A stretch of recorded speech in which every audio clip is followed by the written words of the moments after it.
Howdy, howdy, everybody. Unfortunately, I had a little bit of tech issues, but we got that resolved. So I am going to get us right into this rather than my usual blather. I am Sid. I'll be the host as well as my co-host. Hello, everybody. I am here. Yeah, Ashen was like, "All right, put me on the docket." I'm like, "All right, man, it's fine. You don't have this."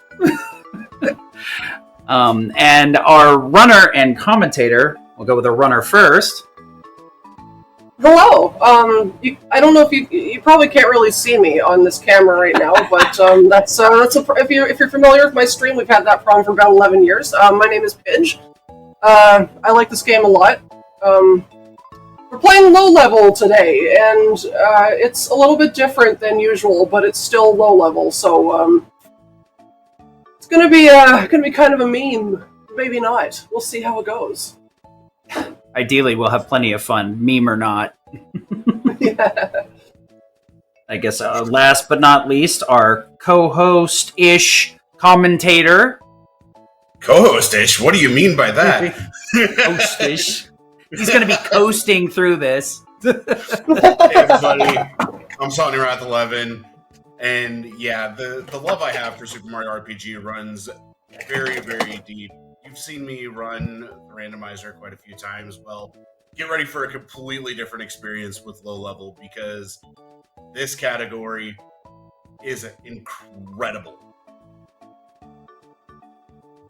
Yep. So let's just get on into this if you're ready, Pidge. Yeah, let's do it. I've got my notes ready. Should I count down?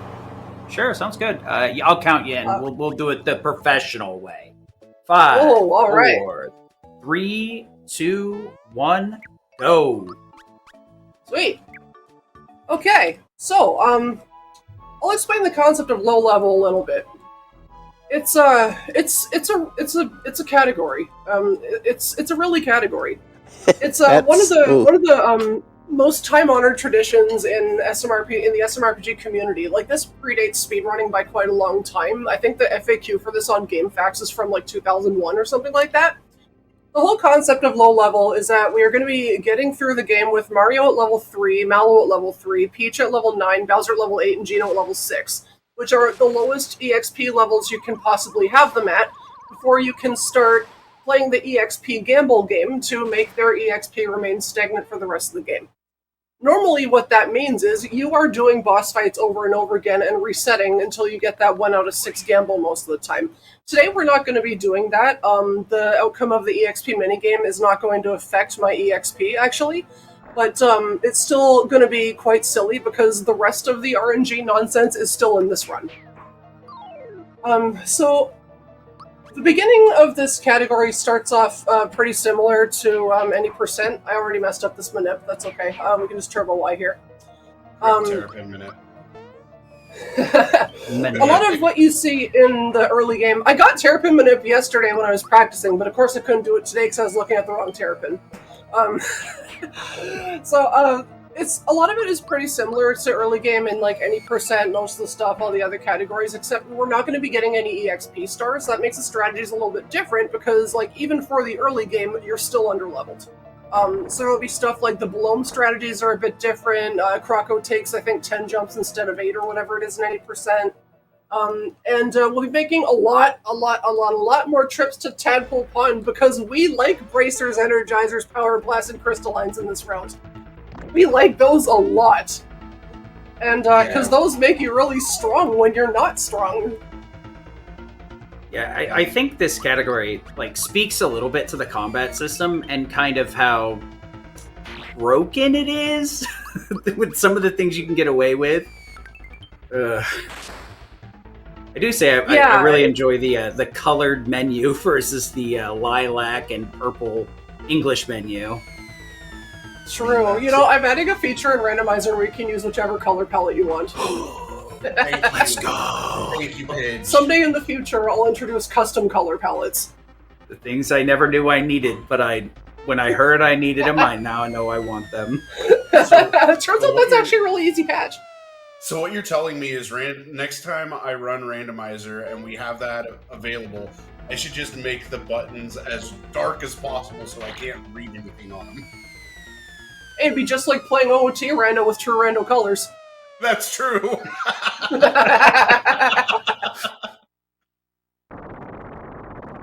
I have a yearly tradition of playing OOT Randomizer Multi-World with my friends for my birthday. Because, like, what better way to spend your birthday than suffering? So that's coming up soon. Like, in a few weeks. What?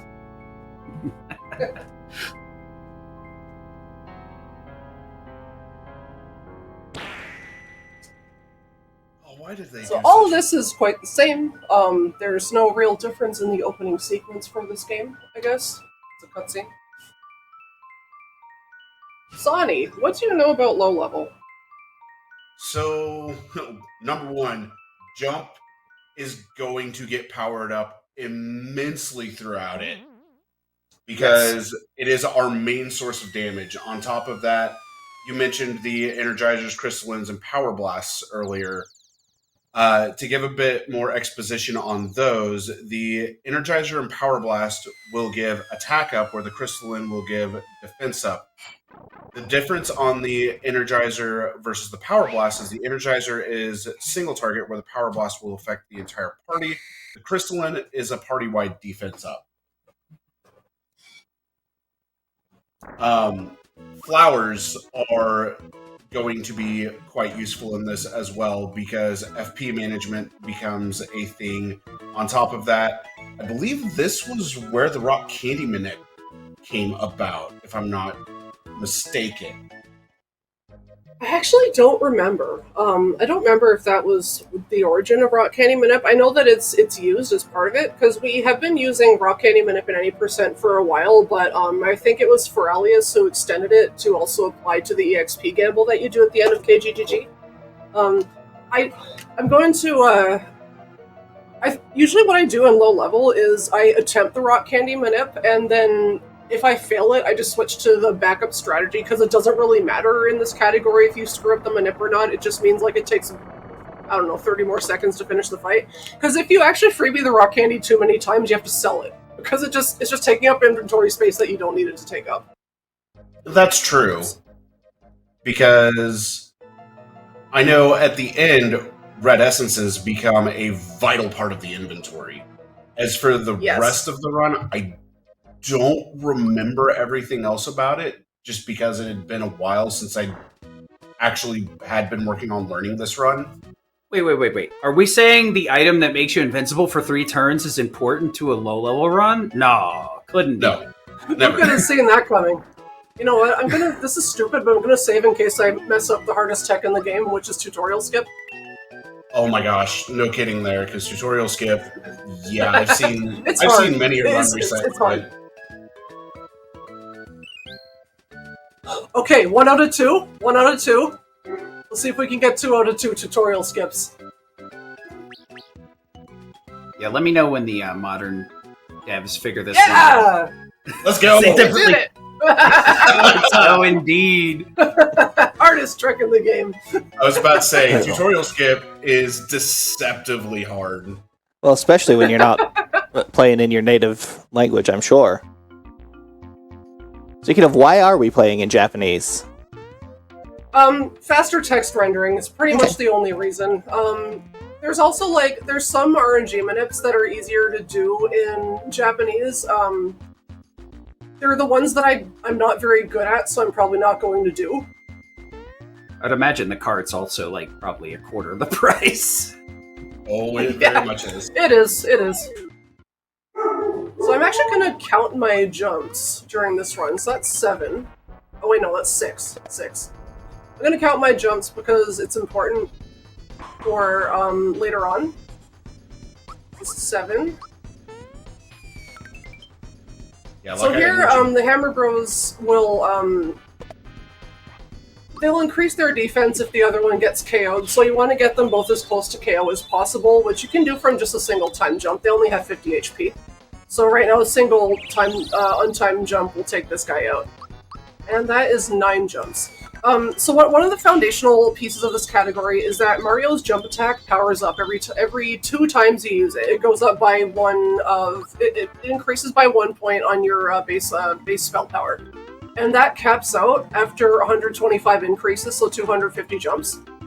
And we have to grind it all the way to 250 at a later point in the run. So just to minimize how much of that I have to do, I'm gonna actually be like counting my jumps between now and then.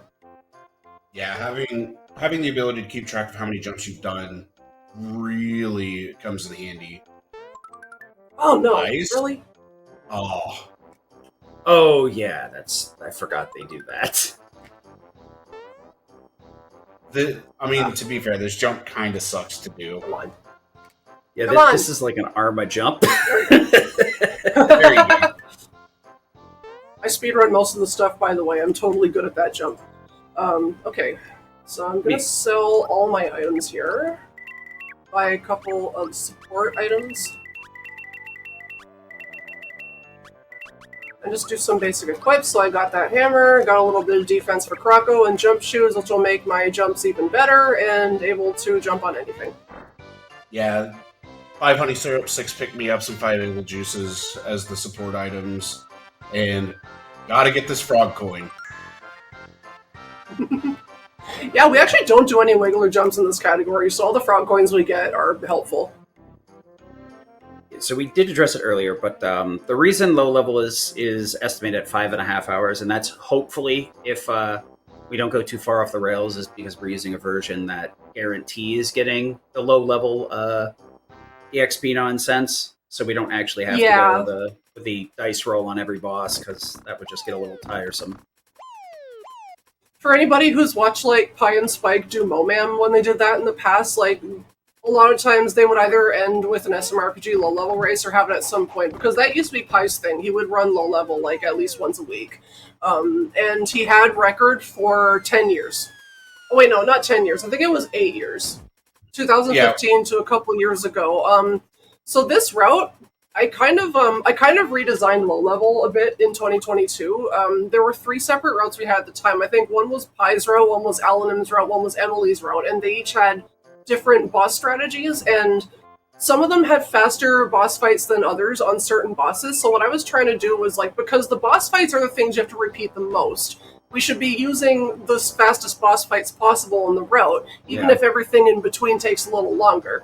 So I just did the work to consolidate what I thought was the fastest boss strategies together, and that ended up being the 2022 route that I produced, that I've written to be friendly to newcomers who are trying to join a race. Like, it explains it assumes that you don't speedrun SMRPG, and just explains like everything you need to do. Like, it's very, I don't want to say low level, but that's like the right word. It like explains how to do some of the easier manips to like save you time. Like, oh, here's how to make Shy Away go to the correct pipe in Bandits and Bean Valley and that kind of stuff. Tells you what your inventory should look like, because like the worst thing about low level for the longest time was knowing which freebies were important and which ones weren't, and staying on top of your inventory and not having stuff that you didn't need to have. And that was one of the main reasons that people didn't like running this category. And so I tried to change that, and then that's when I'm in a Discord server. I'm in Bep's Discord server. Me and him and Vic Fong Balls have a secret group chat in each of our Discord servers. It's just the 3 of us. So he was asking me about low level in the group chat in his server, and I was answering his questions. Then it took me a minute to realize, wait, why are you asking me about low level? And he wanted to run it. He said, Pidge, you made low level fun. And I thought, I've ruined this man's life. and then he grinded it so much that he beat the world record, and he got it down to like just over 6 hours, I think it is. Which that was like previously thought impossible. It's 6:27:15 for his time, if I remember correctly. Yeah, but he so the estimate was kind of based on that, because like that's I think there's like it's like a 1 in 3 trillion chance you ever get a perfect run in low level or something like that. I calculated it once. But for Bep uses RNG manips that I don't know how to do. Like, he uses some very, very complicated RNG manips, like for things like Mushroom Boy and Yoshi Racing that I don't know. I've never, like, been able to properly learn them because they're extremely difficult. So I was kind of estimating based off of his world record time, just because it was the closest thing we had to, like, no fights, or only one fight per bus.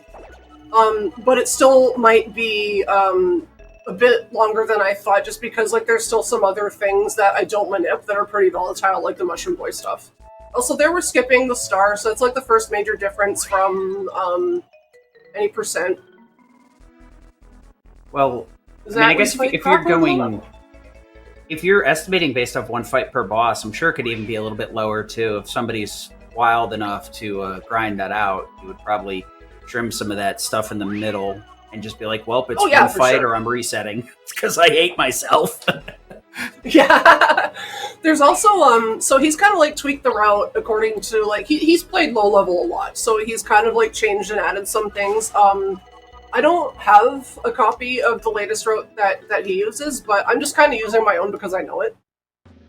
Yeah, that's fair. A lot of runs, you get to a point where you're comfy. But I guess that's kind of the issue with what you were talking about earlier, where, like, 4 different runners had their comfy route, and it's like, wait, hold on. If we add these all together, we can make something even greater. This is a terrible start to this fight. This is awful. Yeah, Croco throwing bombs right out the gate is, yeah. It's unkind. I think he knows he's on camera. There we go.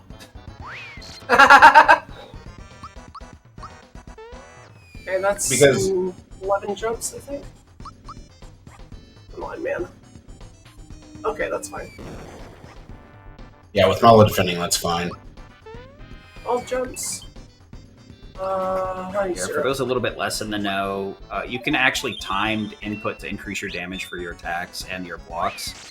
But magic attacks, that does not apply to, which I believe the bomb is one, so that's why we've got a guard rather than just be like, hit button good. At least not in this version of the game. Yeah. Yeah. Yeah. Yeah, the remaster is... Yeah, the remake is a totally different beast. You can do a lot of things in that you probably shouldn't be able to do. Dang near criminal. But it's fun casually. Oh, it's a wonderful remake. It's one of the best remakes, I think, ever made for a video game. It's so faithful. I have to agree with that. Yep. Out of a lot of, like, the remakes being a more of a mill of just, like, free money, it's one of the ones they actually put a lot of effort into and thought, making the game better than the sum of its parts. At least arguably so. Yeah, and I think a lot of that is because, I don't know if I want to say a lot of that, but I know that one of the key developers for the original Super Mario RPG came back as a director. That was Taro Kudo. He is kind of the one that invented the basic concept for SMRPG's original gameplay. He made the Dodo statue minigame, like, just the proof of concept and showed it to everybody else, and they're like, this is it, this is how we're gonna make this game. Uh-oh. Like, I think the fan has made a return. Oh my god, okay, hold on. So unfortunately, this was an audio issue that we were trying to conquer before, and I think one of Pidge's PC fans has wants to be free, so trying to see if we can fix that. Unfortunately, no, it just thinks the cables are yummy. It's fine. Yeah, delicious. You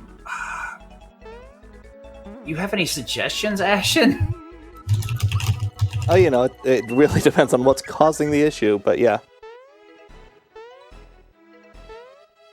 I don't know. For me, it's like, I guess the problem is that Pidge normally doesn't run multiple copies of OBS at the same time. So I think the fan is kicking it in the high gear. There's a way to change the settings to keep it from turning up a notch, I think, but I don't know specifically where to do that. Usually in the BIOS, which is definitely not something we want to do mid-run. Yeah, we're right back to BIOS. With this being low level, max skip is absolutely required here, and hey, Pidge nails it no problem, as expected. Amazing. The fan stopped. Yay! We'll just mute every now and again when the fan decides to free itself until it eventually frees itself and the stream goes down.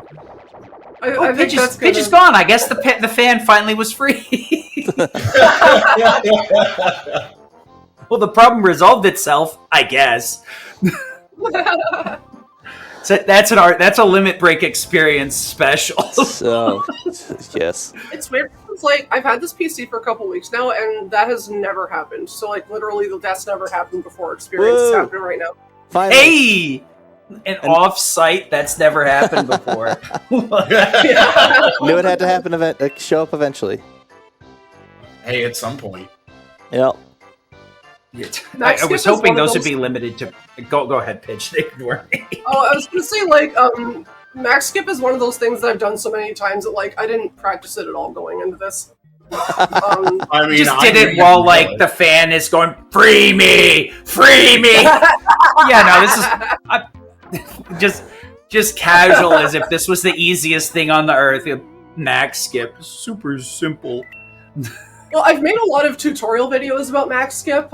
So one of the hardest things about max skip is like you can learn how to do it. Like you can learn the happy path for how to do it, but when it goes wrong, it's hard to figure out why it went wrong.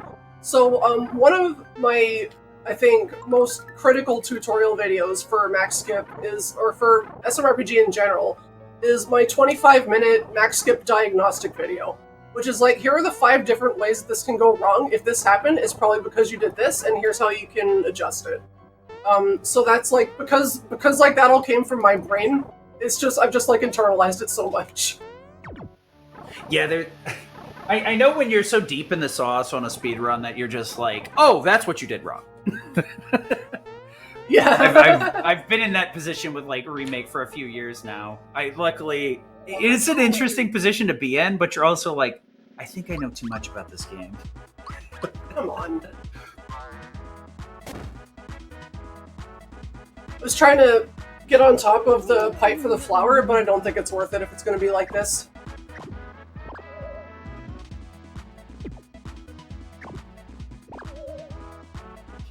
Mallow, no! Okay. Let me run, dude! Okay. Yeah, Thank you. I'm just gonna forget about it.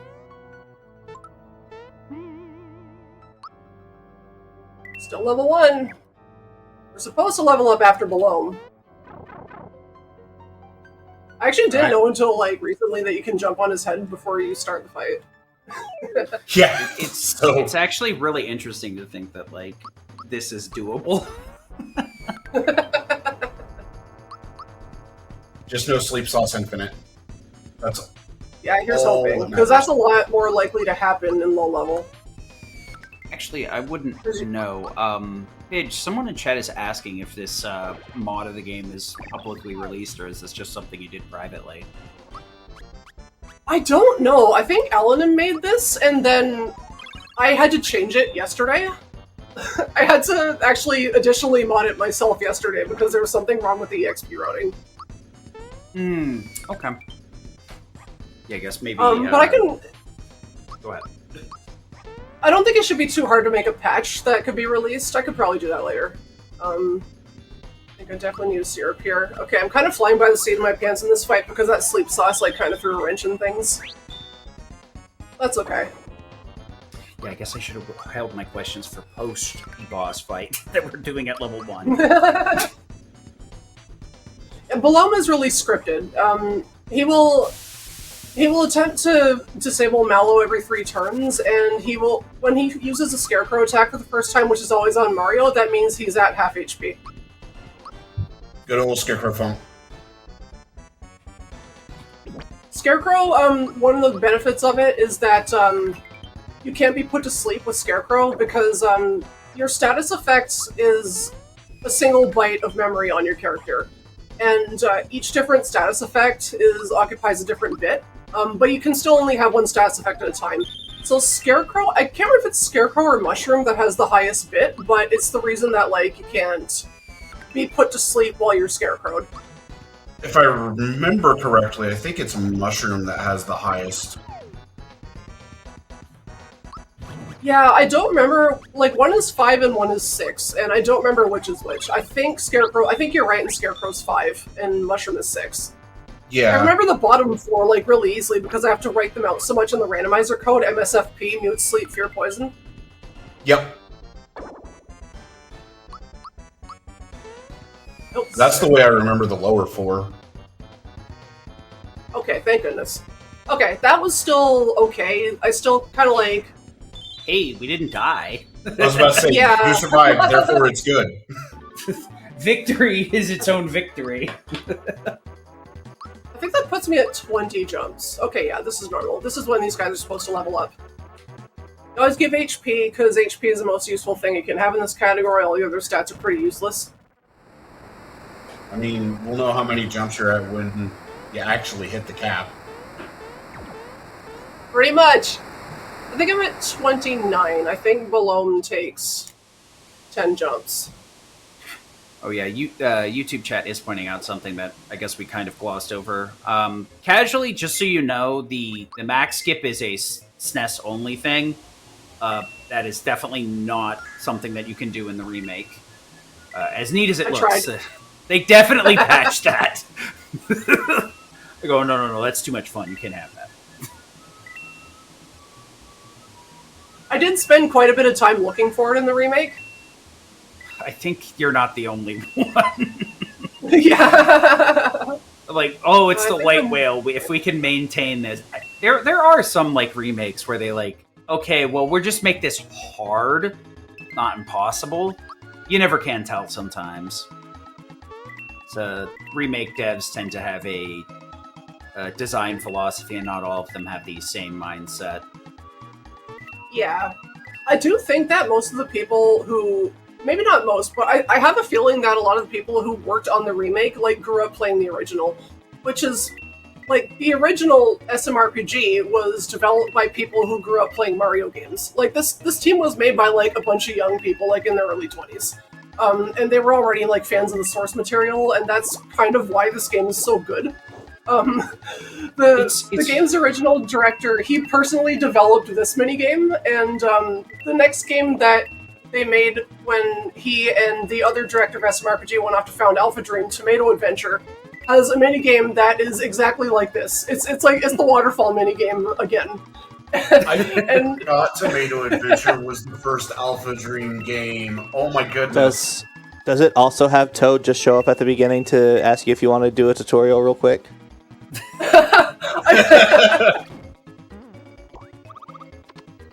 61.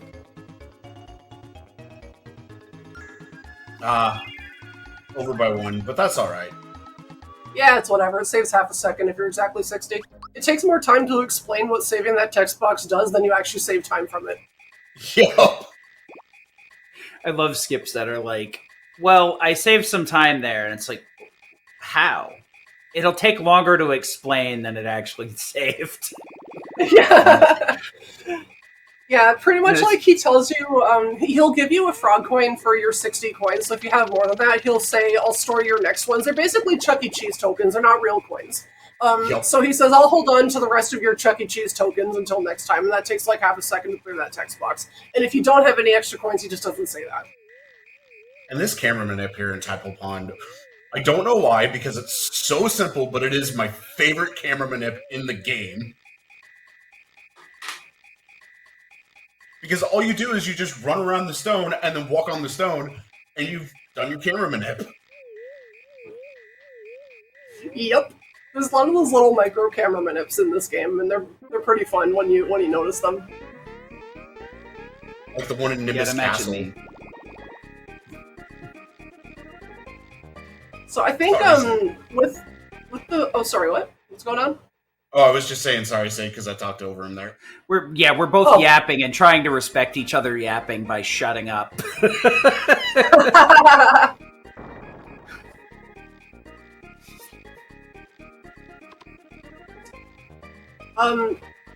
So for this game's remake, I think it had... I was looking through the credits, trying to count up how many people came back from the original game, and it was 3. It had Taro Kudo, who I mentioned already. It had Yoshi Maekawa, who was the story director for the original SMRPG, and of course it had Yoko Shimomura. She came back to do the soundtrack. And she's a goddess, so I'm very glad that she did that. Yeah, this game has a very, very memorable sound font and soundtrack in general, so that's a very important one to see. Seeing Yoko Shimomura come back, it made me so happy when going through the credits on the first playthrough. There were some technical limitations with the Super Nintendo that she had to get really creative with. So she was saying with the remake, she was able to do like more of what she wanted to do, but also that she was really proud of the original game and she hopes that people like both of them. And I definitely do. I definitely, like, when I played through it originally, my brain was just like, yep, this is correct the whole time. It's very interesting to see. Better to play it safe in this case. Yeah. A lot more saving than normal. But that'll stop later in the run when I get the Sia, because that's like, it doesn't matter anymore if you get into a fight. But for now, like, any accidental fights can be pretty devastating. Yeah, you wouldn't want to get any extra EXP now, would you? And on top of that, running away from fights, like, it can be a pain in the butt. Yeah, the escape rate in this game is kind of ass. I'm glad I'm not the only one that spins around on those platforms while waiting. I mean, I've never been brave enough because I'm like, I'll just jump into the water if I do something goofy like this. Oh, you can't move. Like, you're not able to actually move when you're on the platform. You are I know it's a Squeenix / Nintendo game. They program around your stupidity. Yeah. Oh no! That No. was the Miyamoto touch. He would come by once in a while to check on the game's progress, and I remember reading in an interview that he specifically was like giving them advice for how to make the platforms less easy to slip off of. I didn't expect that to be a literal thing. I was just being a smartass. No, it actually wasn't.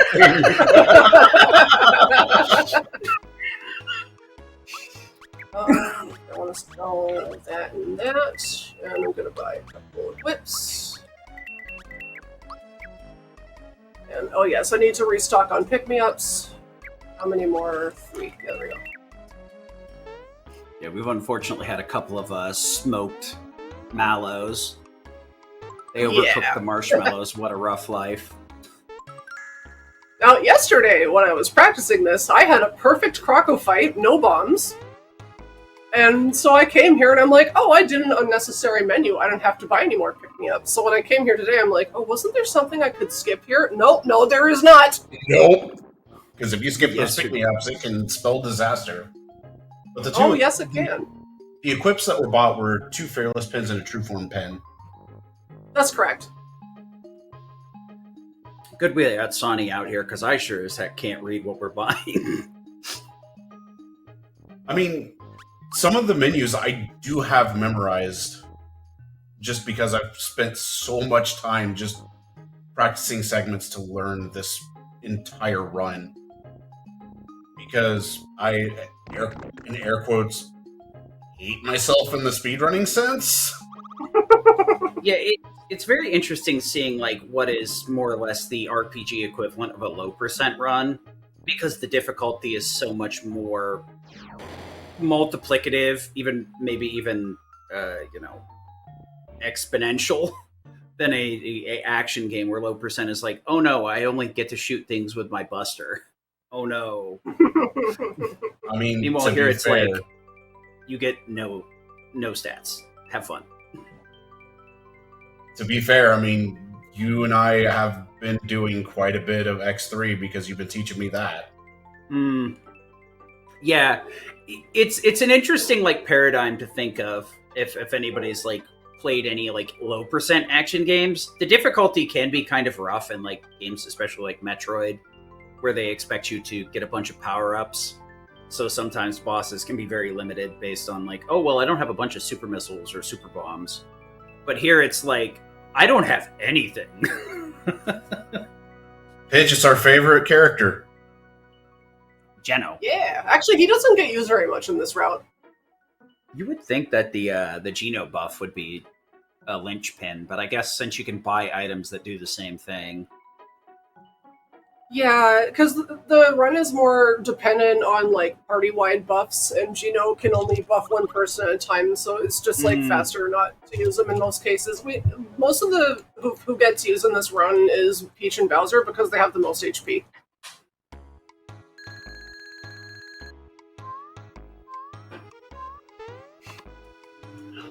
All right. I do appreciate how.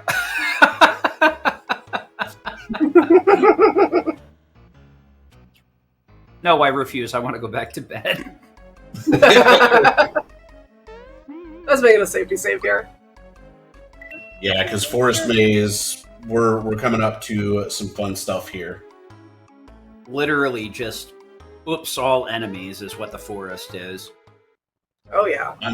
I mean, at least the bees aren't as bad as Arma a bees. certain version of this game.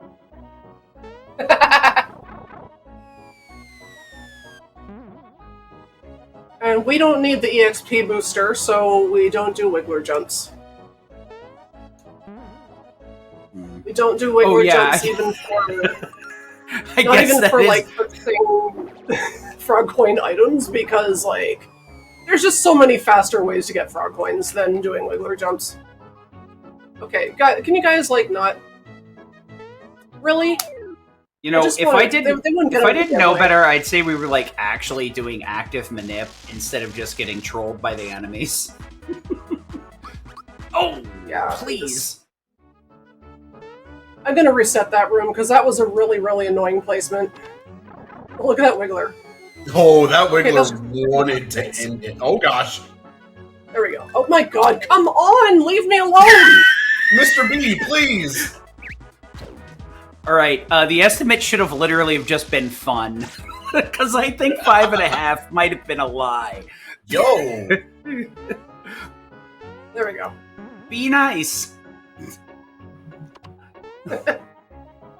It's literally the Wicker Man up in here. What the heck? Not the bees! I mean, at least you got both the runs first try. Yeah, that's actually kind of. That was pretty immaculate, honestly. Uh-oh, speaking of. Oh, yeah. Hey. The fan is the fan is a fan of the bees. Oops. Just wanted to reenact the bees, let you guys know what they sound like. Don't worry about it.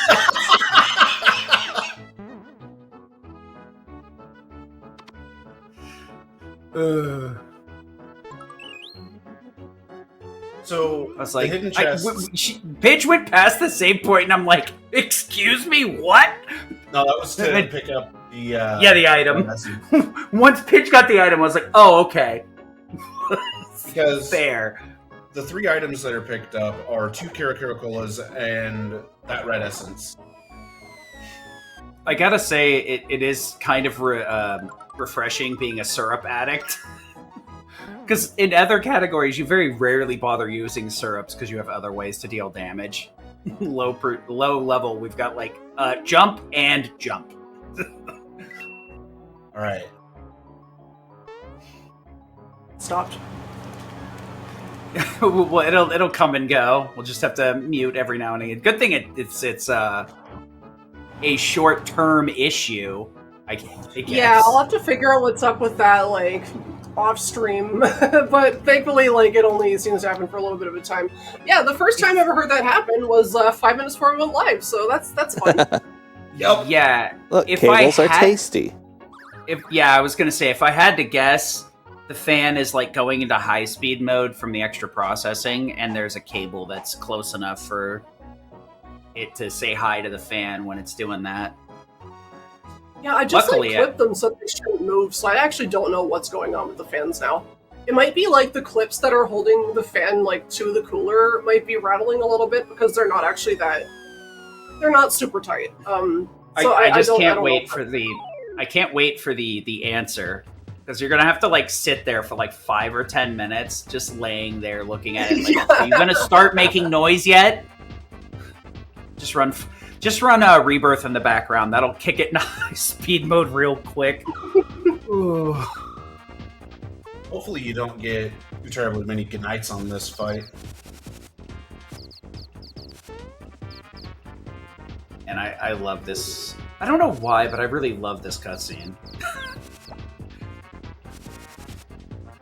I mean, my favorite set of lines in this is, Mario, you just ditched me back there! Yeah, like there's a couple of like cutscenes like this that have lines like that just kind of live rent free in my head. Like the in Rebirth, Dine, the transition between phases 1 and 2, it just lives rent free in my head. And there's a lot of cutscenes like that, but these old school ones from the SNES have like a special place in my heart because they did so much with so little. Oh yeah. After like I've looked more into like the code for this game, I'm even more impressed at just how much detail went into animating every little thing in this game. Oh gosh, I never even thought about that. Yeah, there's so much detail in every small piece of this game. Yeah, I mean, I guess there's a reason why everybody is so tilted that this will just like never get a true sequel. Hopefully the remake spells some sort of sequel in the future, especially with like them putting the remake and Rebirth and 16 on the Switch 2. Maybe we'll see something, fingers crossed, but you know, we've been saying that for 2 decades now. I would be happy, like, can we get Mallow in like Mario Kart World or something? Like, I'd be happy with that.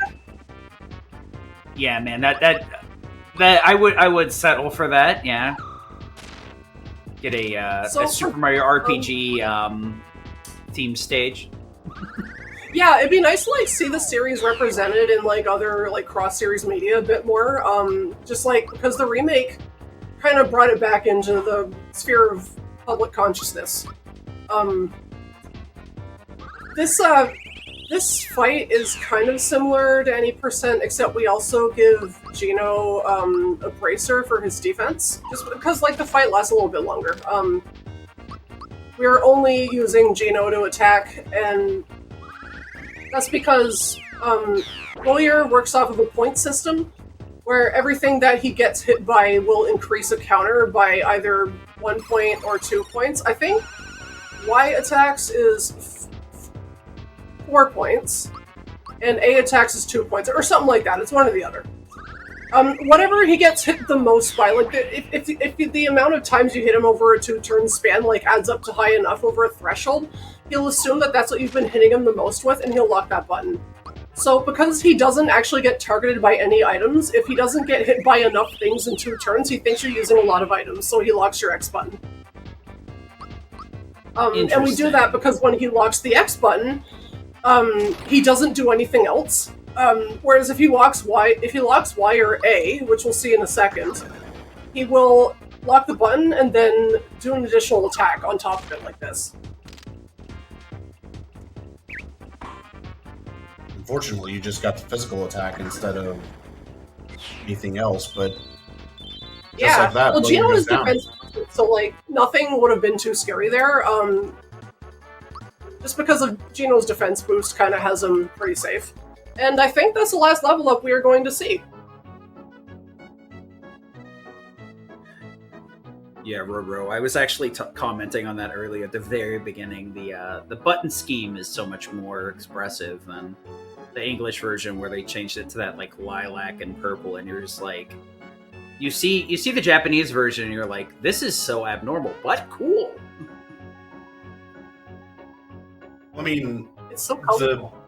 The button scheme for the Japanese version is meant to represent Super Famicom controller buttons. Yeah. Yep. I'm using one right now. Well, actually, it's the ASCII pad. Yeah, I mean, the SFC like button scheme is so much cooler Because it also only has like the I think it's convex instead of concave buttons, the round ones. Yeah, so you've got 4 convex instead of 2 concave, 2 convex, like the US SNES controller. Honestly, like, it can be such a thing too for like speedruns. Like some games that require you to hit both buttons, people can only play on certain controllers because of that. It's such a weird change. And shoutouts to the ASCII pad because, yeah, now that I have an ASCII pad as well, I love it. Absolutely love it.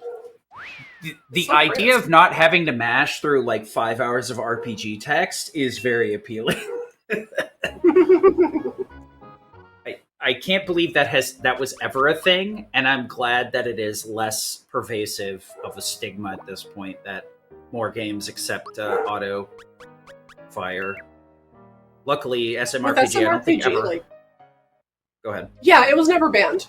Yeah, because I was going to say that this was like inherited from the Japanese, I think, and this was one of the Japanese is one of the communities that has never really been like, oh, good, I like tendinitis. Let's mash manually. Very smart about the way that they approached it, and that's always been a nice thing.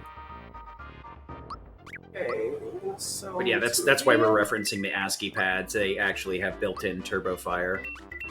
So a lot of runs like this or games that come from Japanese communities tend to have auto fire as part of their rule set to begin with. And we also get some, what is it, sweatpants or is it work pants? Work pants. Work pants. Well, I mean, I guess you sweat in work pants, so both things can be true. Yeah, I mean, maybe you do. The description of them is sweaty work pants. Wow! I got called out live on stream, bruh! Oof. Work pants are amazing, though. Yeah, they're the only armor besides a super suit that increases your offense power. Yeah, this is pretty much like the end-all be-all for equipment in terms of a speed run. There's no reason to swap. At least in a casual run. I'm not sure if low-level prioritizes defense at any point over offense. We do. For a couple battles, just with them, though. Yeah, I would imagine that there's a point where like there kind of hits a breaking point and you just can't survive anything without upgraded defense. Yeah, because the offense power is not like as important. So, but work pants also increase your speed, so they're also used for like speed manips in low level. It makes sense. Yeah, because speed. Yeah, this is like one of my favorite parts. Go ahead. I'll shut love up. This part I'll run or talk. I was just gonna, this is one of my favorite parts of the game because, like, why is there a trampoline there? I'm just gonna jump on a trampoline in a mine shaft to advance the plot. Like, I don't know why you would ever do that, but Mario does it. I mean, Mario kind of gave himself a concussion there for a moment and then just ended up recovering from it immediately. It's like, you have to do this thing that makes no sense to do in order to progress the game's plot. It's just wonderful. It sounds like a lot of video games. Why did they make this a story flag?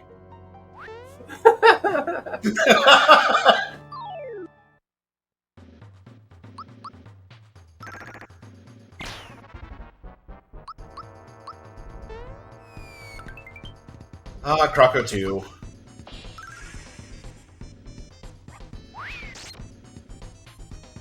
Croco 2 is like basically any percent Croco 2. Just attack, jump, attack. He steals your items partway through. And starts throwing enemies at you because chomp. But because there was no Energizer freebie, no boost is going to be used here. But the fight's still doable regardless. Alright, items have been stolen.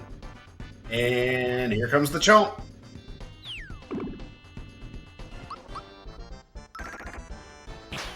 I have to say, after our rando run that was shown off after the event this year, I'm just expecting Geno to change colors every time he comes up to attack.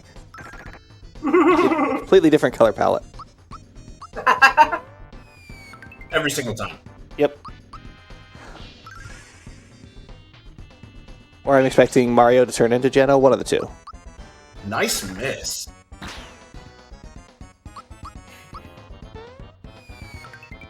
By the way, I've lost count of the jumps, Pidge.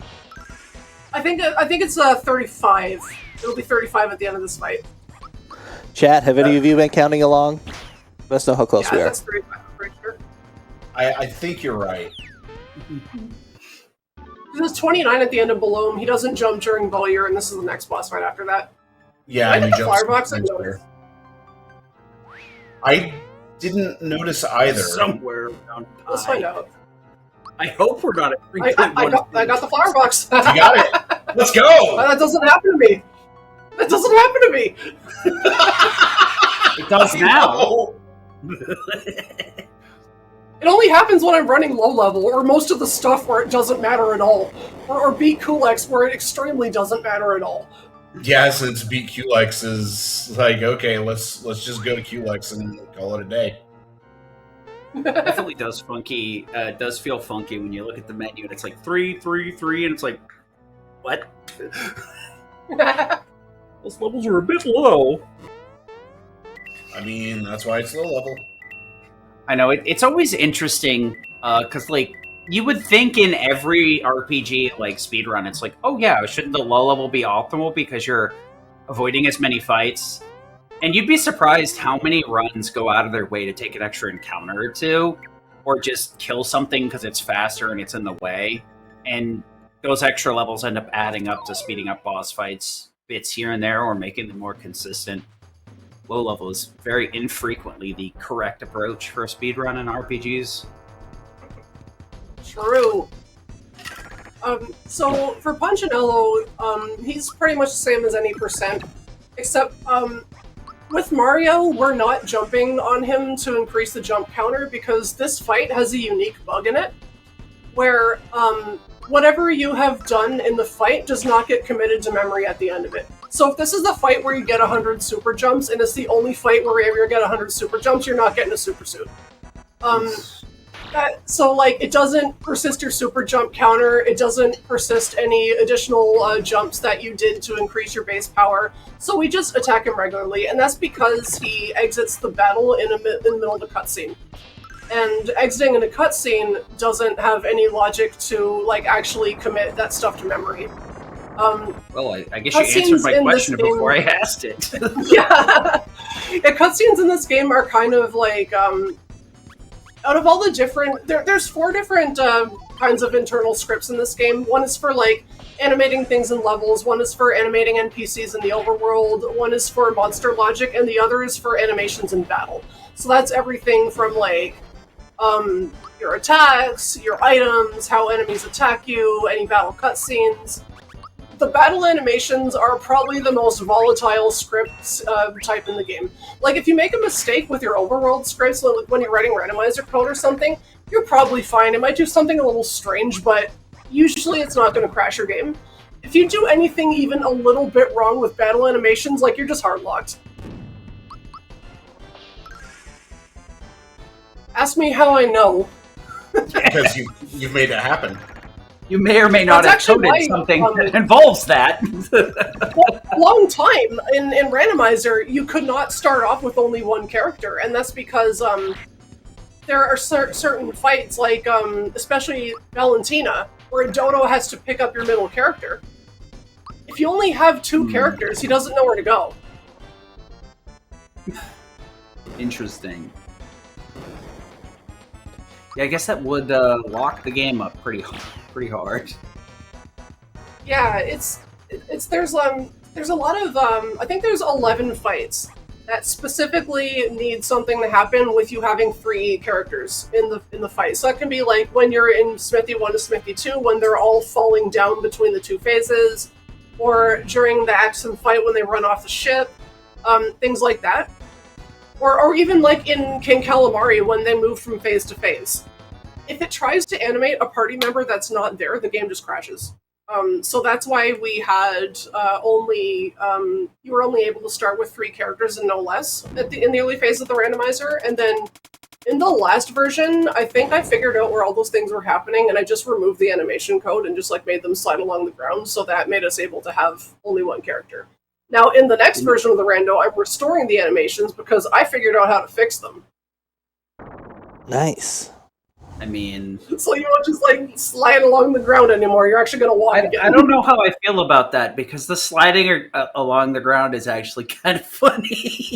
It's funny, but like if you want to see him slide along the ground, make a ROM hack. I want to make the thing look nice.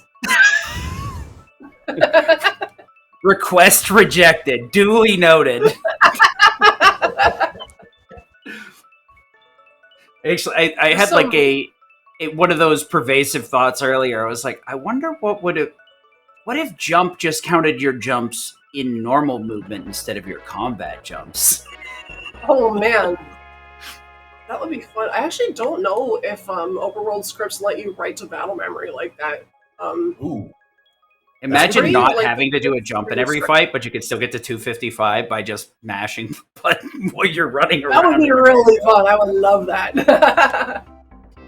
All right. Okay, I beefed it hard on Minecart yesterday. Let's see if I beef it hard again today. I was about to say, what's your guess on your time? 2:03. Time to hit a corn dilly. I think you're gonna hit a 158. We'll see.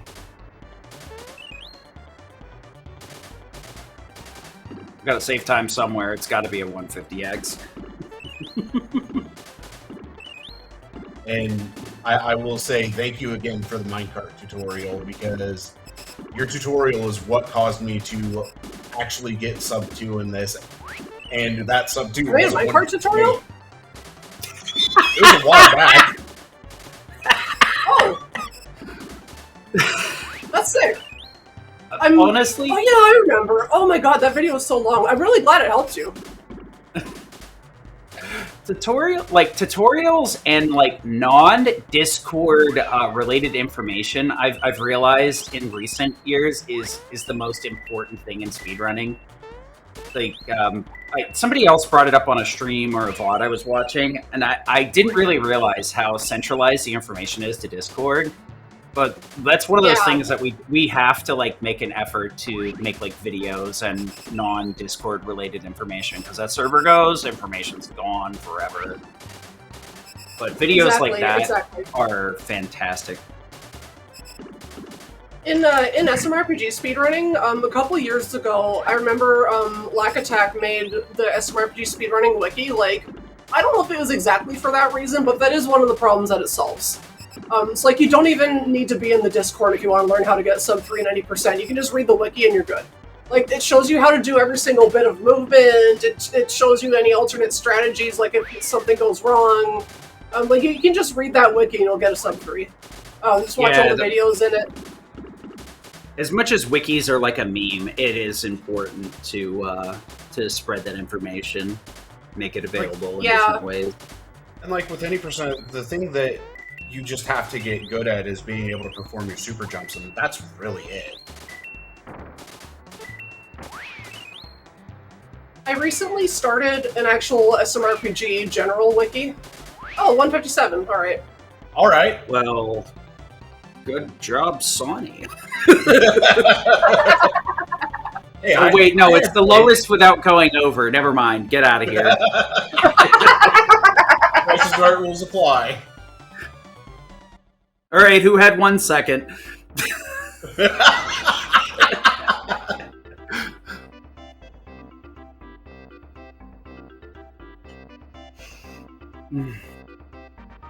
So can I make a minor detour here and pick up the lucky jewel? Because, like, even though the gamble doesn't really matter, I'm still, like, showing what a theoretical low-level run with optimal luck, like, would look like what the strategies are. So I'm still going to grab the lucky jewel. We're still going to use it in fights, because it's, like, part of the turn order and everything like that. And also, like, it's just kind of fun to look at the Yoshi egg thing.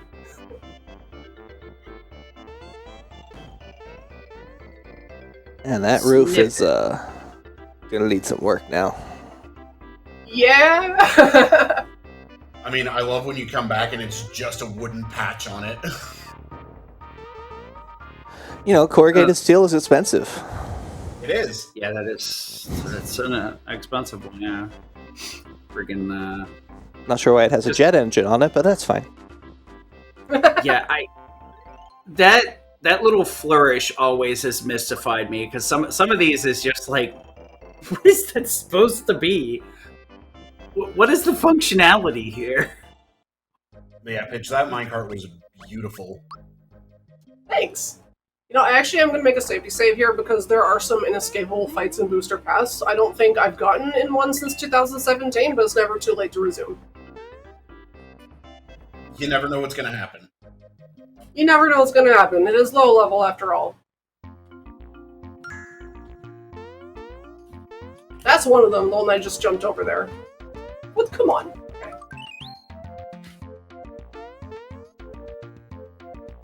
Yeah, I was about to say, you were like just off of it on the corner. Hey, it's Boozer. Oh. The Bowser crying sprite might be one of my favorite things in this game. Yeah, It's so good. SMRPG Bowser is probably my favorite incarnation of him because of their like more characterization other than big bad guy go brr. Yeah. Yeah, and this was the first game where he got a personality at all. Like him and Peach and Mario even. Like the people who made this game at Square, they just kind of got to decide who these characters were going to be. And now that's just who they are. Yeah, I mean, because a lot of the Mario games still have the like cookie cutter personality for all of them because they focus more on gameplay than story. So it is nice having a defined character. Granted, you ever play a game of charades, you want Mario as your charades partner. Yeah. Yeah, that is. I kind of forget that cutscene exists, but every time I see it, I'm like, oh yeah, that is a thing. Mario can just transform into other stuff.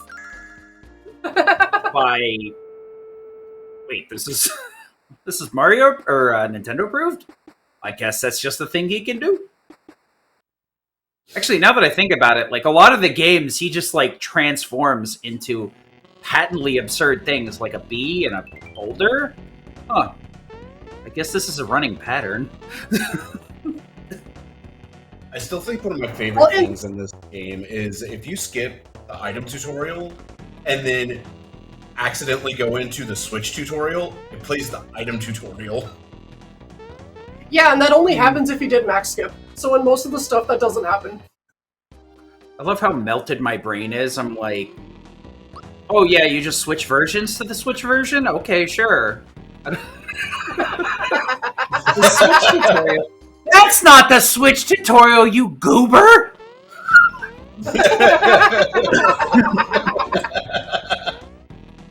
Who found this guy? Who let him in? Why have we not kicked him out of the call yet?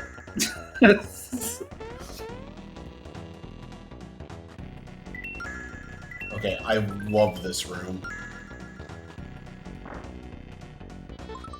Doors are hard. This is my favorite song in the game. Booster's Tower is just so good. So, last year I got to meet SMRPG's original director, and I asked him who his favorite character was in the game. And he said, out of the playable characters, it's Gino, but Booster is the best. And I've never felt more validated in my entire life. I'm just telling you. That's because Booster is the best. He really is. For a character that's like... Go ahead, Ashen. I mean, as a character, yeah, the character design of Booster is one of the creepiest things I've ever seen. Cool. Absolutely. I definitely, like, Booster was like, he's a hot, cold character, and nothing in between. But, like, for a character that's just non-existent pre and post this game, he has just a very impactful personality. It's like, I love the point where it's like, people are like, was he supposed to be Wario? Because he kind of looks like Wario, but he's not Wario? He wasn't. That's confirmed. It's a coincidence. Yep.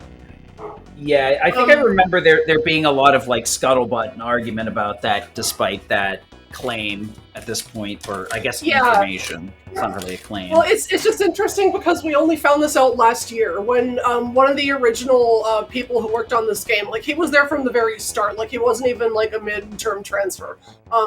This was like back when they were coming up with proposals for what this game would be, and he was one of the people that came up with like Wario as a playable character. But Booster, he said that like Booster was a separate creation that like was not actually supposed to be like Wario. It was just a coincidence. So now we have the answer, but I love that it is a coincidence because I think that's actually funnier. Yeah.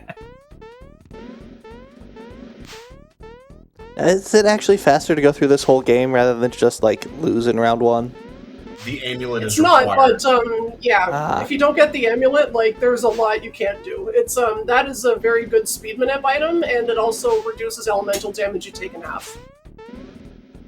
And it also increases your special attack. It's a very good item. Great item, bad smell, as it says. Yes. Oh, whoops. Also, these curtains are a little bit smaller. I don't think I've ever done that though. That's really funny. I have done that a few times, and I'm just like, I did it again.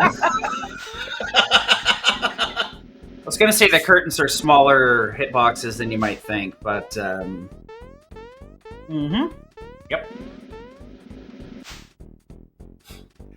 My favorite thing to do on my own stream is to turn on Turbo B, so I'm constantly jumping behind the curtains because, like, it's really annoying to chat. Oh, dude, as like a casual viewer, people like fiddling around and finding out with these curtains. Oh, it drives me insane. I hate it. It shouldn't be as triggering as it is, but man, it definitely sends me up a wall. So, you know, we were mentioning the amulet blocking or having elemental damage. One thing I didn't know until I started playing the randomizer was that jump is an element as well.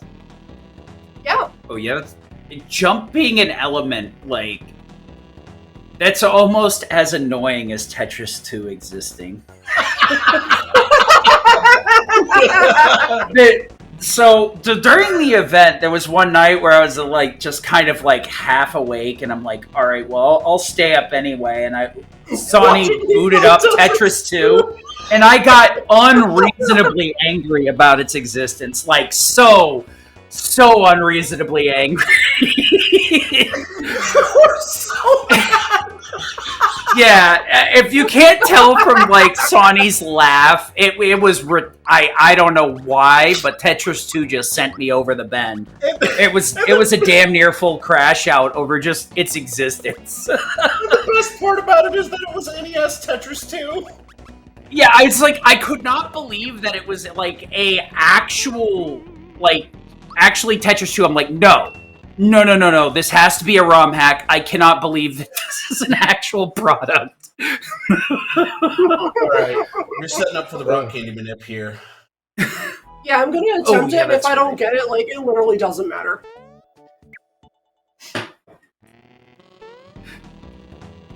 Yeah, there were some viewers around. Luckily, the practice room or like casual room was so small that like you probably could have heard me in the stream room. Rest of my coworkers are like, what the fudge is happening? Why is he yelling so loud? Literally no reason. Yeah, see, that's my reaction. There's a Tetris 2 on the NES? What? Okay. Now that I've completely distracted from the gameplay at hand. Okay. I forgot what to do after that, so I'm just gonna keep it. I'm just gonna toss it. Why don't you just freebie? Just freebie multiple times. What? I can see it through the RNG!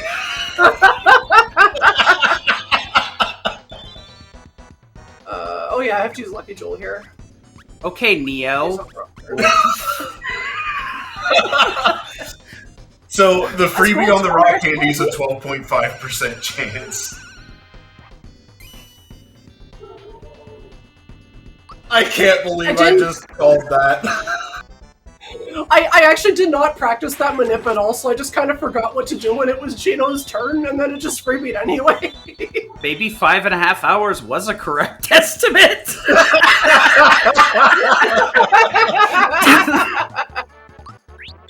I'm not going to do the gamble there because it's a coin gamble, and I want to keep the EXP, the coin route accurate. But if it's an EXP gamble, I'll always do it because it doesn't matter. Fan, please. Almost sounds like a motorcycle revving up in the background. It's great. I love it. It's a 2-stroke. Oh. Why'd you put a lawnmower engine on your motorcycle? More importantly, why did you put your lawnmower engine motorcycle in your computer?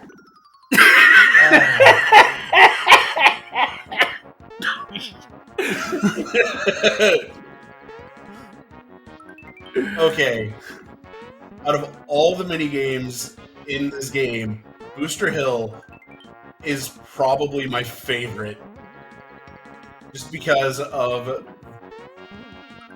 the timing that you have to jump off the barrels, as well as paying attention to the snippets when they start coming up and being able to bounce off of them as well. This minigame is such an interesting to watch casually because, like, this is just complete RNG, right, Sonny? The barrel timing and the snippets is not consistent. So the snippets will start running up at a certain point, and the distance that the barrels are away from you, or when they spawn, kind of has a bit of randomness to it, but not too terribly much. You're going to consistently get the same amount of barrels after a certain amount of time, and then it's just a matter of which one is going to be the one that spawns closer to you, farther from you, so on and so forth. And then this pattern, when the snippets start waving back and forth like this, it can be a bit of a pain to deal with. And you can also have occasions where you'll get the flower, get knocked back into one of the snippets, and then just get sent to the start of the hill. Interesting. Yeah, I never really knew too much because outside of playing this casually, I'm not super familiar with this minigame. I know it's important. I mean the far right of the screen. 9, that's pretty bad. I was about to say, you had a bad hill there, but those happen. Yeah, the hill can be a bit frustrating too because you get, flower tabs, I think? No, you actually get flowers added onto your FP. Oh, okay, yeah. The tab functionality of, like, getting 1 flower point for each flower you pick up, which can be very impactful. Surprisingly, having more magic points would be better. Who would have thought? So, I don't know if you share this opinion, Pidge, but Bunt is the worst boss in the game. Oops. Bunt, by far, is the worst boss in the game because of all the potential of Sandstorm. Yeah, neat boss. If you think he's bad in this category, wait till you see Beat Coolx. You don't get a right essence in that fight. I mean, I'm not surprised. Not 100% Roro, but I think the snippets and the barrels both give you the same distance when you jump off them. You're correct. I think it is. Okay. No, the snippets give you a bit more. Do they give you? Do they? Is it pixels? Yeah. Well. No, I think it's quite a bit. It's quite a bit more. I haven't like actually done the math or anything. I haven't looked at the code that deeply, but they do give you a bigger boost. So sometimes like I have to jump on them instead of the barrels if I have the option. Huh? Because I always thought it was. I always thought it was the same, but I guess that's you because would think, yeah, because it makes sense to just far less go to both the same. Interesting. I've gotten the max flowers once in my life ever, but it was recorded. Yep. That was Japanese nice. version is faster. Pretty much all RPGs, the Japanese version is faster, assuming there's no game-breaking glitch in the English version, like Sketch for Final Fantasy VI, because Japanese, by the way that its text is communicated, is usually 2 letters per symbol versus 1, so it's almost always going to be quicker because it's about half as much text. The only downside is, like, early on in RPG, like speedrunning in general, a lot of the games, the preference was to play it in English because most people understood it, as well as, like, for RPG Limit Break, I think early on, and I think Crystal for Life, we tended to want the English version, and we still kind of do, so that people could understand what's going on, but there's a certain point where we realized mashing through text, you pretty much weren't reading what was happening. So we're a little bit less, but a lot of the time, yeah, Japanese is going to be the default if you want the fastest of fast. Like, even in games with little text, like Mega Man X3, it saves, like, 45 seconds for, like, the 3 cutscenes it has. Like, as an RPG example with Final Fantasy IV, there are actually some very significant differences between the US and the Japanese version, because you get extra items in the Japanese version that you do not ever see in the US version, such as Zeus Rage, Thor Rage, stuff like that. Yeah, you get, like, good items instead of just potions. It's a cake! It's a cake! That cake has at least 3 faces on it. Yeah, it does. Lips at the top of the pipe. I think that those are just flares at the end of, like, the organs on the pipe organ. But I mean, to be fair, those do look a little lippish. It's definitely one of those, like, this is a Super Mario RPG, like, aesthetic.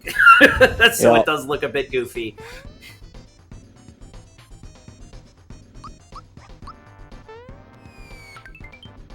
I mean, if those were lips, I would imagine the pipes open and close as you hit the buttons. Yeah. It's also just a single octave organ, which is going to be some very boring music.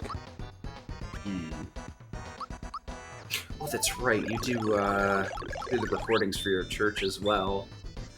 I mean, you never know, the foot pedals could change the octaves. It's possible. Oh, nice freebie on the red essence. I love how our commentary and the crystalline, just goes that's weird. Absolutely off the wall. Oh, I missed the freebie on the crystalline. Guess, oops, all freebies. Are you sure this is just the EXP game you've got modded on? I don't think I've excuse me, freebied the sir. red essence in years. And Are you excusing me? Are you accusing me of cheating? Excuse me. Well, everybody in the Blue Jays Discord accuses me of cheating at Wordle, so it wouldn't be the first time.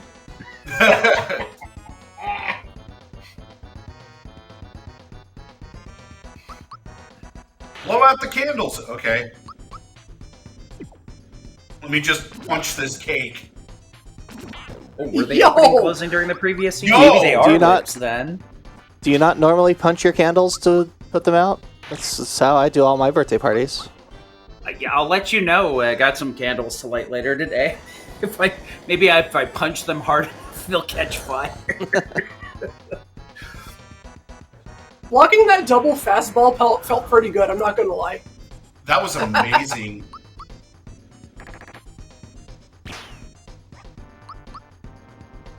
This is a pretty good butt fight, which is not something you get to say often. I mean, it's not That's over something yet. the pretty good bunt fight. That's like literally an illegal statement, actually, from what I understand.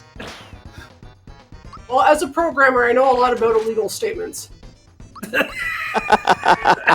what the heck is this butt fight? There Why is stands that for so finally funny? showing yourself. Jeez. Oh. That butt fight was incredible. That sandstorm miss on Mario at the end was like the icing on the cake. No pun intended. Pun intended. It's yeah.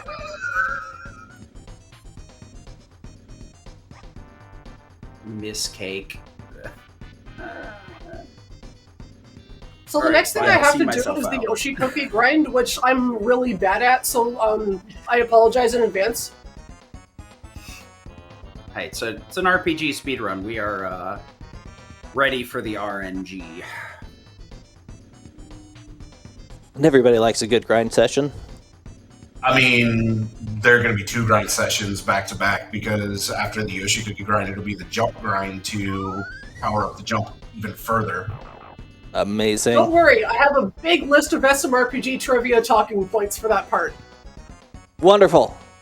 I think you'll get through about half of them if our current commentary sets precedent.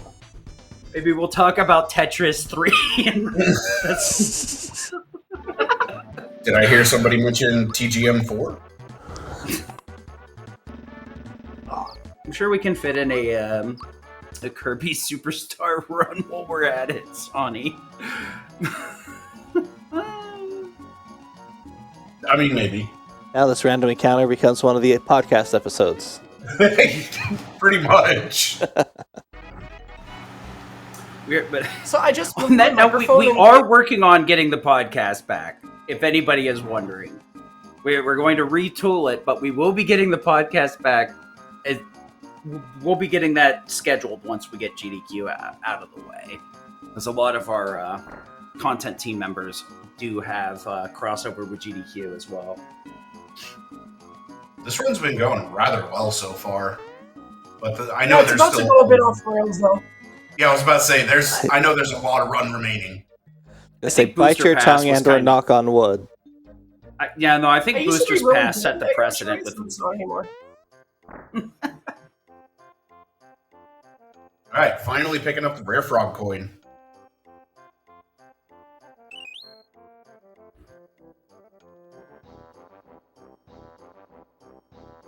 I do appreciate this one viewpoint of the map where we get the like super pulled out version. I don't think you see that anywhere else. Flower tab. Sell the rock candy. Sell the crystalline for 2 coins. Great. Okay. That's just to clear out inventory space for the cookie grind. Because Yoshi cookies are gonna be nice. Too bad they're not Muku cookies. Just casually selling some of the most powerful items in the game because they're in the Yeah.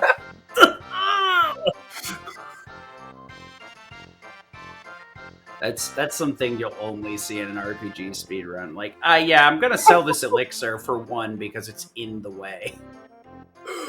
And, like, the rock candy, I really tried to figure out a way to keep it in your inventory, but I just couldn't figure out a way to do it that made any sense. Because, like, you don't need it again until much later in the game, and the next time you need it, you're doing, like, a very consistent manip for it in Nimbus Land, so I just, like, let's just take the extra coins, I'm not gonna need it again for a few hours. Yeah, I guess that is the one downside, I guess, of SMRPG versus the remake is your inventory is extremely limited in the original release. It's like 30 slots. I kind of prefer it this way, because the way that I describe it is like it's both of the versions of SMRPG. The math problem that is your inventory system is like a Sudoku puzzle, but in this version you just get less numbers to start off with. Yeah. In the remake, like, you can have as many different items as you want, but each one is restricted up a certain amount, whereas in this game, your total inventory is restricted, but you can have as many as you want of each. So the math for figuring out low-level inventory, like going into Bowser's Keep and doing 3 boss fights back-to-back when you can't leave, and having enough stuff to get through that in low-level, that is, like, one of the hardest things I've ever had to route, like, in this game. And it was so interesting. Yeah, I guess that is something you definitely don't think of when you're viewing this casually. Especially like with the modern version versus this, so both have a distinct route that is very different. Yeah, and the remake is totally different because, like you mentioned, the inventory system is different. you can't just take 11 rock candies for XOR, but if you take 11 rock candies for XOR in this game, then you don't have any room for pick-me-ups, and that's really bad. I guess it makes sense having a limited inventory like this, because this game has some of the most powerful items I have seen in an RPG. Yes! I was going to ask you to cut Peach in half.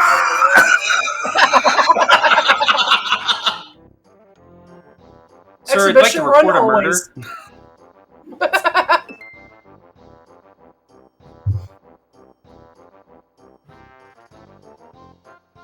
It is slower than going into the castle and coming back out, but that's just one of the fun visual bugs that the game has. Bro, it's like in this run we might have to fight bosses multiple times. I don't know if that's a big enough time loss. Nope. It's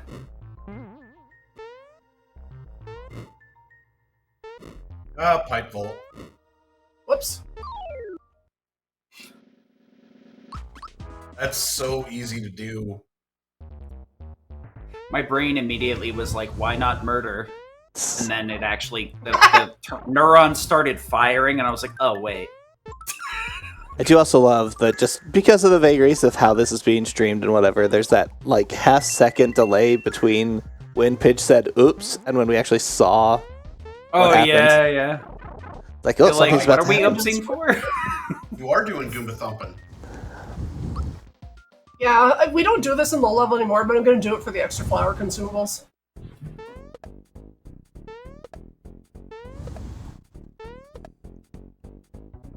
I think ultimately it might save us time during the jump grind if I have more FP. It should. Oh, cool. We get Goombas and yellow Goombas. Actually, I don't want that. I want exactly 20 points. There we go. And the reason I want exactly 20 points is that, like, to get consecutive prizes, you have to beat your last PB by 2. So you keep it as low as possible just to make it easier on yourself. So I just get exactly 20, which is the lowest you can get to get the prize. In the rando, I'm adding a feature where, like, if you fail 3 times in a row to beat your score, like, there's a pity mechanic and you just get the item. Oh, that's cool. And the guy just says to you, like, look, you're trying really hard, have this. If only the slide puzzle was like that in FF1. The tortures that it's weird. Just in general, there's I guess these games had a lot of mini games like this. This game in particular has a ton, because they very intentionally wanted to make it so, like, getting from point A to point B in the plot would be, like, an interactive process and not a cutscene. So that's why they have so many minigames in SMRPG. Come on, there we go. There it is. I've always been a big fan of, like, minigames and side quests and stuff, because they offer a little bit of a gameplay loop. I'm glad to see modern games having more side quests and minigames to kind of bolster the adventure. It's honestly just going from A to B gets a bit boring. And having, especially side quests that give decent items like this with flowers and things like that. So it's worth the effort, but not game-breaking if you didn't do it. Ooh, nice. I love grabbing the coin and then dropping on the muncher. Yeah, I have so many extra from selling the rock candy that I'm just like, I'm just gonna go through this room fast. The reverse damage boost. Alright, Boshi, don't be a snitch. Just remember, between the O and the A. Wait. Yeah, I don't know what it is. I used to be really good at this minigame, and I'm just not anymore. I've lost my touch. Get the cookies from this guy.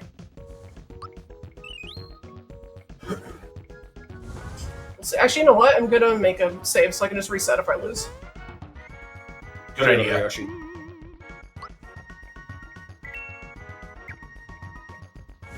Yeah, I think I played this minigame in the remake, and I'm like, brain?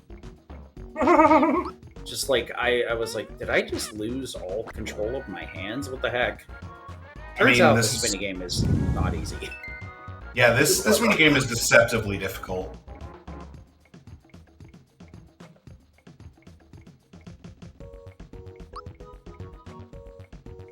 Oh, right. He's telling me how to play and not doing the tutorial, the practice session. Okay.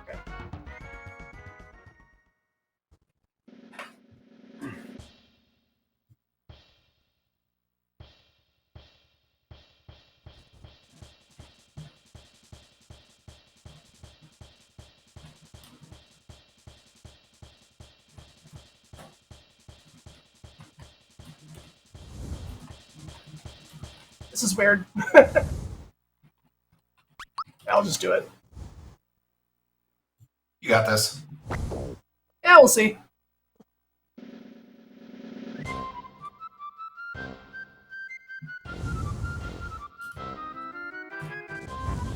Why is he not moving?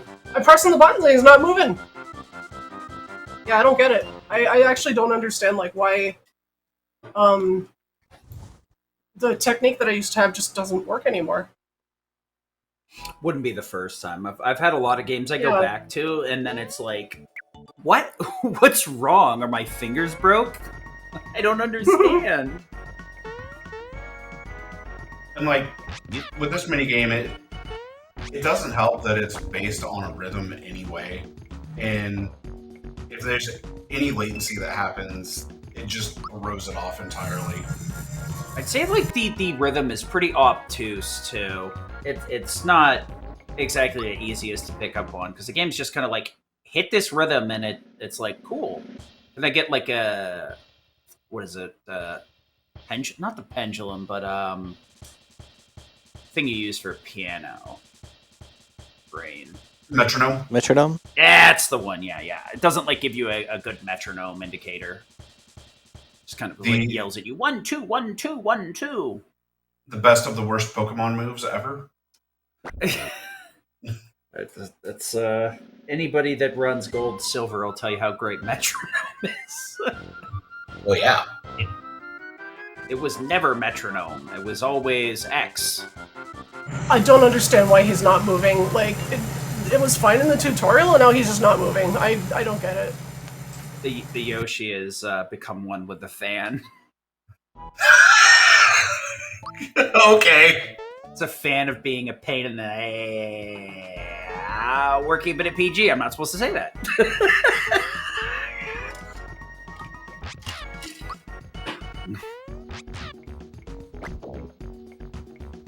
Oh man, it's got to be so frustrating going into this.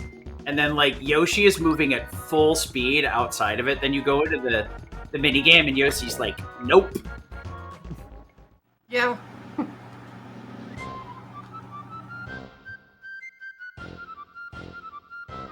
have just turned turbo on and see if it works. Yoshi, no! Cookie. Bruh. I'm gonna break Boshi's I really don't understand. I don't get it. I just don't get it. I don't have an answer. It feels like it's not even like responding to my inputs at all. It's so weird.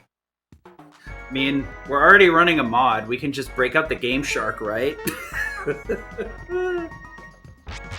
Yes, actually, I can do that. Are your turbos off?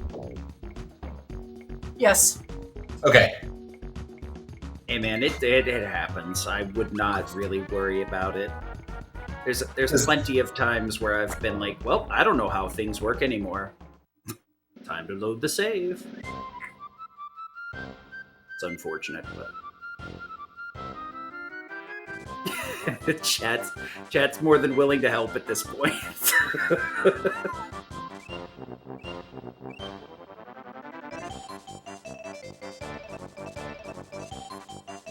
Yoshi, what the hell? Why did it stop responding? Oh my god! Yoshi, why are you frustrating? Yoshi, you traitorous rat.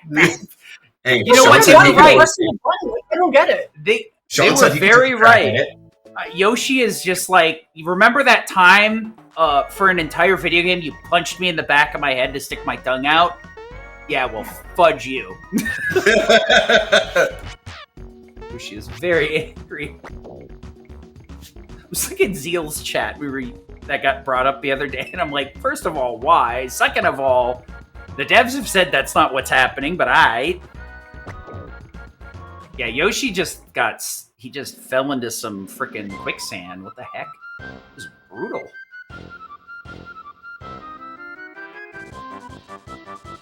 Yoshi slander. Yeah, it's not responding to my inputs at all.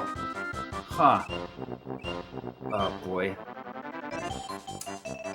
Bruh, this is... I don't know why this doesn't work. I'm trying to like see if it'll...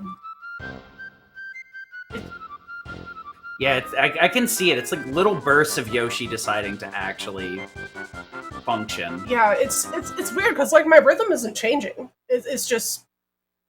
Nah, I feel ya. Sean, do you remember how to do this? Yes. Okay, my boyfriend's gonna come.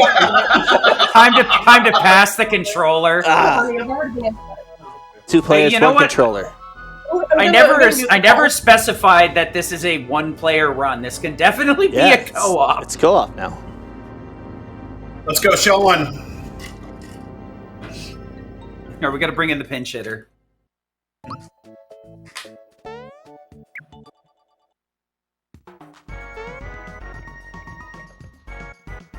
Co-op runs are more fun anyway.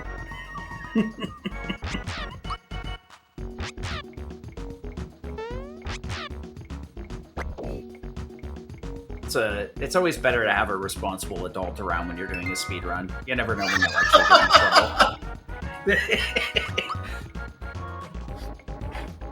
That's the problem with my runs. There's never an adult around to keep me on track.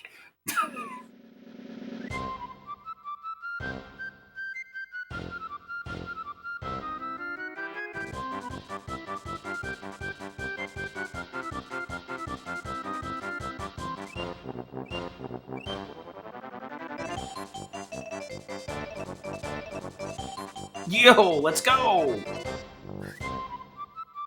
We just needed the assist. Let's go, Sean.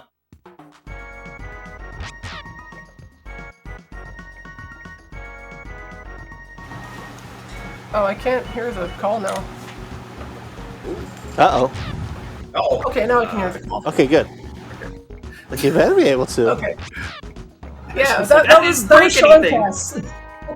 Let's go, Sean. Sean Cass, everybody. He's the best. Yay! Best thing that ever happened to me.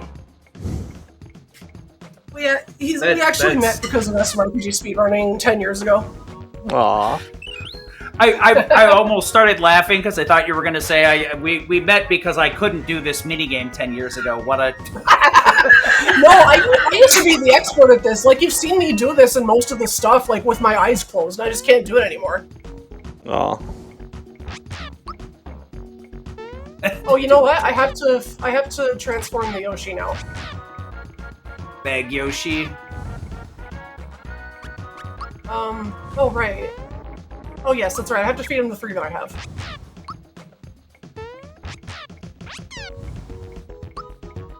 I have to do this 10 times. 1...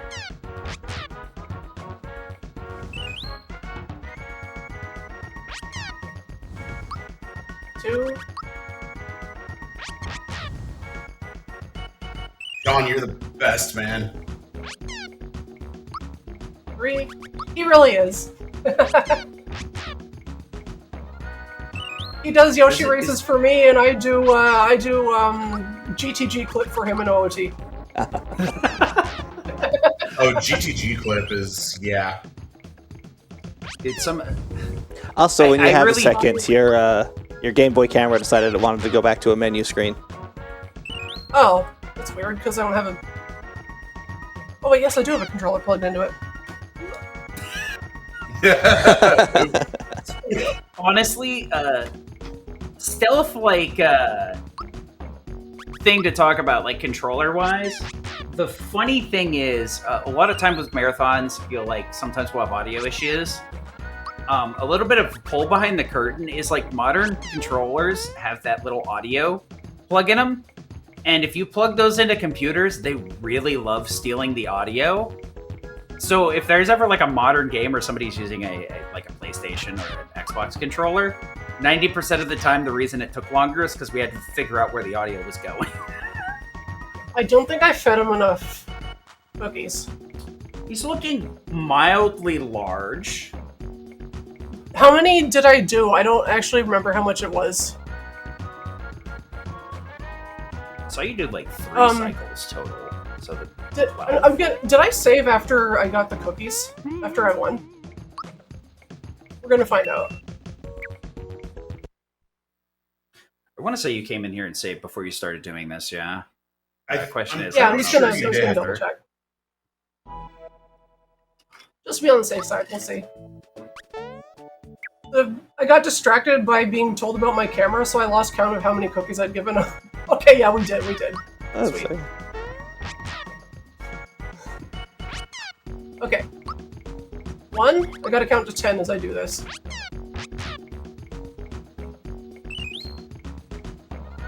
This is 2. I'll count with you as well. Yeah. I'll use my fingers. They're not doing anything else useful.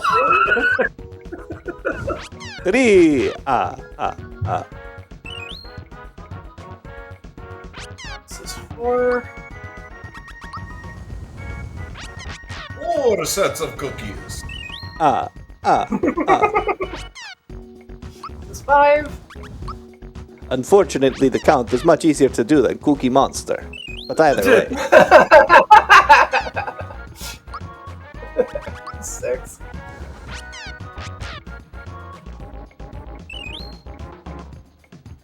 7. And the reason that we do this is to set up getting red essences from him with exact counts. This is 8. 8.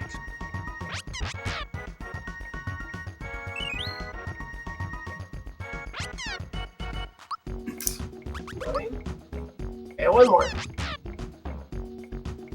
Never really noticed this before, but it's interesting that the Yoshis store items in their cheeks, like chipmunks or squirrels. They do. 10 cents. Thank you for helping me count that, because I'm bad at counting. I'm gonna make a It's mistake. hard, and like I have to be able to count to 64. Okay. I was starting to learn. Go ahead. I'm going to try and manip the rest of the Yoshi cookies. So I'm gonna try to do the audio manip for it, which is I think I jumped on the save point. Yes. You have to jump on the save box at a very specific point. I think it's when it's at the bottom.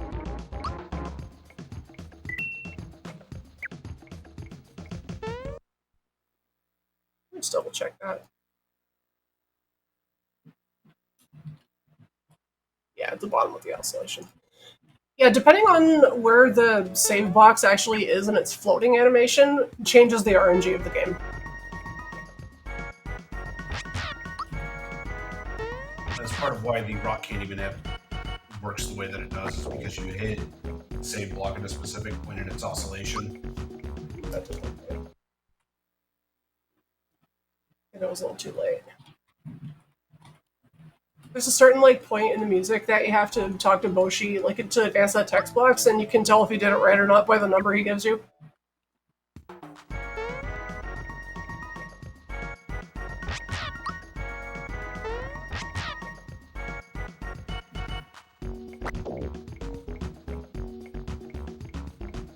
Okay, that looks right. I'll hop off and watch Yoshi. Let's see Let's see how he does. Let's see how he does with no hands on the controller. Yeah, because you got the 2.5 to 1 odds. Yeah, 2.5 I think is one of the numbers where it's you probably did it right if you got that. Yeah, We'll see though. At the risk of sounding mean, I think Yoshi might fare better without our intervention. Yeah. Okay, I think. Oh no, he's not winning. Okay, that wasn't the Yoshi, bro. That's weird. Yoshi's just making me look bad. 2.5 is supposed to be the right number to win in that minigame. Just felt like That's being okay. Blue Dog for a minute, I guess. Worst case scenario, get Sean to come over here again and get us more cookies.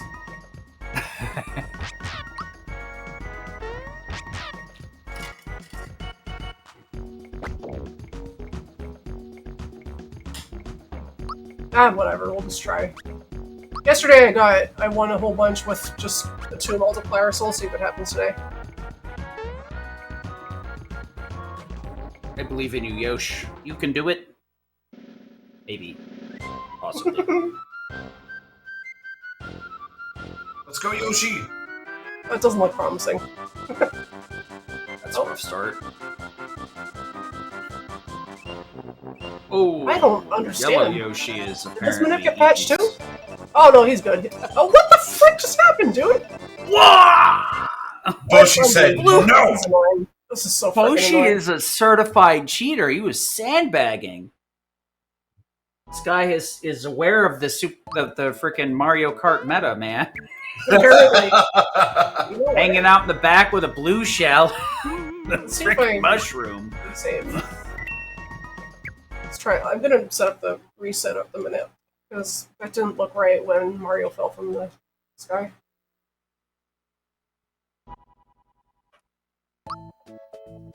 Let's see. No, this still doesn't look right.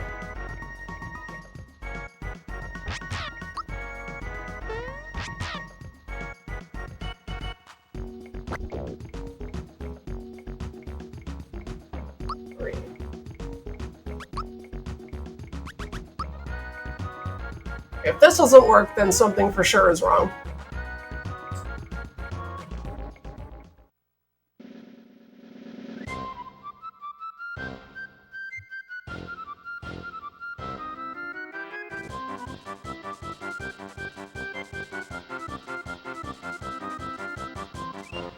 Look at Mario!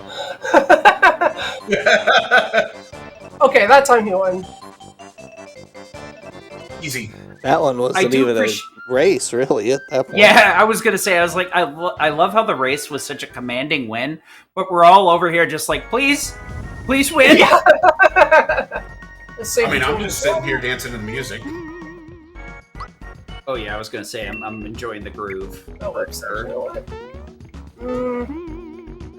It's not supposed to be like a small window to set this up correctly, but the way this has been going, I don't want to chance it. Okay. I don't know why this minute got so. It's like a 22 frame window, so I must just be like. I wonder if my audio is like delayed or something. Hmm. I mean, you definitely hit that one on the bottom of the oscillation. Doesn't sound like it's delayed.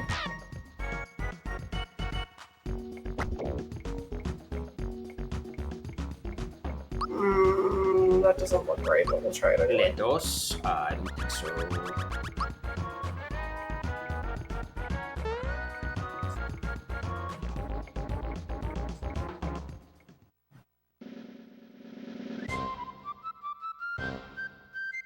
I guess it's something really easy to forget casually that the No, it doesn't look good. save blocks just kind of okie dokie. Oh, Yeah, this does Going not full look blue dog? Nope. oh wait, I've seen this. I've seen this. I've seen this happen. Wait a second. Oh, you won. Cool. No! Let's go! Let's go! Woo! All right. All according to Kekaku. I need to do this until I have 135 cookies in storage. Oh yeah, I forgot about that. All Yesterday I according hit to the frame where you get like the 10 multiplier. I don't remember how I did that. I didn't even know there was a times 10 multiplier for this. There is. I love that the subtitling on our stream got K and Ku. That was it.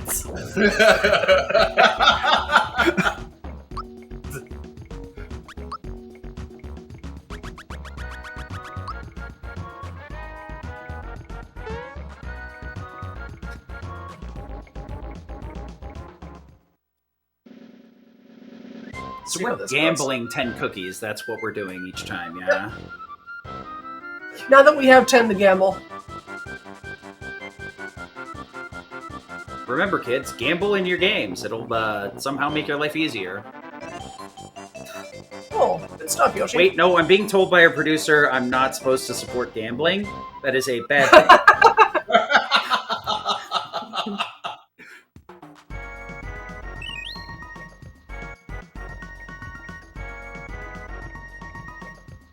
Oh, that didn't look good.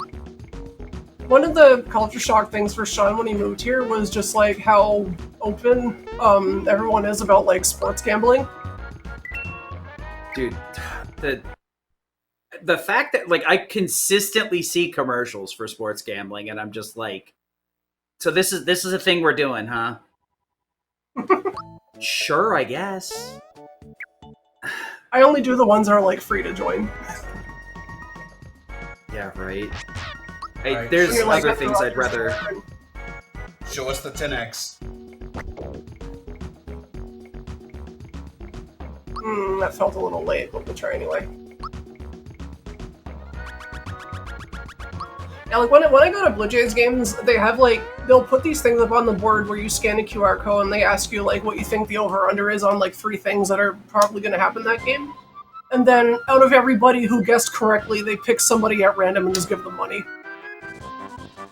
So that's not really gambling. Yeah, it's more of a raffle at that point. No, that's a raffle. Yeah. It's a bit of a game of skill to get into the raffle, but yeah. Okay, yeah, that was definitely too late. He's not winning that one. I'm more a fan of the gambling that supports a good thing like Nami. Oh, wait. Amberly's just gonna come out of the butches and kneecap me for saying that. No, ours is a sweepstakes. That's even more different. Yeah.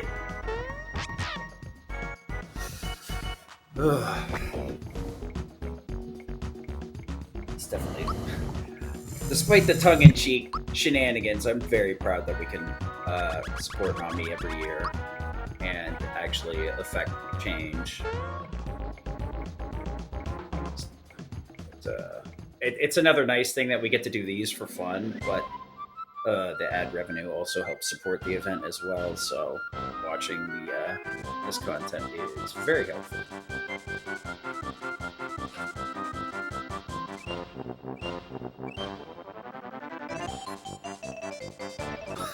Welcome to another episode of Mario Cheats at the Horse Track.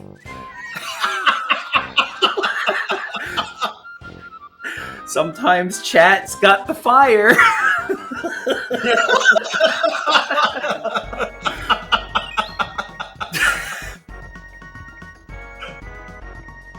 I'm suddenly like imagining the what is the anime where like they're horse girls or whatever instead of actual horses. I'm just now imagining Yoshi's like. I can't even finish the thought. I'm out. The anime women Yoshis. Why?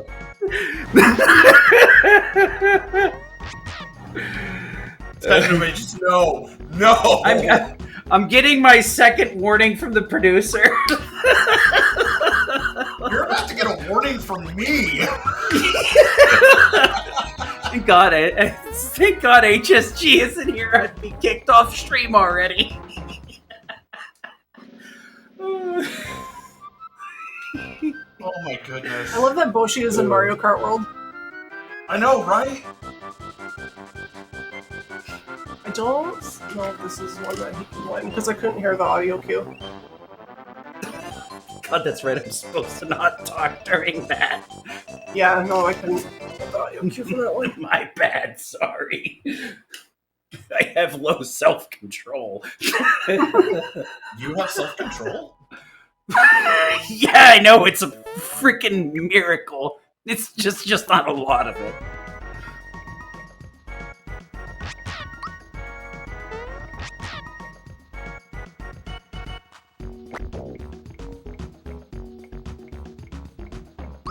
That was too early, I think. Come on, soft reset. What the hell's wrong with this controller? Sean, do you feel like doing more races? I can. Okay, if we lose the next one, I'll enlist Sean's help again. This Manip is not working out for me today.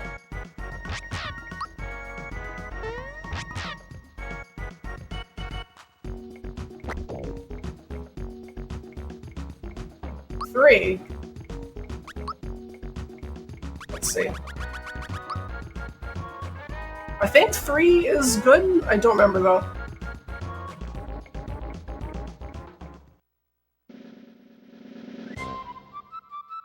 It might be. Half the fun of this is just like looking at what Mario does. Yeah. You're just staring. Oh, come on. Vibrating like okay, good. Okay. Good. The moments where he just vibrates like a toddler on a sugar rush. You know how many cookies we're at? Because I've lost count again. I need like 90 more, I think. I'm just not hitting the good frame with the 10 multiplier.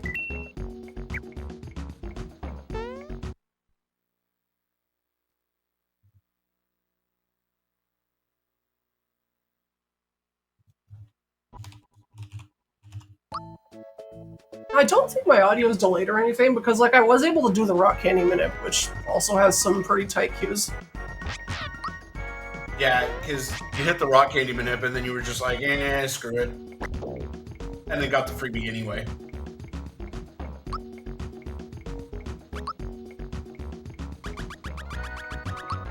Keep getting crappy cookie payout counts. That's entirely random what number you get. We haven't seen a 4-to-1 yet. No, it's weird. You usually see more variety than that.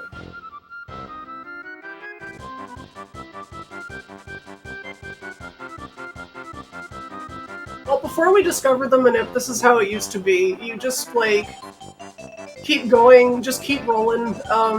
You only reset if he gets... Oh my gosh, that was so close. You only reset if you see 1.5. Oh, that was a little terrifying. Ah, that was close. Okay. That was another 15.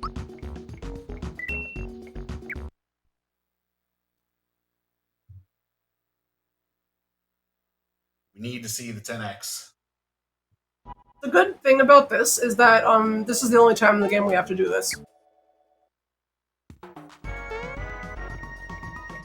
If I remember correctly, this is for the rock candies from the waffles. At least partially. Yeah, we get more rock candies from the Joffles, but this use them for the Joffles and the bandanas, and also for feeding the baby Yoshi for red essences. Yeah. I've got a friend who, I have this friend, she's like 21, like she's a friend of mine from the Blue Jays Discord. Her Discord avatar is the Fat Yoshi, and she didn't know what it was from. And so I got to tell her what game the Fat Yoshi is from, and now she's happy she knows. It's like, yo, that's my favorite game. Yesterday when I was practicing, I did a recording where I transformed the baby Yoshi into the Fat Yoshi. I sent it to her, and she's like, what is this? How do I open this file?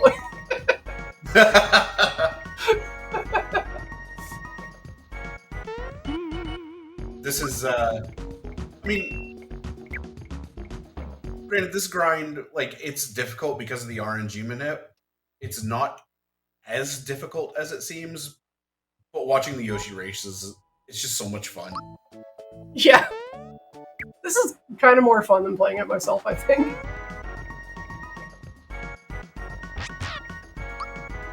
A lot less stressful, if you will. I think I might actually be hitting this like on the wrong note of the music. So next time I'm gonna try doing it a bit earlier, because I know it's supposed to be tighter than that.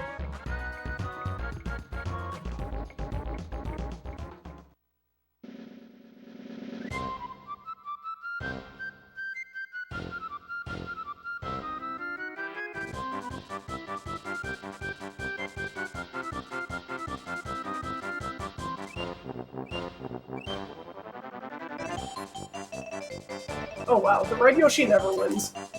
That's funny. Okay, I'm gonna try, I might be hitting it on the wrong note. I'm gonna try a different one. Because it's been a while since I've actually like had to do this minute.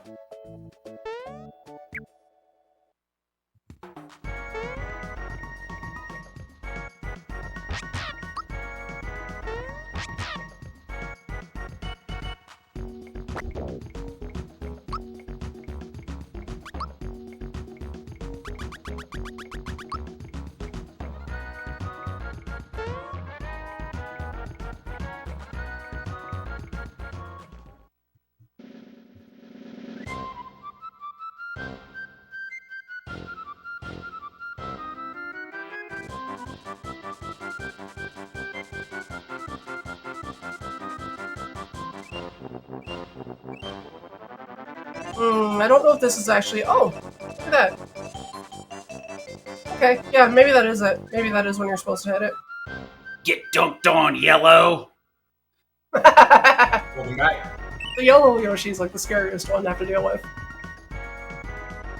That one just goes like God mode randomly. Okay, let's try that again. Yeah, I think I was actually hitting it on a note that was a bit too late. So I'm trying, I think this is when you're supposed to do it.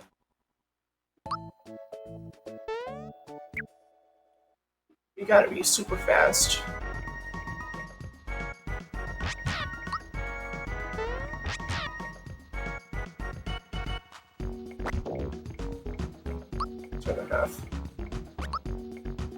I keep just getting these crappy numbers. RNG's just not being kind to you. It's just not being nice. Like, I'm just not hitting the right frame. So are we just counting all the cookies, or are we gonna actually check? The scorekeeper tells you at the end how many you have. Yeah, so... Come on. Boshi, fudge off! Okay, that was wrong. Dick. Boshi said no again. He said no. It's absolutely against finishing this run today, and I'm not happy about it.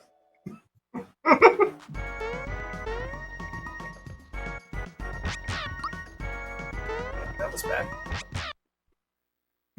The way that they implemented the sprite for Mario riding Yoshi is kind of funny, because like you can see little sprite artifacts like hanging off the side of him sometimes. Mario is actually on a higher layer than Yoshi is. Honestly, with how like seamlessly you've jumped on most of them, I didn't even know you could jump over them until you did. Okay, if he loses this, then I'm calling Sean over. This is just not working out for me today. It just keeps giving me like the crappiest numbers. And watch, Sean's gonna get 10x first try.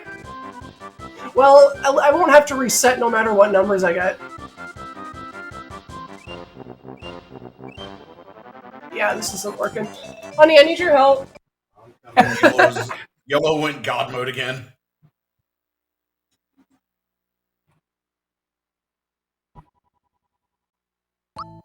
Yeah, there is a way to do this and like get the 10-minute, but I think it's like a 2-frame window or something like that. Oh yeah, that's a little bit of a yikes moment. Dude, that's terrible. Oh, let me mute so he can hear what's going on.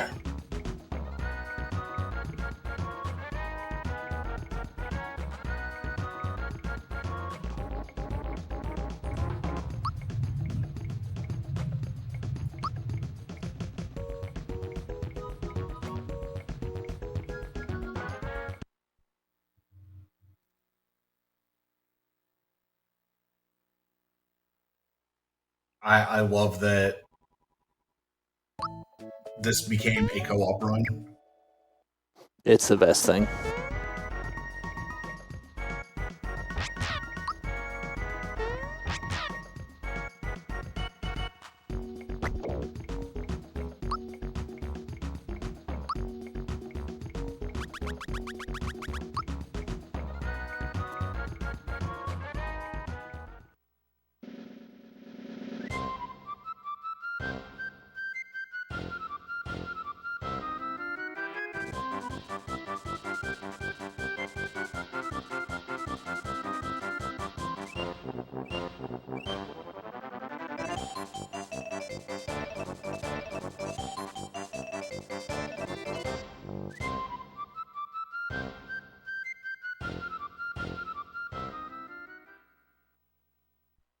It is not being nice today. No, it's being very unkind today. So what's our goal here? How many cookies do we need? 185, if I remember correctly? Or 135 in storage is what it says on the notes.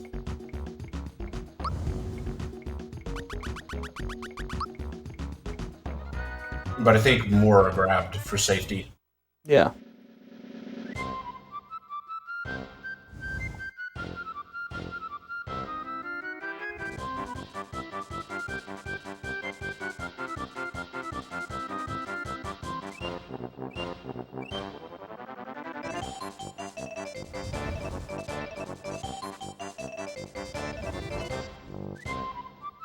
It looks like it just keeps dropping inputs. Mm-hmm. And so I'm not as familiar with SMRPG as anybody else on the call. What do the cookies get for us? How are we using them later? So we'll be trading them to the baby Yoshi in order to get red essences later on in the run. On top of that, we can use them to turn enemies into items, which is actually going to be very helpful. Like the Joffles will become rock candies. I forget what the bandanas become off the top of my head.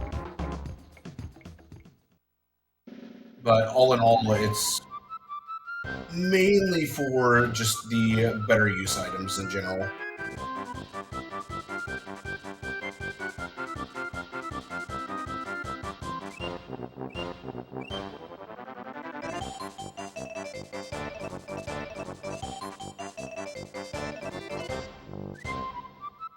Woo!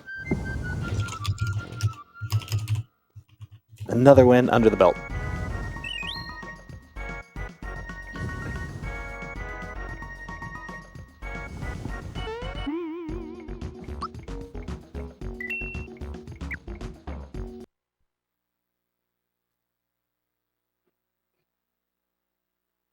Another win down. I missed how many cookies are in the bank. I wasn't able to parse it quick enough to note either, unfortunately. I'd imagine we're getting towards the end with the amount that we've already gambled away. Ooh, 3x. This could be impactful. Oh. And then I accidentally wagered one. Oh. It's so easy to do that. Yeah, menuing is, I say it a lot, but it is a super underrated skill that, like, as a casual player, it doesn't really, like, hit you. But that's right, you know what? I think we can actually... Hold on, let me see here. You're gonna let me rewind? Yes, actually, I can rewind in YouTube! Functionality! Oh my goodness, functionality? Oh, we're going back to manual control for this one. Let's see it. Let's go, Sean.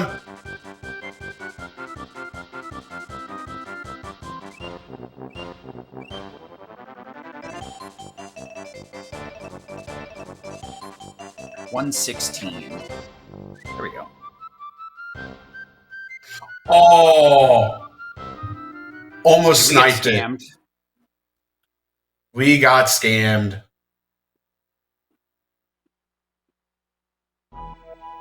Chad is noting that this was improved in the remake, which feels like, yeah, that happened with a lot of small quality of life things. Or even big quality of life things. Like in the grand scheme of the game, is this one minigame made better a large quality of life thing or a medium quality of life thing? With the remake, I really don't know. Just because I haven't watched any low-level stuff for the remake. I mean, arguably, I'd say, like, a minigame being improved is always a large quality of life. Because, a minigame shouldn't ever distract from the main game or be unfun. If you don't like, for me, like I don't like the. I normally don't like the card mini games that are very common in Final Fantasy games, but they're never like subtractive or bad enough to be like, wow, this is a bad mini game. It's just like, this isn't my kind of mini game. And having mini games like this that are like fun, but you also don't feel like, all right, this is trash, get me out of here, is a good design choice.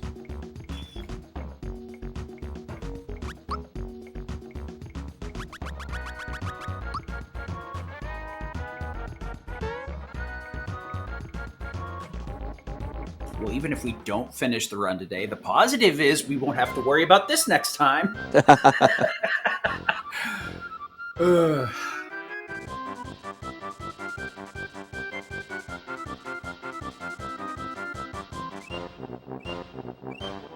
Yeah, honestly, complete aside, but the fact that you can rewind in YouTube streams unless the streamer turns it off is super cool. Yay! We're actually done. That was the last one I needed. Woo! Yeah. I actually rewound the YouTube stream to see where we are. Like 156, it looks like. Okay, we are freaking done here. If you did not freebie the red essence... Okay, I did freebie the red essence, so I don't need to do that. Yeah, you freebied the red essence. Yes, I'm gonna store the rest that I have in my inventory. And now I have enough for Sunken Ship. Yeah, because that puts you at 178. Yeah. Okay, Tadpole Pond. Tadpole Pond. Yeah, Sean, that is so true, because this game can be finicky.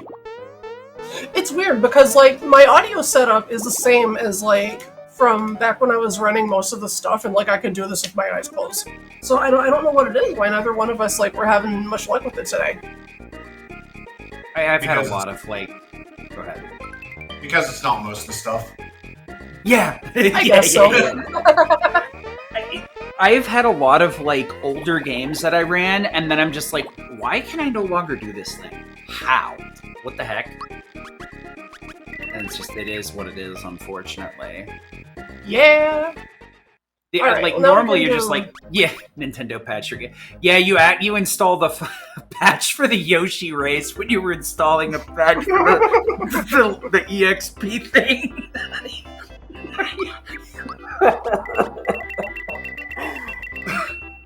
It is time for the jump grind.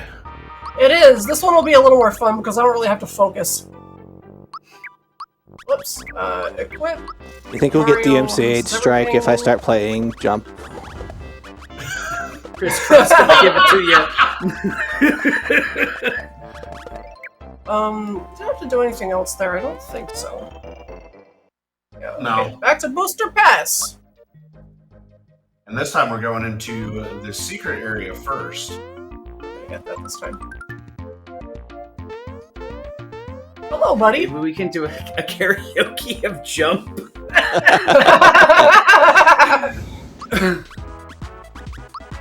Here's what we're gonna do.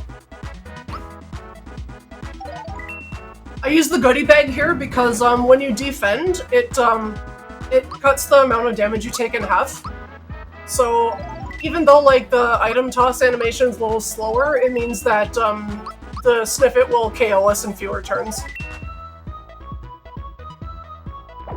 Oh yeah, that makes sense. Because we don't want to actually attack him, we unequip everything so that he can KO us, because it's actually really hard to lose this guy. If you lose to him and then the next 4 people after him, you get a really funny cutscene is unlocked in Booster's Tower. Nice miss on the bolt. Yeah, Any for real. other time, and that would be good RNG. So, here's a question for you, Pidge. Have you listened to the oscilloscope deconstruction of the battle theme? No. It's so good. Yeah, the last couple of days I've been drowning in like Deltarune remixes, remasters, and all that kind of stuff. What is going on here? I swear to goodness. What is this, Remake? Okay, I've never seen lightning miss this many times. Did you not play Final Fantasy 13?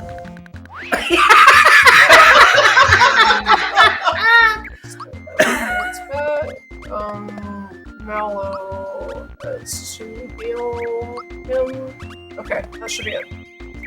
That was it, right? Okay, jump grind time. I have 38. I'm gonna do some quick math. How many FPs do I have? We don't know how many FPs, but we do have maximum fan velocity.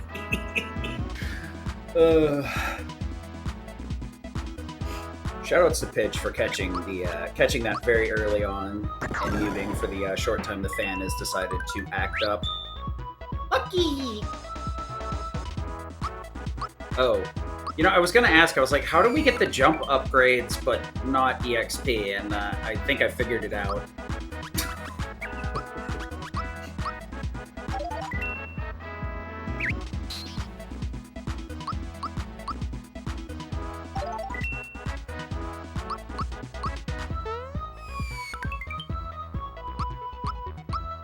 Who's been counting our jumps for us? How many are we at now, chat?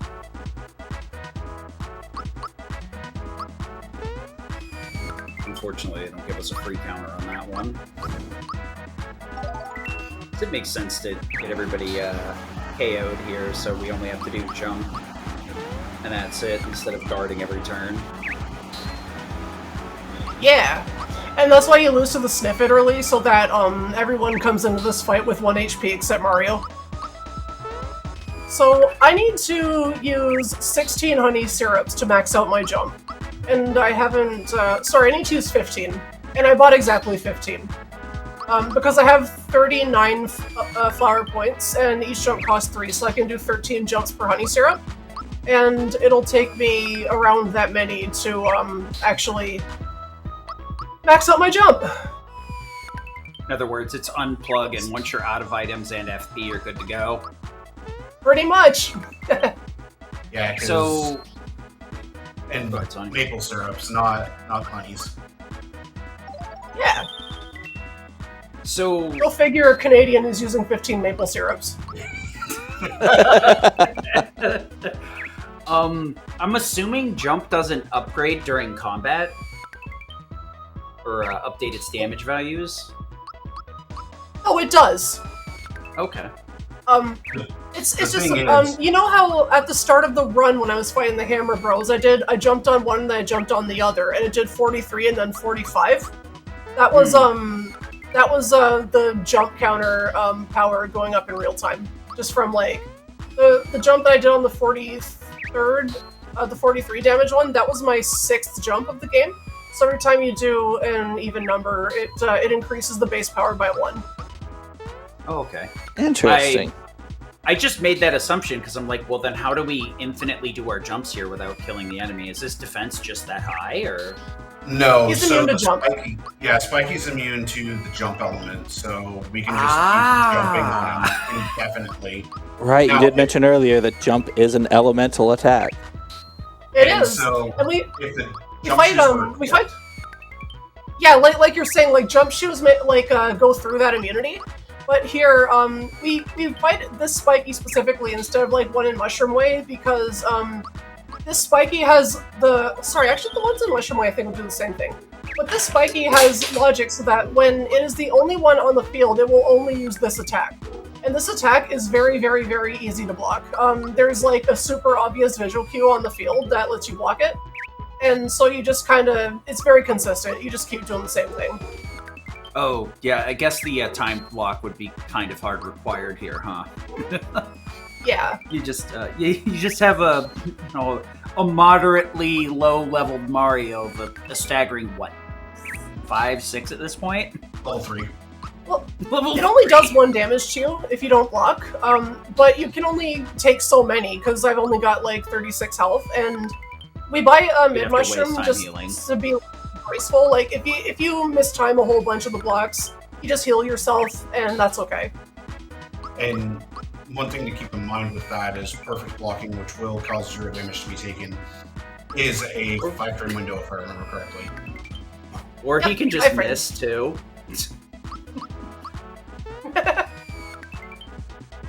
Just like the blind sniffet who can't land a lightning to save his life. It's funny, because when I'm playing this, I can remember this stuff no problem. But when I'm not playing, it's like, I'm going to have to second-guess myself here. It's a matter of, like, I do the same thing where, like, I kind of second-guess myself, and I'll say, like, oh, it's like this, or I think it's, okay, nice freebie. Now we're going to have to actually count. +1. But yeah, you say, like, oh, yeah, I think it's like this, and I go, why the hell did I say it that way? That is not correct. I know it's like that. So yeah, even though this grind is going to take a while, it is absolutely necessary for powering up the jump attack going deeper into the game. Otherwise, things get really, really difficult, nigh on impossible.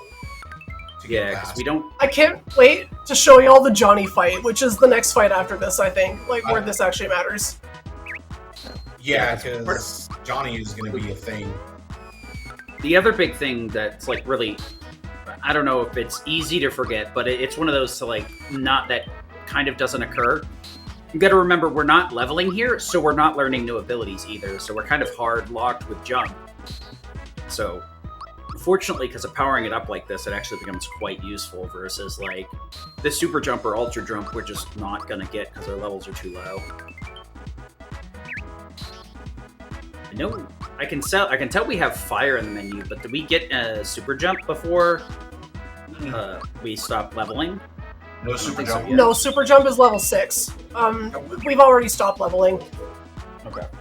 We are done leveling for the rest of the... Yeah, the last fight that you get EXP from that actually counts is Croco. Croco 2 in the mines, because Punchinello doesn't give you any EXP at all or any coins. And then after that is when you get the Lucky Jewel, so that's when, like, in a normal low-level run, you would start gambling away your EXP in every fight. I'm glad you specified Croco 2, because my brain was like, huh? Well, we definitely leveled up after Balom. Yep, as Balom, Boyer, and Croco 2 are where EXP gains happen, and then after Croco 2, like Pitch said, with the Lucky Jewel being in our inventory post Punchinello, which is no EXP because of the cutscene, which is why jumps aren't used in that fight, that's where your EXP just goes down the drain. Yep. It's still so cool that, like, you have enough tools to reasonably deal damage. The items in this game are, you have enough inventory slots and they're strong enough that you can actually finish off some fights that are just absurd otherwise. And on top of that, like, the equipment that's in this game is also quite good in general. Yeah. Because, like, the thing I'm thinking of now, completely unrelated, kind of, is Ocean Fly from Final Fantasy VII, one of the newer glitches that just got hot off the presses in the last, like, several months. But they found a way to go straight from Midgar to the temple. Not the temple, City of the Ancients. There's a difference between the two. Wow. But that's cool. The only reason, like, maybe the runners would have found a way around it, but they don't do any leveling or anything because the next fight you go into is Genova that uses water only. So, like, it's the only reason they can get away with this nonsense is because of the water rain interaction. Hopefully, like, it was discovered before our event, and I was hoping somebody that ran 7 would submit it, but unfortunately, most of the people that are built out of tough enough stuff didn't submit. Hopefully, we'll be able to showcase that next year. If not, I'm going to drag one of them over here. We're going to do it on random encounters. For sure. So, Pidge, I remember you having some trivia. Oh, yeah. Oh, I got quite a bit. Well, actually, something that I thought was kind of fun that I wanted to bring up earlier, but didn't really have the chance was somebody mentioned Bowser, like Bowser's characterization in this game. The way that Bowser was written was really fun because, like, the way that this game was coded was that the main programmer developed this scripting system so that anybody, like, even if you're not mainly a developer, you could just, like, add stuff to the game just because, like, you feel like it. Because it makes it really easy to animate characters and to, like, have cutscenes, do stuff, and it's just, like, a safe way to interact with the game's memory without, like, having to go, like, super hardcore. And that's why ROM hacking this game is so nice. So, the philosophy they had behind developing this game was, like, if somebody says, hey, wouldn't it be funny if we did this? Then it's going in the game. Like, we're going to do it. Which is why this game turned out the way it did. And that's also how they approached writing Bowser, was that different people on the team were writing different scenarios in the game. And whoever was writing a scenario that had Bowser in it, like, they would be writing Bowser for that scenario. And everyone just kind of, like, made him very consistently funny, like, just, he's like, tries to be a tough guy, but he's really a big softie, and I remember, like, SMRPG's director, Chihiro Fujioka, was saying in an interview, like, we weren't sure, like, if Miyamoto would like that, but he didn't get mad, so I guess it was okay. So Bowser just turned out to be very sensitive, and in a lot of incarnations since this game, he's just been that. And I love that that just came from, like, a decision about how the staff of this game, like, all these, like, 20-year-old people who liked Mario games, like, they just decided on this, and then that became Bowser's personality, like, for the remainder of time. Bowser's so good. Yeah, the characterization for Bowser in this game is really good. The funny thing is, super tangent, is, like, the backstory for, like, Wario is that, like, as kids, because this is, like, from a manga, Mario and Luigi used to play with Wario, and they were just, like, insensitive. So, like, Mario would just always play the hero, and Wario always played the villain, and it made him, like, hate Mario. It's literally just some silly stuff like that. Yeah! I just saw the best take in chat, and I love this. Bowser's just a single dad trying to do the best he can for his kids. He really is. That is amazing! I've seen that somewhere before, but I love it. It's true. I mean, that's kind of been the active Nintendo story, especially when they used it for all the promotion for the parental controls on Switch. That's literally the story they're pushing for him. Yep. Yeah, and questionable choices regarding Peach and, you know, all of Super Mario Sunshine, but we don't need to get into that. I was gonna say, like, the him being story-rized in Super Mario Sunshine with, like, Bowser Jr. Not the best in the world, you know, a little bit dated by modern standards, but you know, luckily, I find it it is a little bit funny that, like, nowadays, Nintendo is less stringent on their, like,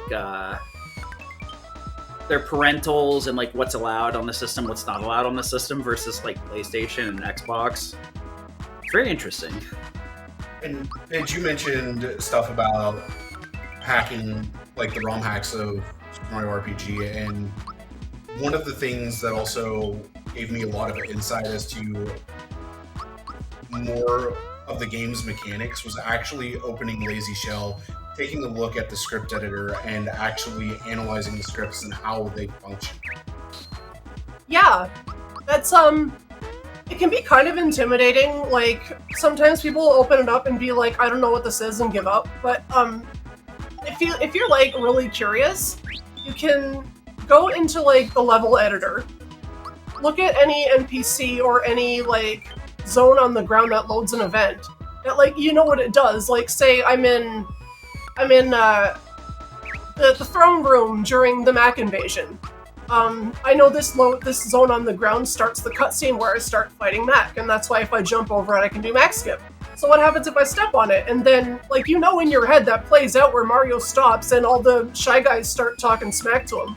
and you can kind of like follow along and see how that's happening in the script editor, and that kind of like gives you an idea of how it really works under the hood. And that's how like I learned how to edit it, was just from manipulating that.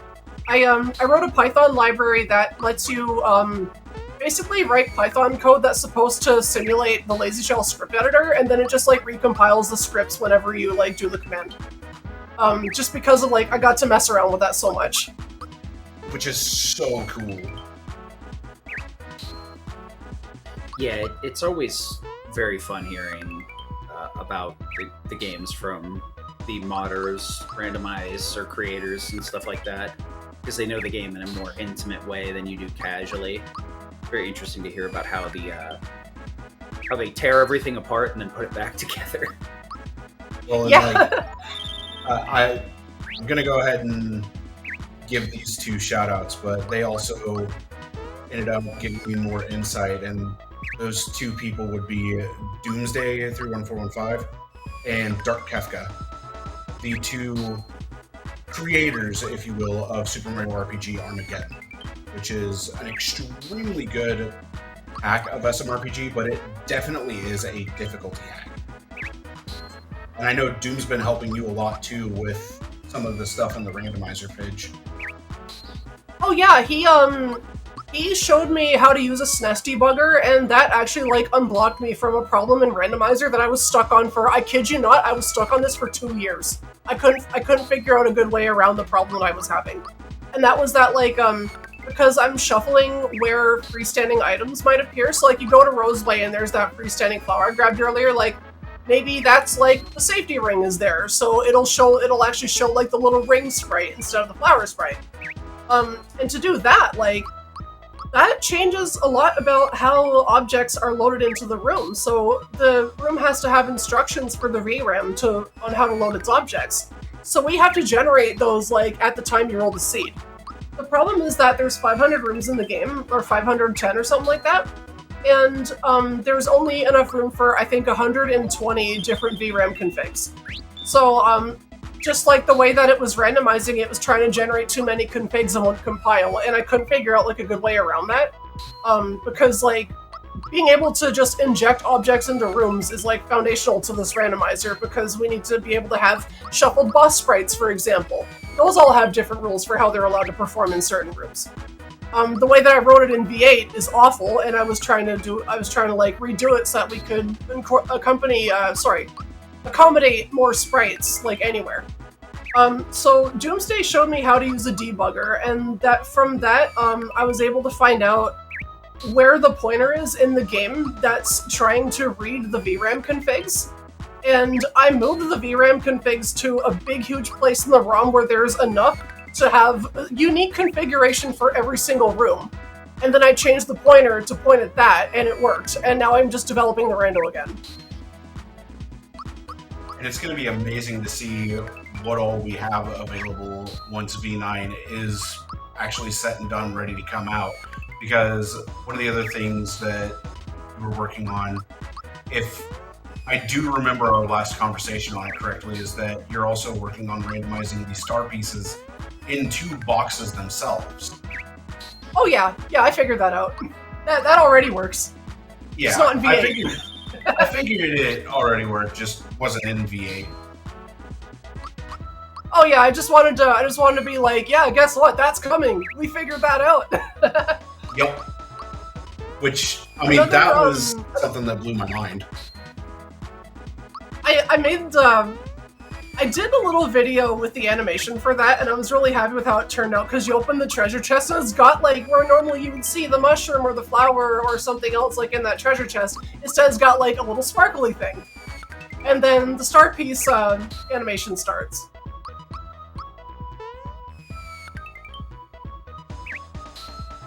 Another fun project that like I kind of was keeping under wraps, but I'm not anymore because it's like a collaborative project, is I'm gonna forget to do this if I don't do it now. So there's another ROM hack that came out recently. I think it's like the Koopa Bros ROM hack. The guy who made it, he goes by Axum Ranger. That is like one of the most impressive hacks I have ever seen. So he and I are actually working together on a hack right now, and he's posting updates about it on his blog. So I'll tell you what that project is. We are doing a demake of the SMRPG Remake's Endgame. Yeah, that is something that when you had told me that was in the works, I was like, oh, I kind of want to test this once it's in a testing phase. Demakes are definitely I'm interesting so thing. excited with it. It's like the way that we've got it to work so far is so cool. Because like it's a different engine. Like there's certain things you can't do in this game that you can do in the remake that we've been finding ways around. Like the way that the booster fight works is amazing. The Punchinello fight I think is the most impressive one because we were almost thinking like, oh my gosh, is this even possible to do? Because there's nothing in this game's battle logic that can make an enemy behave a certain way if it's been hit with a timed hit versus not a timed hit. So we were like trying to figure out like, what are we gonna do about that? Like, how are we gonna make this fight possible? And I'm like known in this modding Discord for having like really bizarre ideas that nobody should ever have. But one of the things I came up with like a way to go like deep in the weeds in the popsicle sticks and bubblegum battle animation code, and like define a new monster behavior. Which a monster behavior is things like, oh, that gets KO'd, or it runs away, or it attacks you with this particular attack. I said, what if we could define like a new foundational monster behavior and just point to that in the logic? And he's like, great, I just want to do this fun little project with Pigeon. Now she's trying to rewrite the game's code. So we actually ended up being able to, like, as a proof of concept, get a Balom to run a different dialogue if it got hit by a timed hit or not a timed hit. And from that, like, he was able to just go and build the rest of the fight out. And, like, the video for it was so freaking awesome. This is stuff that I cannot wait to see in action. It's gonna be really fun. That's interesting, because I know the, like, some of the demakes are, I think a lot of them were made by Chinese developers, and they're kind of, like, laughable rather than good. It's interesting to hear, because it sounds like this is actually going to be super, super good. We're trying our best. We're trying to, like, make it as faithful as possible to the remake, but, like, taking advantage of how the mechanics are different in the original game. So some of the fights will be different. Like, there are certain things that you can't block in the original game. That's not going to change. So, like, the Johnny fight will play out a little bit differently. There's no triple attacks in the original game, so I don't remember what we came up with for the Jinx refight, but that's going to be, like, a thing, too, that we have to figure out. With Bunt, like the Bunt refight, anytime a candle lights up, he gets 5 more base power on his magic. And doing that in the original game is really, really hard. But you can do it, it's just really hard. It's just so sick. Like getting the Balom to like turn around and attack Punchinello, the animation is so jank, but it's good that it's jank because that is just classic SNES Super Mario RPG. That's, yeah, because like, with a lot of RPGs, it at least from a casual perspective, it kind of boils down: hit button, thing die, hit, doing magic, whatever, that kind of stuff. And like at most for a demake, you're like, yeah, the music's going to be impacted, but it seems like the gameplay of this is going to be fairly a robust rework versus just hit button, attack, go. It's so like it was supposed to be a collab, but I've been busy with Rando, so it's more like he's doing all the work. I'm just giving him like ideas on how like just coming up with horrible ideas that he has to fix. Yeah. There's a question in chat asking where do we find out info on the demake? Oh, well, we don't really have like an official site for it anywhere, but like once it's done, you'll probably see me posting about it on socials or. I'm sure it'll show up in the Rando chat in some way as well. Actually, yeah, the general SMRPG speedrunning Discord server will probably have info on it because there actually is a set of channels for just general ROM hacking. On top of that, you've got rando channels in there, as well as the vanilla SNES version, as well as the Switch Remake, that you can get all sorts of information from. There are loads of documentation on routes for both versions, loads of documentation for the randomizer, all sorts of good stuff that you can just find within that server. And how do we find that server? Do we have a link to it in the button post? Because the way that I found it was I actually ended up finding it via Pidge. It's discord.smrpgspeedruns.com.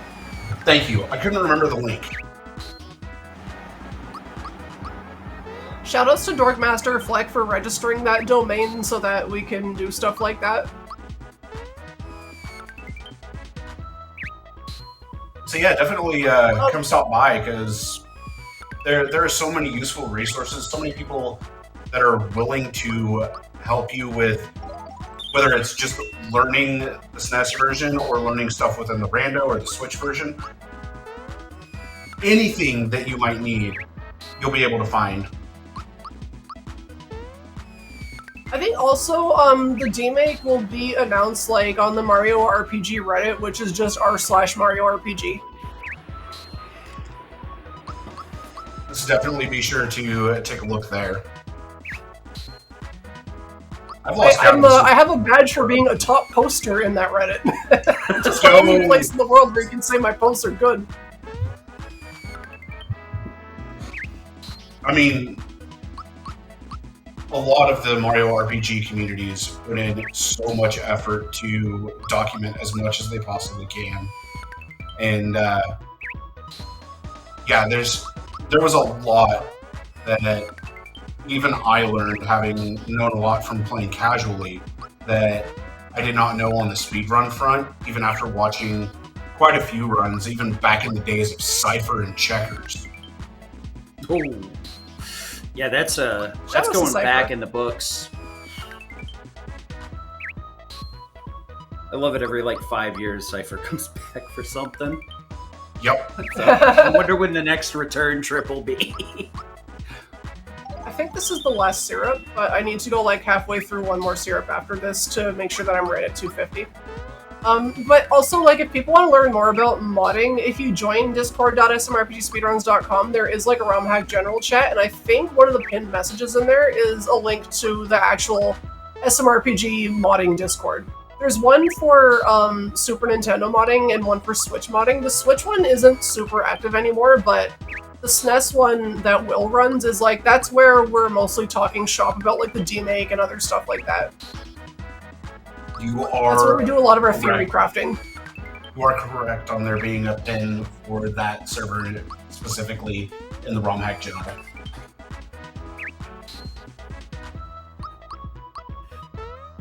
We did kind of talk about it a bit in the corner, or a little bit like sideways, I guess.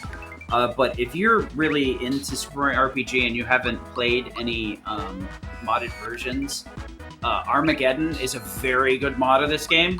It is definitely a lot more difficult, but if you're looking to play this game again, I would very heavily suggest anybody that hasn't at least given it a try to do so, because it's very good.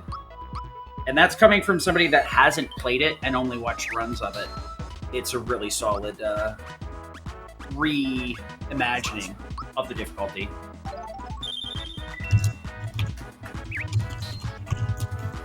I'm just gonna do a couple more. Yeah, we're almost done here. I think, like, after this I have 3 more jumps or something like that. I'll just go to the end of the syrup, like, just to be on the safe side. So, earlier when we were talking about, somebody in chat said that Bowser's just a single dad doing his best. I feel like in this game, there's, like, hints of that being the case for Bowser, but Bowser Jr. and the Koopalings aren't in this game, so the kid in question, I think, is Mallow. And the reason there's two reasons that I think that. The first one is that, like, you can kind of see the connection between them, like, when you first recruit Peach. And you take her back to the Mushroom Kingdom, and everyone's, like, explaining what happened. And Bowser kind of gets called out on, like, losing his place, and he doesn't want to admit it. So he kind of, like, he's kind of, like, stumbling over his words, and Mal just goes over to him, puts his hand on his shoulder, and he's like, "Don't worry, I got this." And then he explains everything for Bowser. And then later, like, he's just kind of the emotionally intelligent kid. Like, he understands, like, how Bowser's feeling, and he knows what to do about it. And, like, that's one of Mallow's biggest strengths, is that he's, like, really emotionally in tune with everything and everyone. I mean, Mallow's character in general is just amazing. I agree. And the second part is when they're in Nimbus Land. When they're in Nimbus Land, what happens in Nimbus Land is, like, when they're in the hallway. Who do I switch here? Geno, Bowser, Mallow, Bowser. Yeah, when they're in the hallway, and they find the locked door that says the king and queen are in there, and they don't know if they're really sick or not. So Bowser comes out. He's all proud of himself because he's gonna bust down the door and help this little kid out.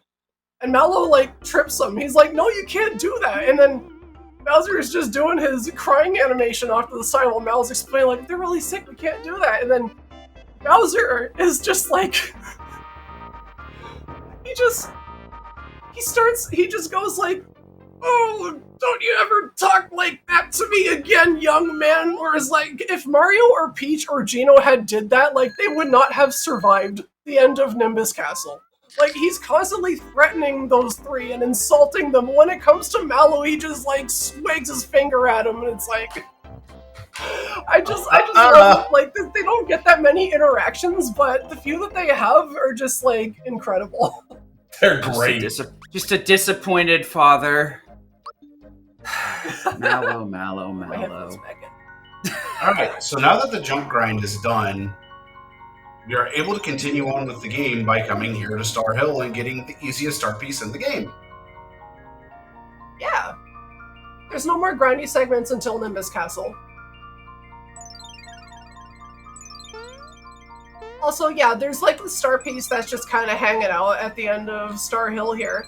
And it's like, what the heck? That was easy. They just gave me a star piece for free. And it's deceptively easy because the next 2 star pieces you get both get stolen from you.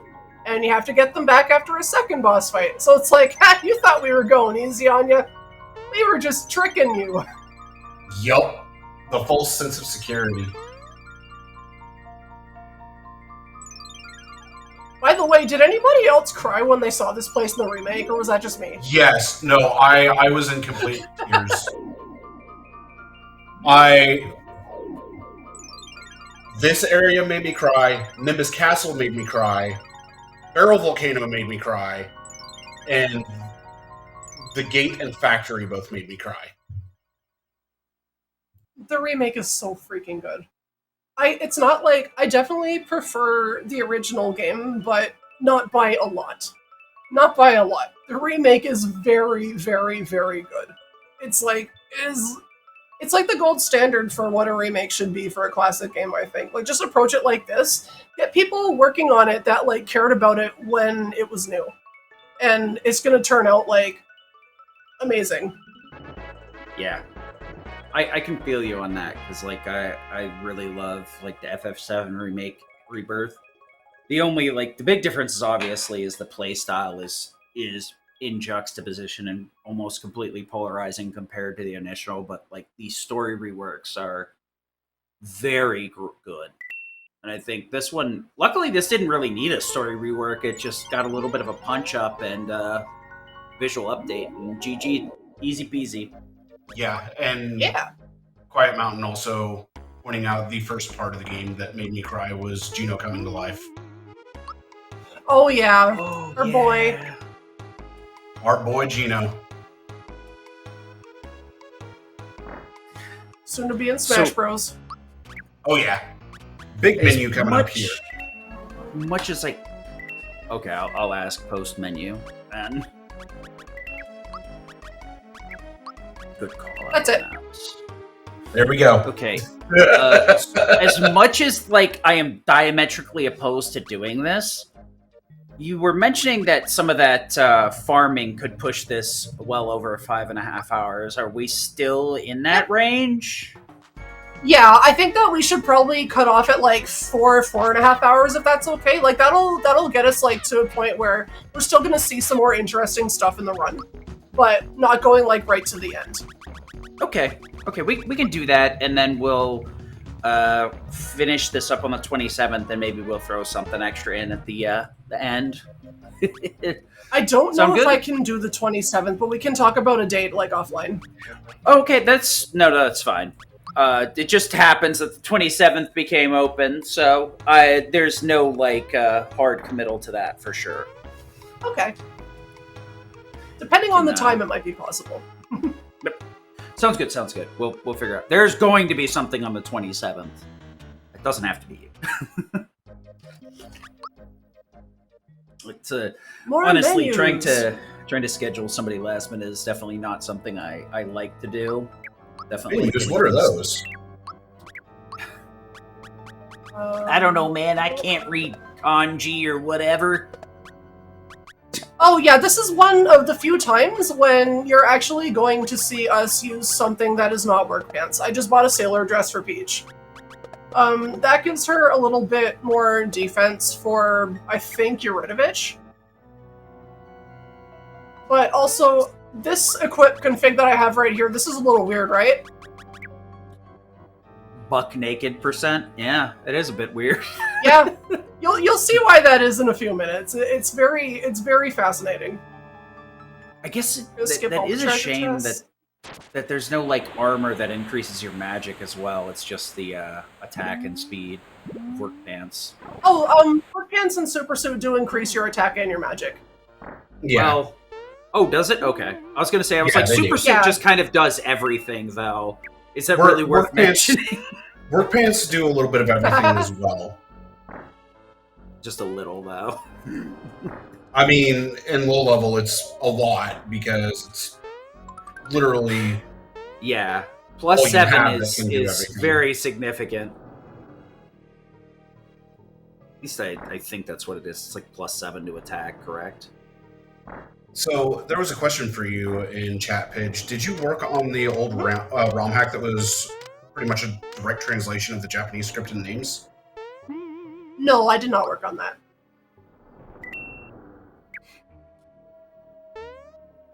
Oh yeah, there's a lot of people in community that worked on surprisingly. One of our tech supervisors for our event for consoles and games and stuff, Miria, actually did something like that for the original Final Fantasy V patch. So it's cool. Definitely a question that's worth asking because a lot of us have made the rounds through the years. So here's why we take all the armor off and do what we did with the armor, is to manipulate the speed in this fight, which nobody really understands how the speed in this fight works. But if you have, like, work pants on Bowser, amulet on Mario, and nothing else on any of these three people, their speed just works out so perfectly that you only get hit once in this fight. That's such an unhinged way to approach the fight. What if I strip everyone buck naked? Hey, it works! Only a speedrunner. Basically, yeah. It's like those when casuals are watching like a speedrun and then you do some sort of mega game breaking glitch and they're like, how did this get found? And it's like, we were looking for it. That's how. Nice freebie on the fireball. Yeah. Actually, I don't remember if that's useful or not. We'll find out. We've seen a lot of freebies this run, actually. We have. Yeah. If only that could happen when I'm running any percent. Right? What is it? Like, the base freebie rate is pretty high. It's only like rock candies and some of the other ones that are lower. Rock candies, red Yeah, essences, it's Yoshi 25%. Right? Isn't it just those It's three still rock not candies, as high red as- essences, Yoshi eggs? I think so, yeah. Okay. Oh, there's our man. Bitch. Mario gets his work pants back and loses his accessory.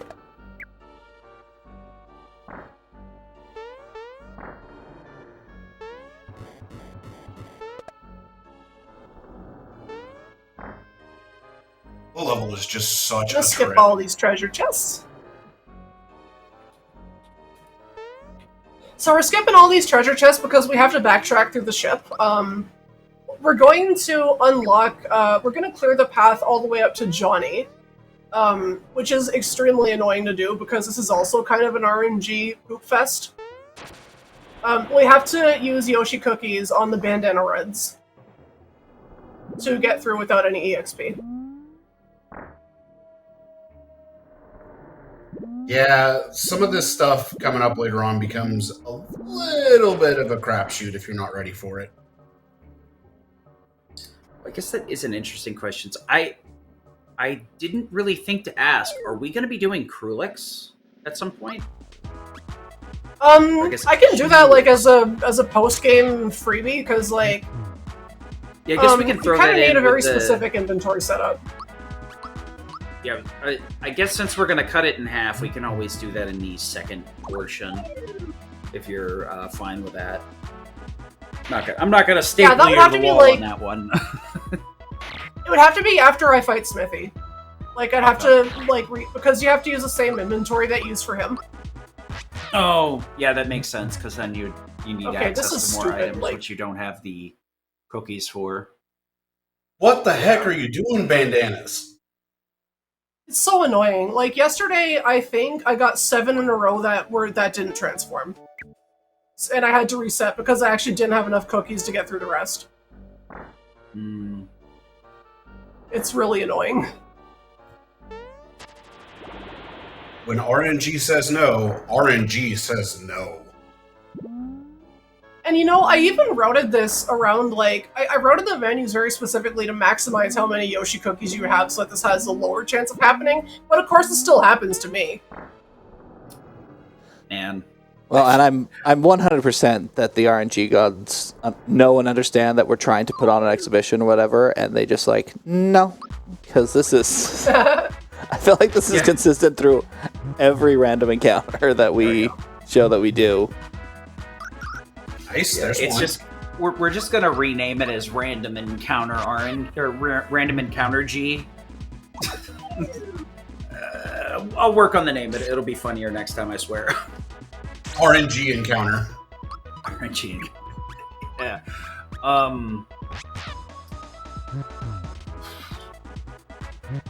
You know, I've been like playing more modern games and having to reset boss fights, and I'm like, oh, this is so annoying.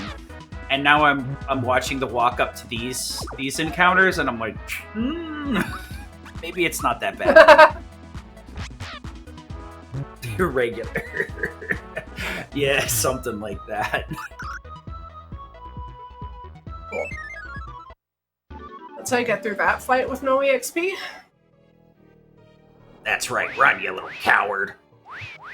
Wait, how are they there back there on the actual overworld screen? They were turned into cookies or whatever. That last one that ran away just mitosis himself. Yep. Well, the real secret is we beat them up, took their cookies, and then they disappeared. So they've been there the whole time. We just took their lunch money.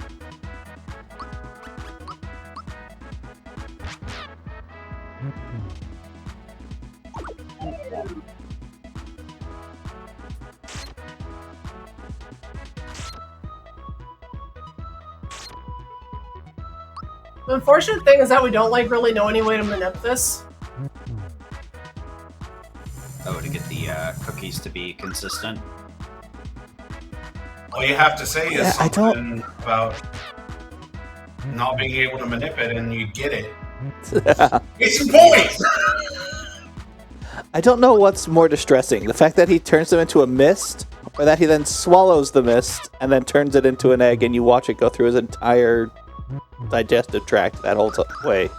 We just gotta keep talking about this as it happens, and it just works. Yoshi's got some form of IBS or something. Oh my goodness. This is like reverse commentator's curse. Let's go. Yeah, now that Justin's here, the RNG will cooperate.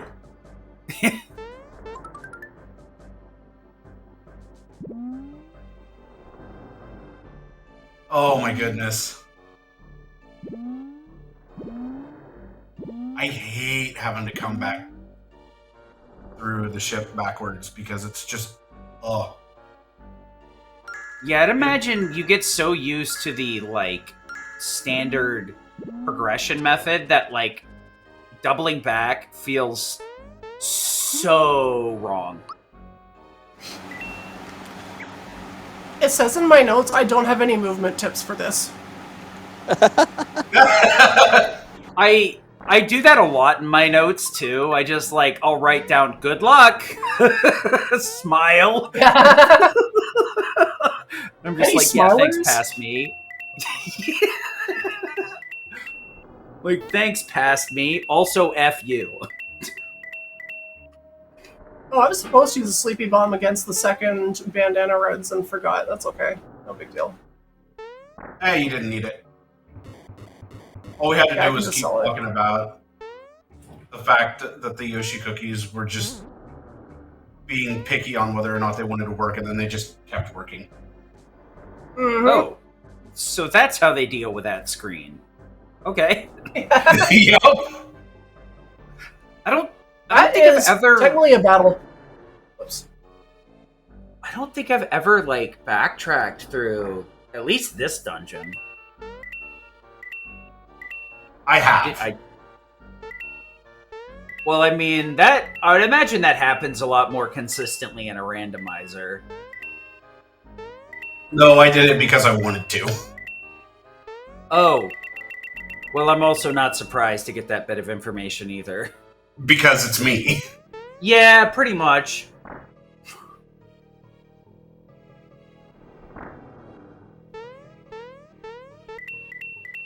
Pepe's notes like, don't get the item, you Dumbo. Oh, come on. Yeah, pretty much. Great.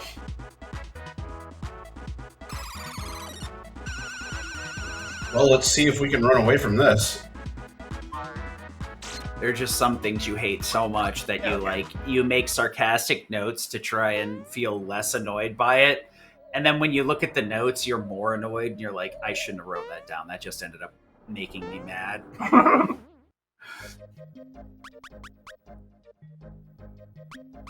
gonna go put the rest of our cookies away because we don't need those taking up inventory space.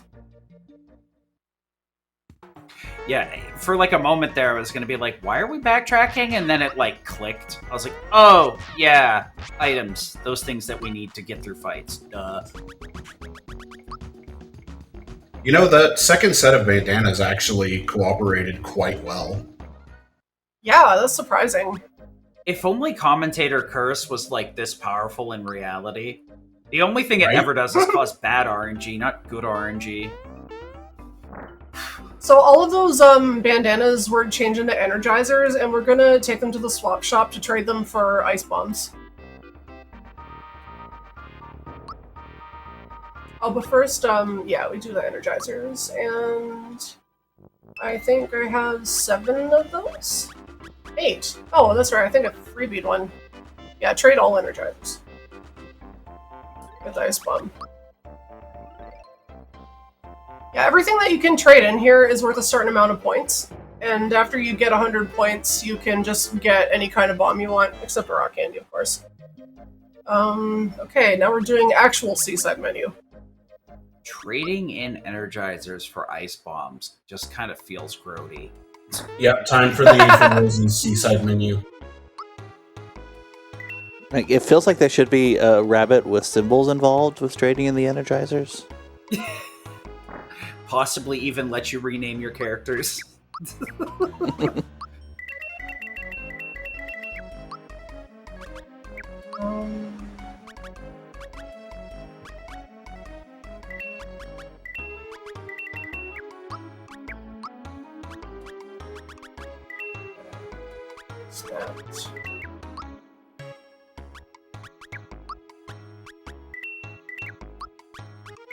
Fearless pins, 3 ice bombs, 1 fright bomb. Alex can sell the goodie bag. Thank you for your service. And, flower jar if it exists, which it does not. Buy ice bomb, as many farts as you can. And sell if it exists, a flower box, all fire bombs, and all Yoshi candies. Just 3. And then buy more fright bombs. I don't need that many fright bombs, but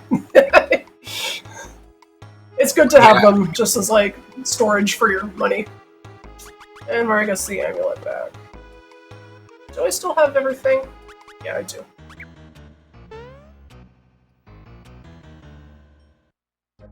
So, there's... Okay. If I remember right, in the Seaside, they sell a, like, hammer that's just named hammer, but it's actually the Lucky Hammer. Does that actually see any use in this category? Yes, because you can only use the Lucky Jewel 10 times before it disappears, so every other boss fight needs to use the Lucky Hammer. Okay. I was like, oh wait, that's right. That thing. When you were in there buying things, I remembered that it existed, and it's normally like one of those things. We don't. Go ahead. Oh, we don't get that until after Yaridovich.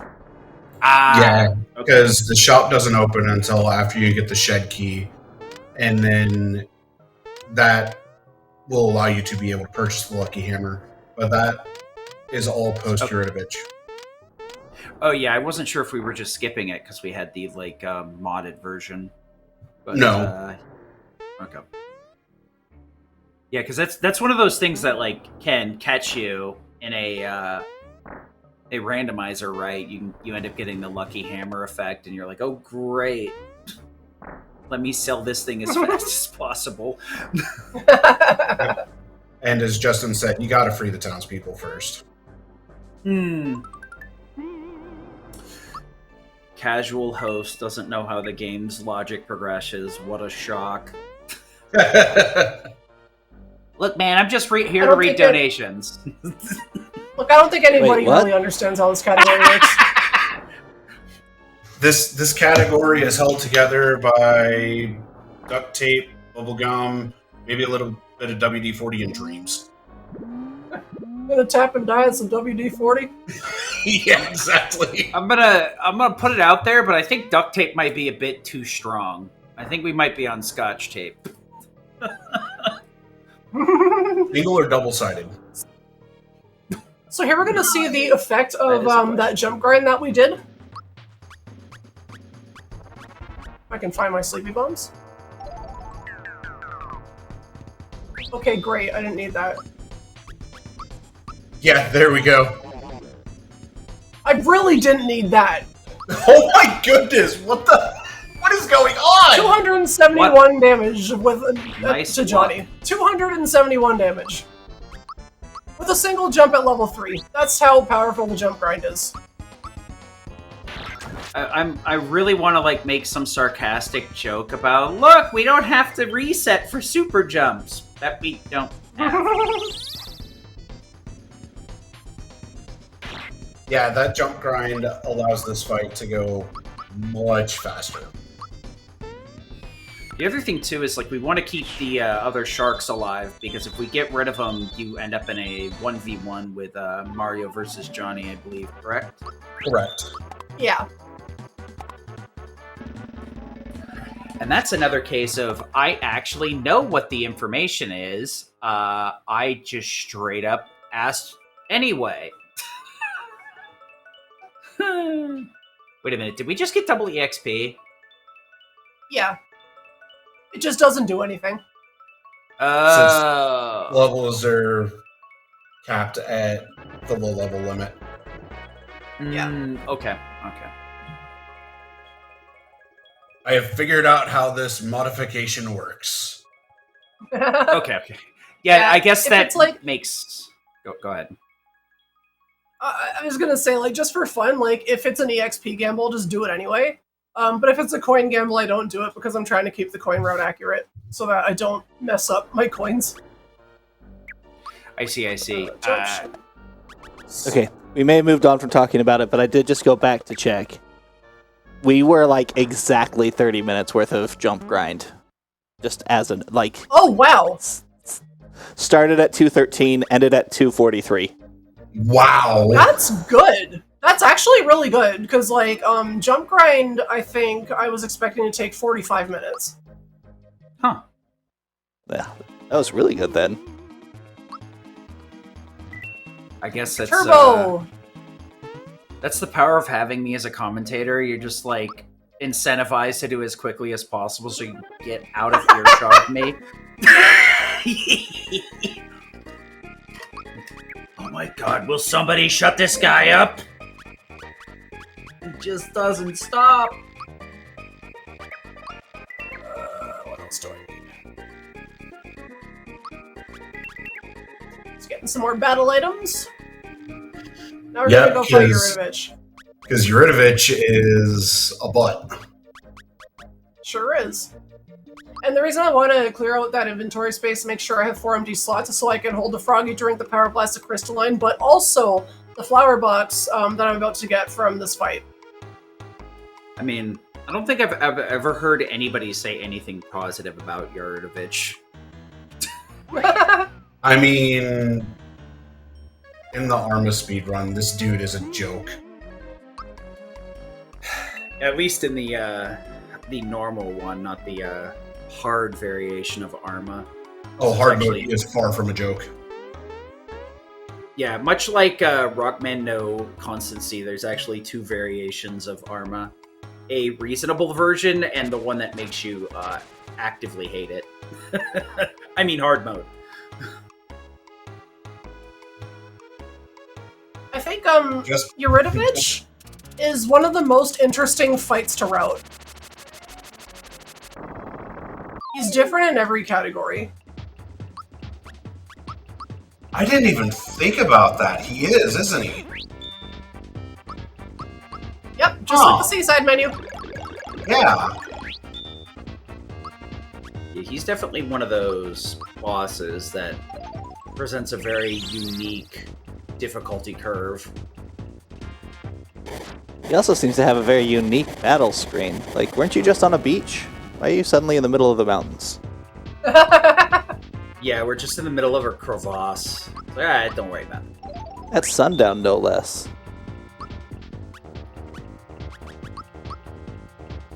I think this is one of, like, the few combat areas that is just kind of completely detached from the place you started in. At So least I think the thing that makes me the happiest about this fight is that the bad mushroom actually gets used in it.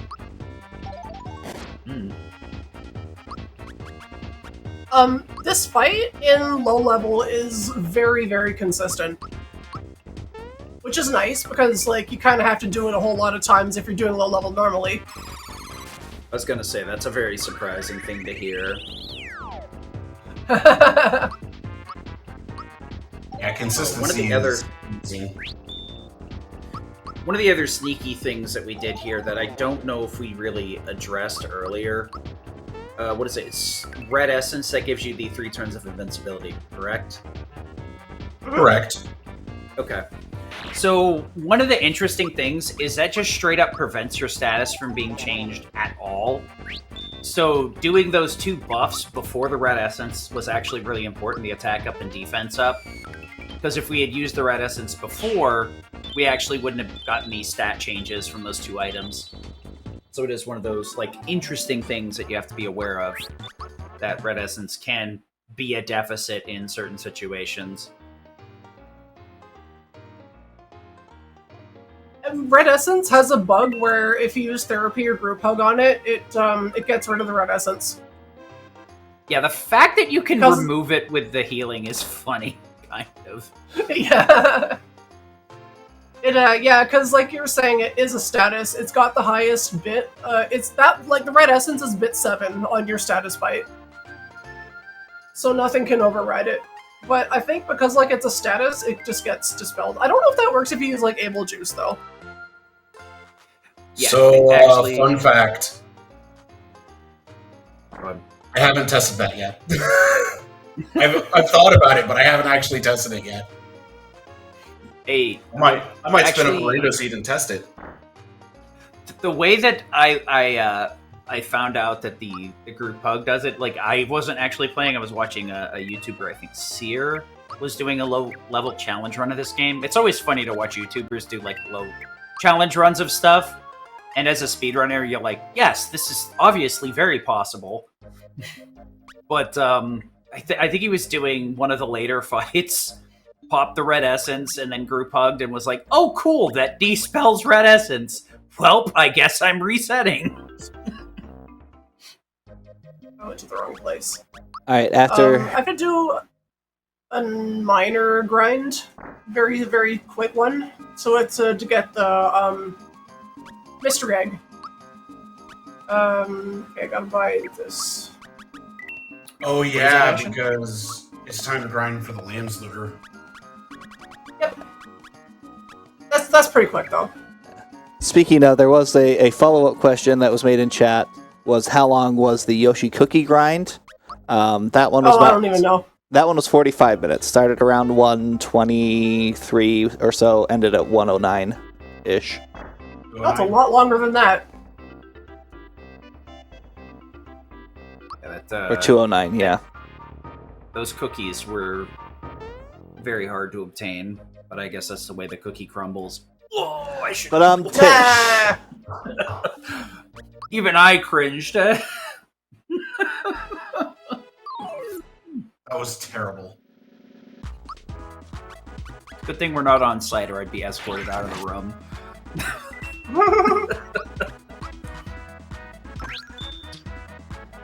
Lucky.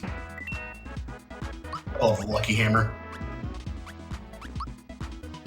I do appreciate that even in the Japanese, a lot of these pop-ups are written in English. The thank yous, the luckies. Yeah. It's like this is how we want. This is what we want this to be. We're doing it on purpose. It is always funny when like there just some English romanji pops up. I think it's one of those like borrow words. I can't remember what the exact term is for it. But a lot of languages have those.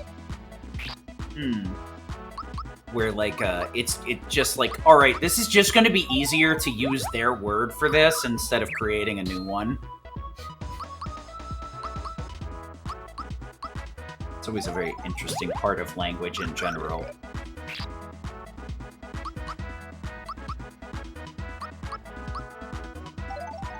Just shows at this point how like language in general is somewhat homogenized and shares a lot of the Just noticing that the menu selections are in English as well. Is that an actual like setting that you could toggle, or is that just they built all the dialogue in Japanese but wanted like the menus and the interesting battle callouts to be in English? That's just how the game is. Huh. There we go. There's a lamb. I was talking with the like Breath of Fire community recently, and was talking with Zeal, which is does a lot of Breath of Fire, like 3 and 4 Breath of Fire, and we just kind of got sidetracked in DMs, and there was a discussion where I was like, "Oh yeah, you guys got lucky because you got Breath of Fire 3 on the PSP," and he's like, "Oh, that game's actually really important to me too because I like Breath of Fire 3." He's like, I legitimately learned English from, like, having an English to German dictionary and played through the whole game, translating it back into his native language. That's so cool. It is very interesting to know that some people straight up learned English by brute force because of those specific choices of either it not being translated or some of the language being in a foreign language. Land's End.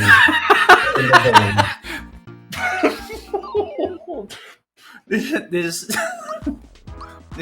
a comment in Twitch that's very apropos.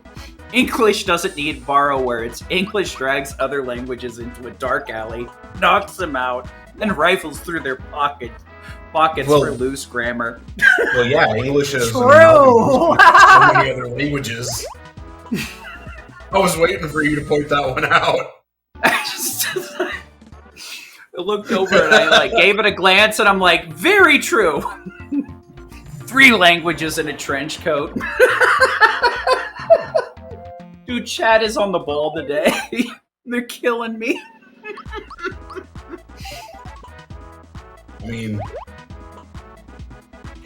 that's not wrong.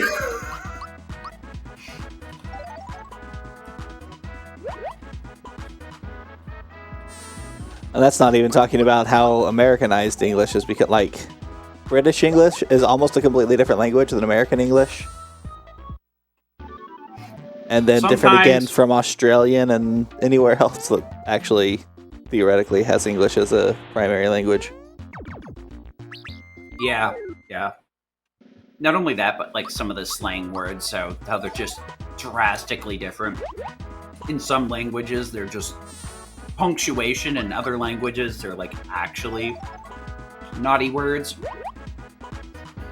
Yeah. Why do the sheep buzz like a wasp as they fly away? Because that's the way that the game tries to do that. They just wanted you to remember the bee place. So, No. we use the sheep here because, every enemy in the game has a stat that's called Morph Chance, and it's the same stat that determines how likely it is to be transformed by a Yoshi cookie or rejected. These ants have a 100% chance of transformation, so that's why we just use the sheep and it never fails. But if we had, like, used it against the Bandana Reds, you would see it fail about as many times as the Yoshi cookies did. So what you're saying is none of those ants want to be ants. They all prefer to be sheep. Essentially, yeah. I mean, Good you for could them. also gone with they're feeling a little sheepish. I couldn't have, but you did, and that was good. It's just all these sheeple with no opinions. What a shame.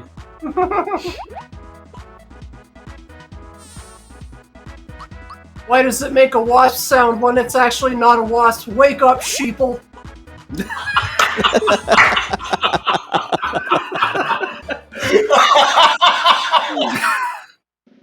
Yep, this is exactly what I wanted when I planned this. Pidge putting my thoughts into words. Oh, boy. If we keep this up, we're gonna have to be on a watch list by our co-owners. I mean, I hope people are putting us on our watch list. We've got a lot of people watching right now. Just, keep it up. Wexel's just gonna be like, wait a minute. No. All 4 of you cannot be in the same place as us. It's gonna be a soft ban on us being on mic at the same time. And then Wexel's gonna pop up in chat, be like, you're full of it.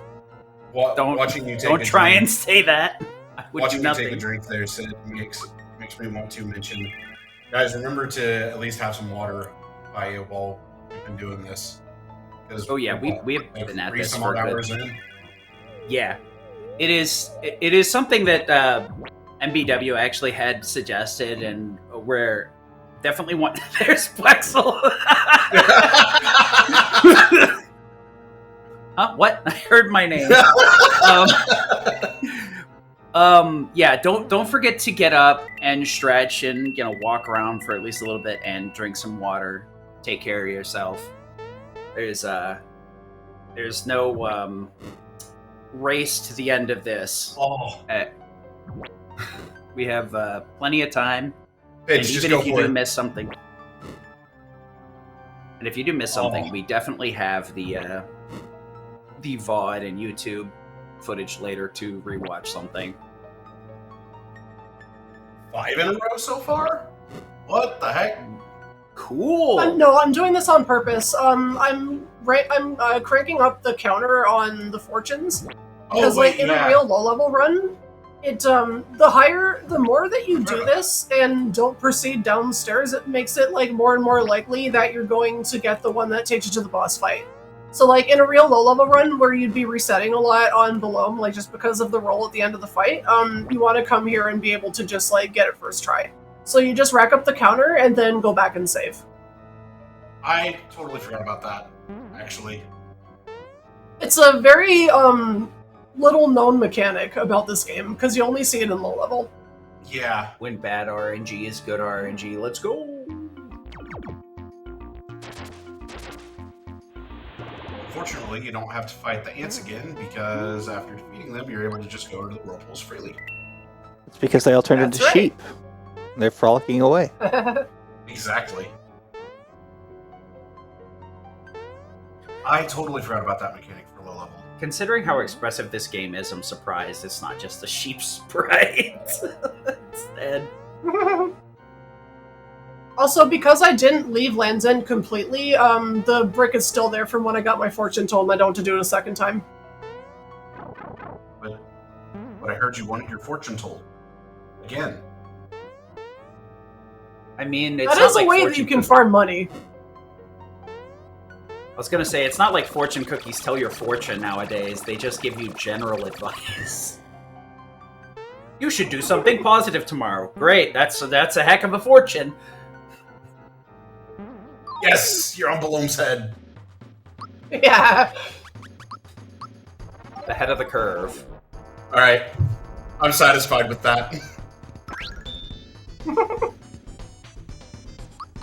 Yeah, very lucky. You did 2 damage. How could he survive?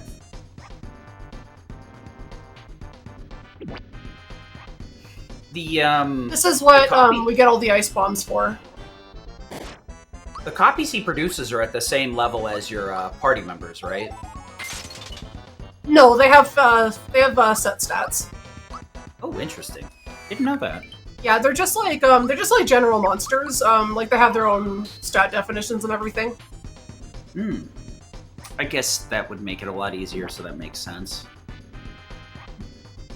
Otherwise, this would probably be fairly obnoxious to code if they had fluctuating stats based on levels.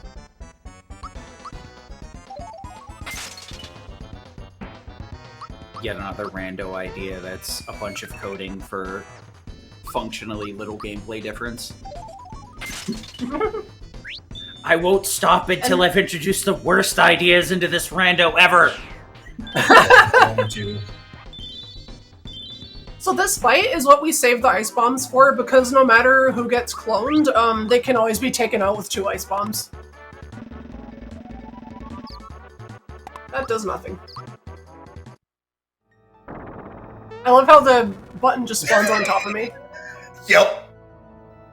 The layering issue.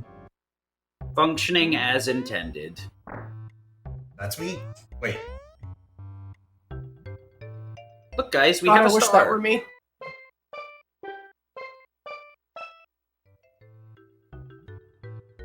Moving and grooving.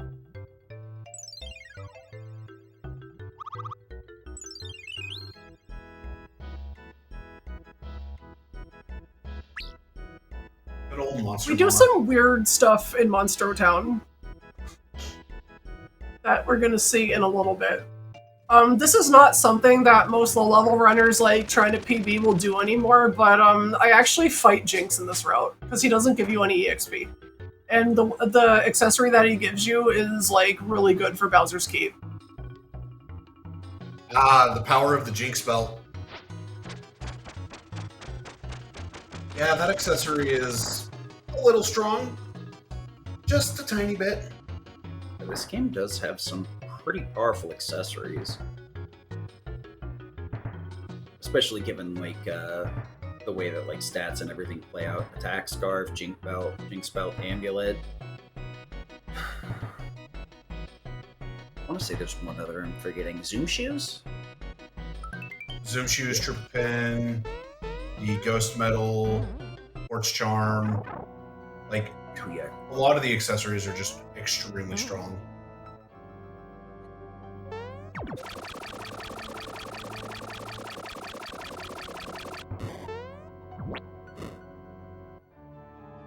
I do appreciate balancing. Now we want to. Go ahead. We're gonna actually loot the temple now. I mean, there's a lot of good stuff down here. It's actually surprising that this isn't a more common thing, honestly.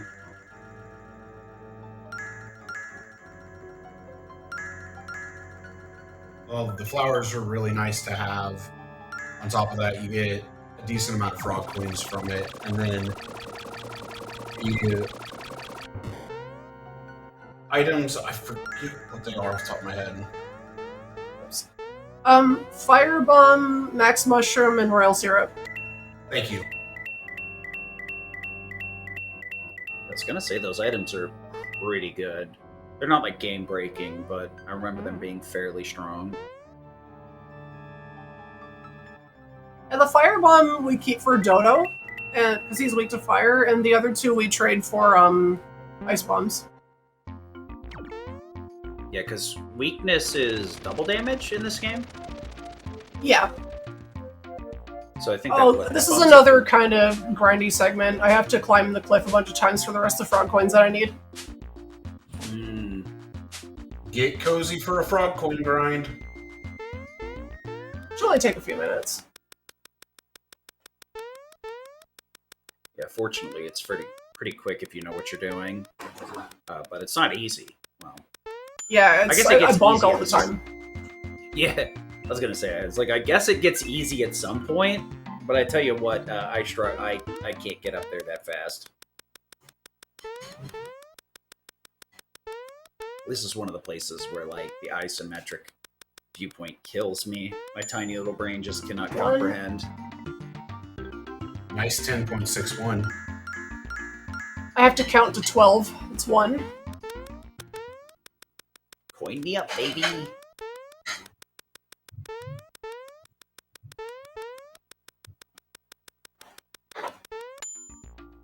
It's 2.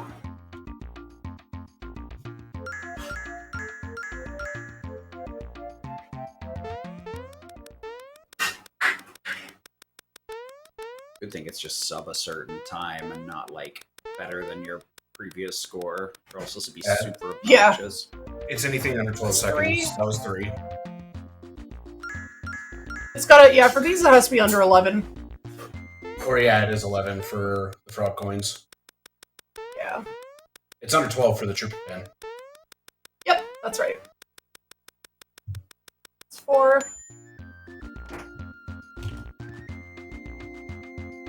Practiced this a lot last night.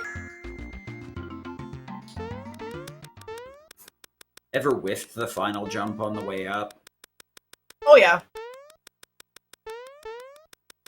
I find that to be the easiest jump to whiff. It's always one of those things, right, where it's like, this should be easy, but it isn't somehow. The only diagonal you actually have to hold.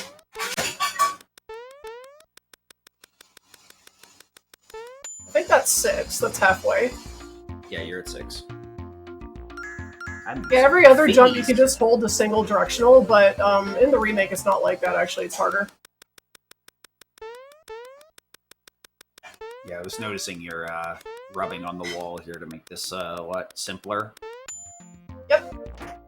I'm only holding up and right are the only 2 directions you need. I think that's 7. Yes, that was 7. I'm keeping count on a notepad document. Thank you so much. I got you. I gotta do something useful here, right? Personally, I'm counting on my fingers, because I can't count any other way. By being here, you are all useful. Because I can't carry the commentary on my own while I'm also focusing on this. I know. Useful is a very, very big stretch. We use that term charitably around here. Alright, there's number 9. Thank you. 3 more to go. Now, if I had freebied the Crystalline or the Power Blast on Yaridovich, I would need to do less of these. But because I didn't, I have to do all 12. We freebied everything you didn't need a freebie of. Yep. Yeah, because 10. both freebies, this would be the last one. One freebie, this upcoming one would be the last one. In practice, I freebied both of them. Of course! Of course. It's 11. One more. Last one.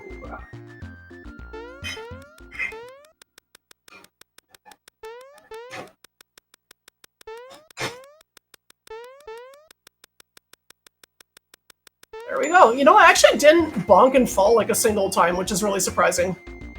No, that was good. Always feels good, yeah. I don't have any Yoshi cookies, so I gotta go to Tadpole Pond. Do a quick save, because menus are scary when it's Tadpole Pond menus. It's so easy to, like, buy stuff by accident in Tadpole Pond because there's no, like, initial confirmation screen. Are you sure? Oh, yeah. Yeah, since it just immediately buys the items instead of anything else. No bad mushrooms, no Yoshi candies, okay. It's like an optional cell menu that I didn't have anything for. Power, Blast, Crystalline, that's all we need. It's become like my Back to the biggest swap shop. bugaboo recently is like yes or no prompts on the most unnecessary things, and they never exist on the things that you do actually want it for. Like multi-phase boss fights. It's like, oh, do you want to go back to before the 10-minute boss fight? And there's no yes or no prompt. Meanwhile, like you want to learn a skill in the game. It's like, oh, hold triangle for 2 seconds. By the way, you can unlearn it in one button press. Oh, cool.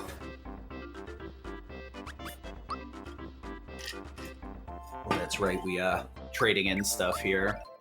Yep. To get the still feels Oh, weird. sweet. Oh, you ended at 7 perfectly. Let's go. Yeah, I needed exactly 7. That's pretty sick.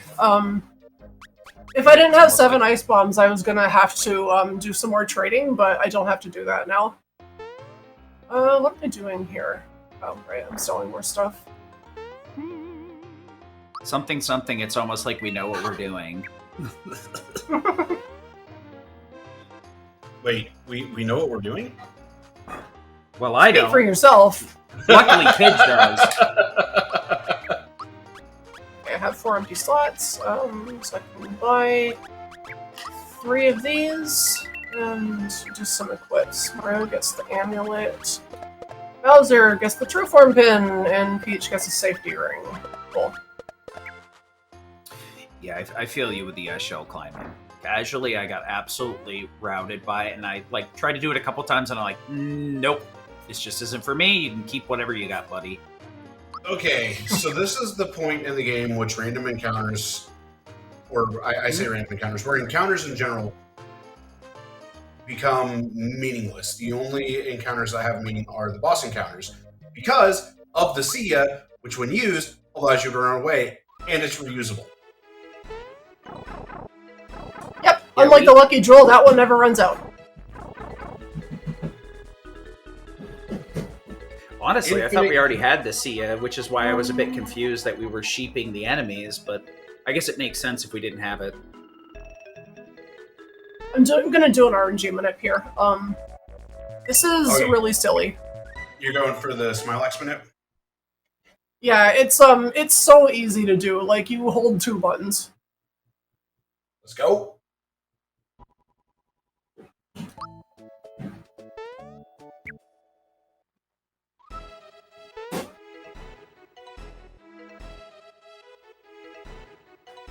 Here he comes! He just goes to the right pipe! All you gotta do is walk. Okay. Sometimes speedrunning is just that simple. That's the bad formation, so I'm gonna reset it. This is like the only enemy in the game you can actually do this with.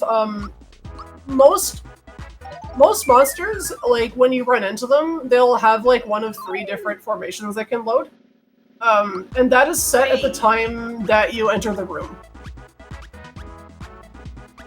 But not here. With these 2, like, there's actually, like, a random roll that happens, like, as you interact with it that forcefully, like, chooses one or the other. So that one you can just, like, kind of stay in place without having to reload the room.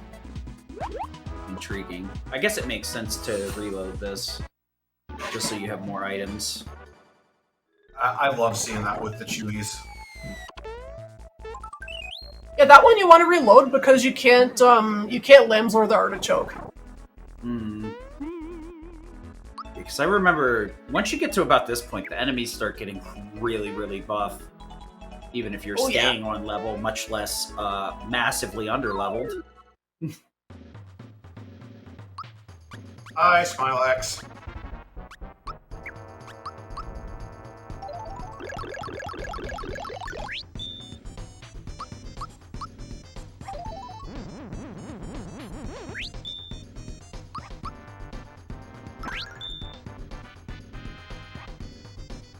Oh, dang it. Lucky Hammer is really interesting too. That we can force the Lucky out.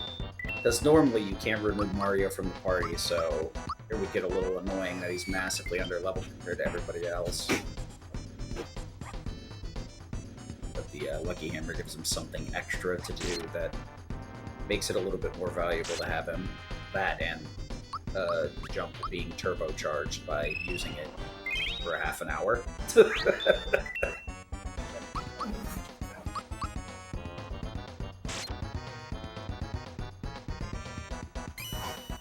I think that's actually okay. No one's asleep, so I can do this. Fan, why are you like this? I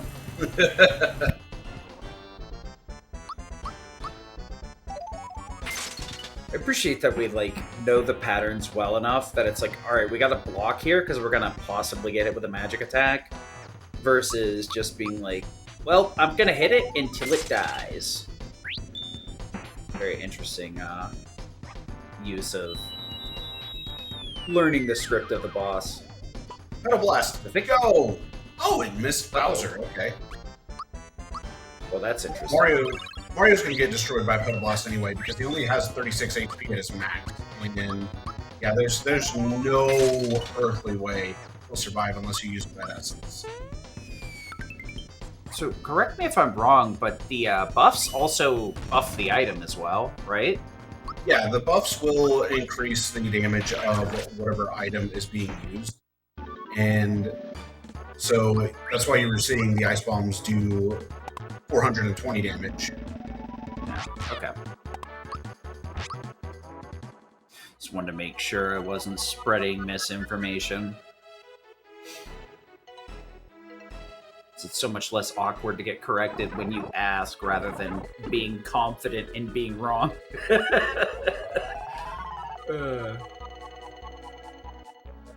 You know, that's fair. All right. Bitch, I think We're gonna go up the hard way. What'd you say? I think this is gonna be Vine.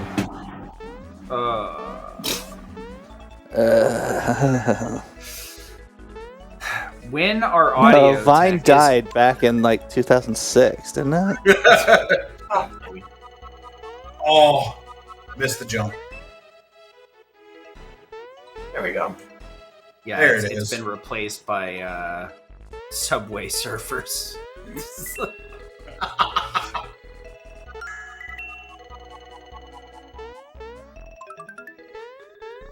Yeah, you can make that jump without getting this panel, but it takes some real dedication to not grabbing the extra panel. Yes!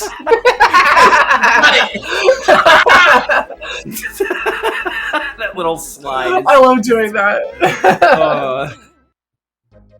That is one of my favorite things. So, yeah, the little things in life are what you gotta live for, right?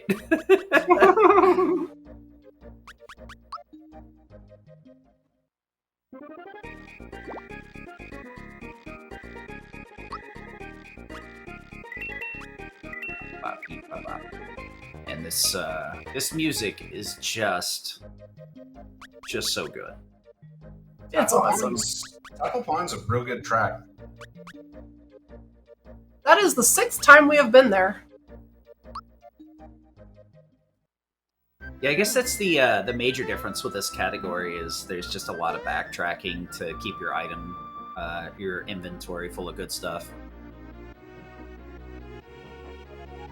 Well, I mean, the boosting items are honestly necessary. Yeah.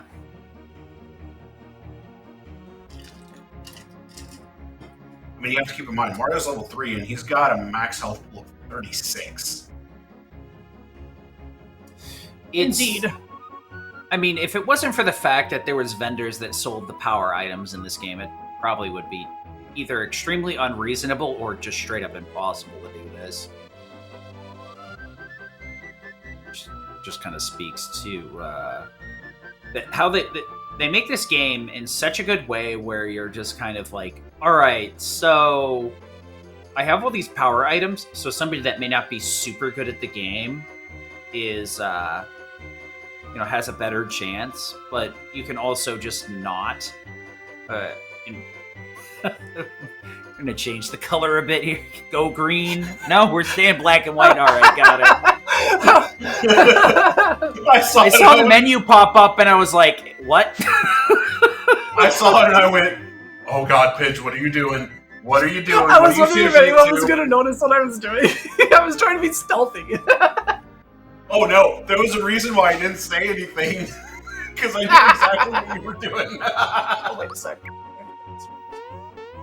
I mean, it's not any worse than 45 or 34 brain, please. 3/4 flashbang. Oh gosh, yeah. Yep, that's Game Boy approved.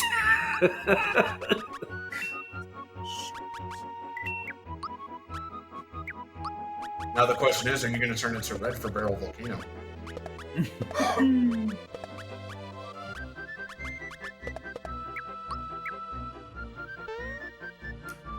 I do love, though, that, like, outside of just straight-up speedrunning, that the older games have evolved in such a way where a lot of them have these very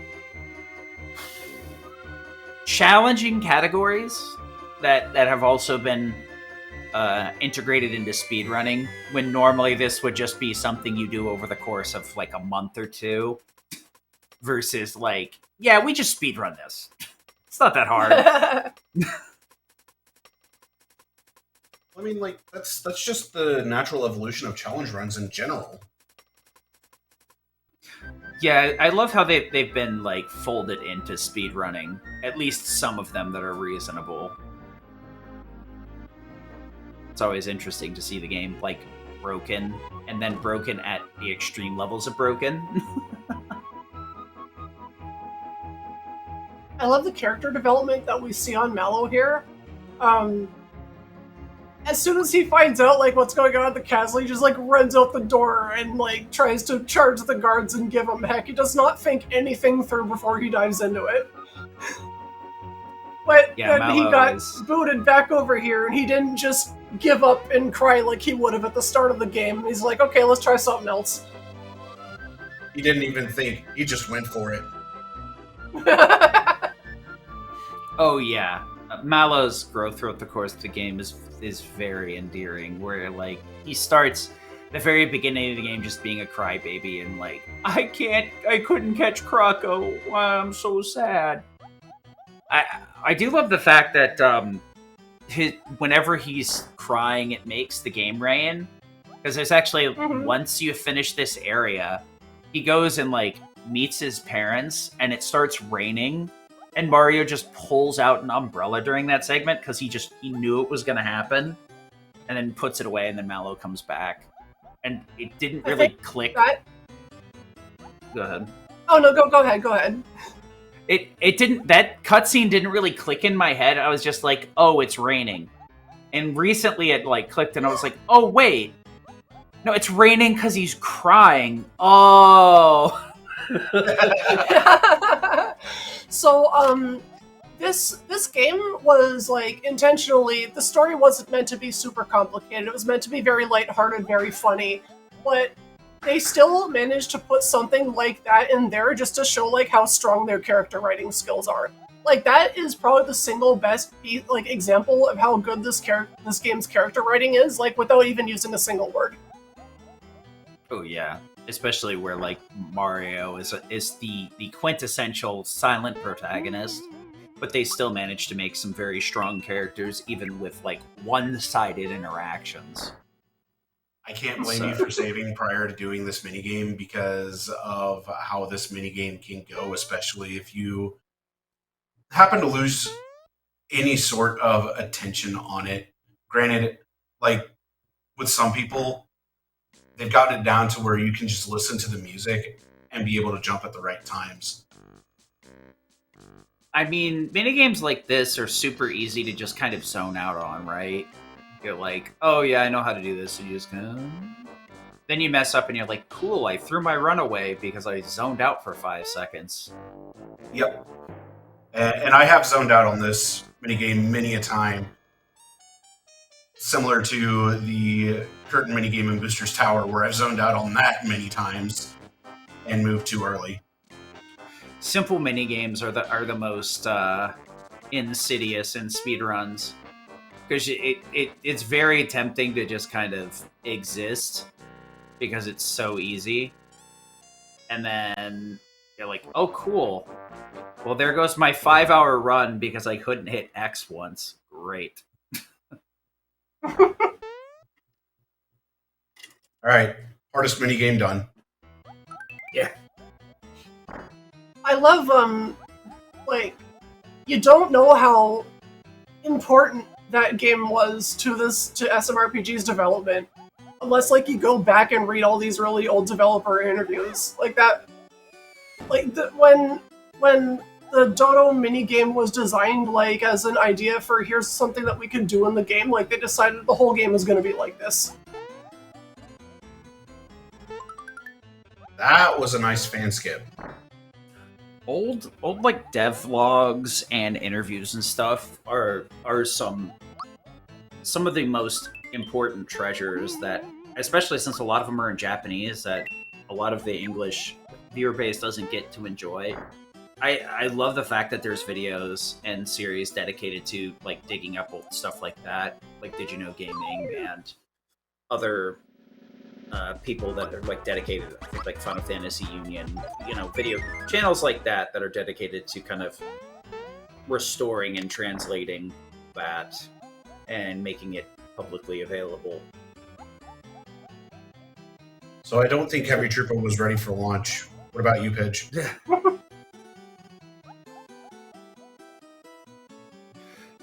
That feeling when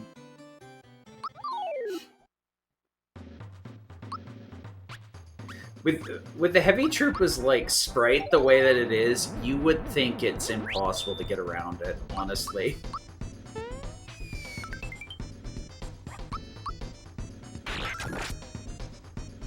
I have yet to meet an egg that can survive a single jump, but then again, I don't really jump on my eggs. Oh, wow. Okay, I did not realize this is just a number of attacks, or is the... It's HP thresholds. Oh, so it's just because you did most of it on the single jump, and then from there... Okay. Yep. That Exactly. makes sense. This isn't Birdo's first introduction to the Super Mario series, is it? No, she was in Mario Bros. 2 before this. Okay. Yep. Like in a proper Super Mario game, yeah. Birdo was from Super Mario 2, though. Or Super Mario USA, depending on how you want to categorize it. Yeah, depending upon how you really want to look at it, because Mario 2 was Mario 2 USA, because the original Mario 2 was deemed too difficult to be released here. Until Which Super was Mario All-Stars came correct, out. because that shit is balls difficult. It's not that Original bad. Bruh. Original Super Mario 2 was unreasonably difficult. Get out of here.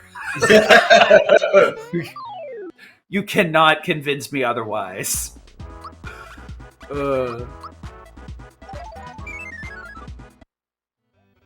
All right. You could so, probably convince me Zelda 2 was a reasonable difficulty, but not Super Mario 2. it is time to get out of the castle and get ready for the rock candy grind, if I remember correctly. This is the good rock candy grind. Yup. I only need 2 fright bombs. Did not freebie the power blast. Okay, let's give Mario his not work pants, actually. Wait a second. Did I buy the right thing? Did I forget to buy his fuzzy shirt? I might have, actually. I think you did forget to buy his fuzzy shirt. Okay. Since I have one. Oh no, I'm a dingus. That's just what that's called. Yeah, that's his fuzzy shirt. Right, that's right. Oh, yep. Yep. I was looking at the wrong stat. Work pants, and Peach gets that. Peach gets that. Well, that's funny, Paige. I didn't know you were a Yu-Gi-Oh player because all of us refused to read.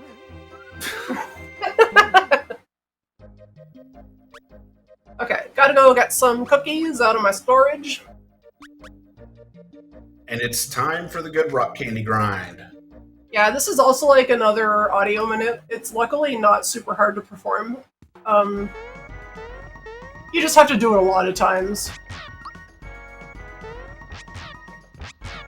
Hey, sometimes you just gotta do what you gotta do. Oh, I get all 16 of them. Oh wait, yeah, 16. Sometimes you can have 18. I don't have 18. I don't remember under what conditions that happens.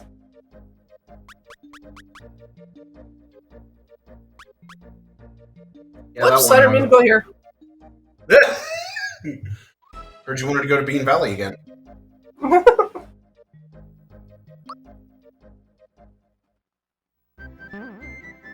I was gonna make the pun of no reason to go back when you've been there before.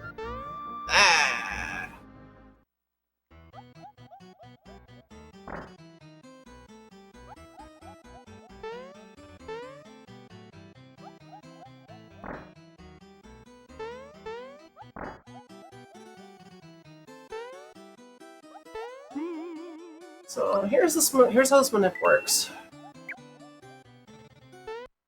This is also just a bunch of walking, but then there's an audio cue in battle that you have to do.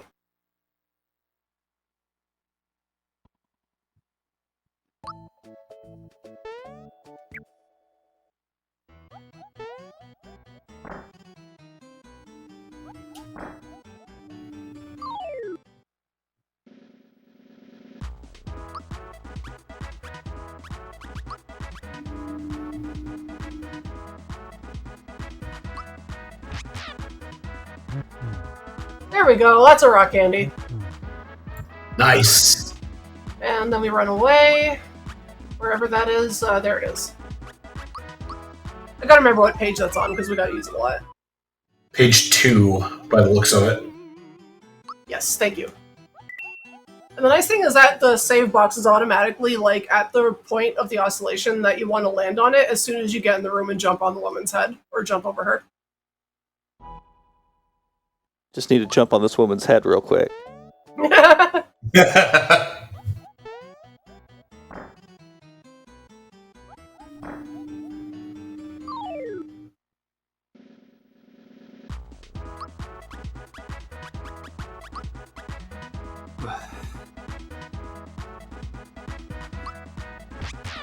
I did that right?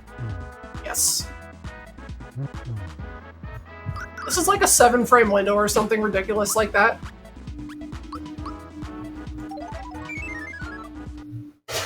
Yeah, that's a thing. I mean, it's better than Mixes and Kirby Superstar because those are 4-frame windows. Yeah. That's even harder than a time block in this game. Exactly.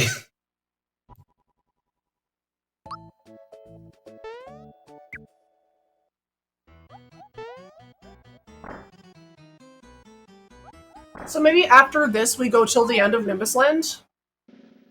Sounds good.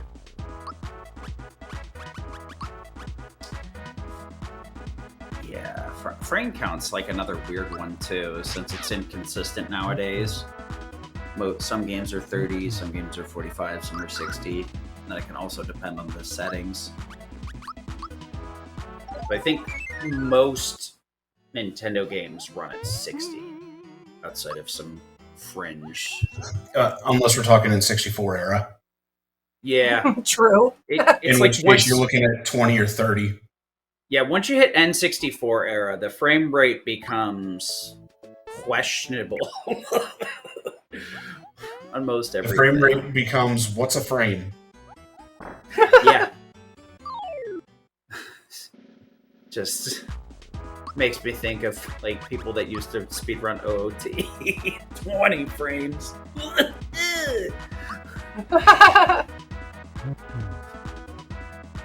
Frame perfect trick in OOT. Every SMRPG runner is like, oh yeah, that's not too bad. Yeah, right. I can hit that without pause buffering. What do I look like, a weakling? I can hit that exact period of time in a frame window. Yeah, exactly. I can do it 100 times in a row. What are you talking about? I can actually count the amount of frames that there are. Going full Matrix mode.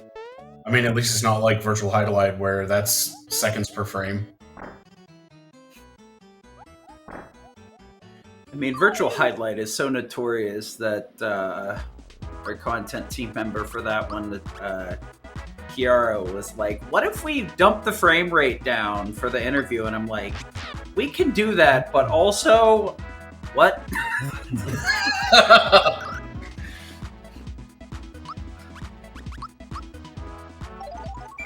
It's always fun discovering new and innovative ways to surprise the audience. And with also the tools make we the have stream at look our horrible. Oh, yeah. That was the surprise. Figure out what tools we have and how to use them in fun and innovative ways to make things entertaining. Yep. So, I think my favorite part about this Manip in particular is that within battle, you actually have a very good audio cue.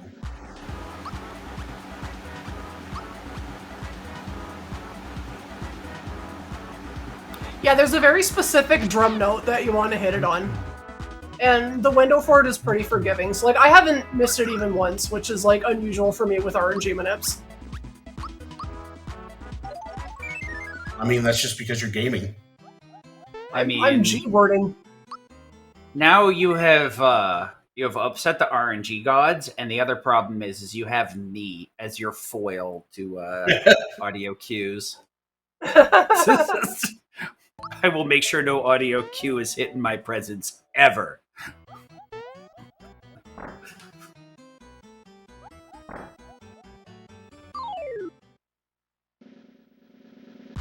Granted, if I really wanted to be cheesy with it, I'd say you're playing with superpower. That might have been like a frame too late. Oh no, it was okay. You're good.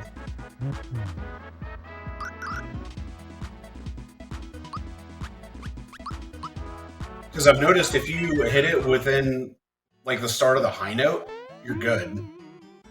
Yeah, I'm actually like listening for the percussion notes. I used to listen for the high note, but I didn't find I was getting it consistently. But now if I just listen for that like one drum hit, I get it every single time. That's fair. The first, at least like the first drum hit that you can hear like within the high note. Yeah.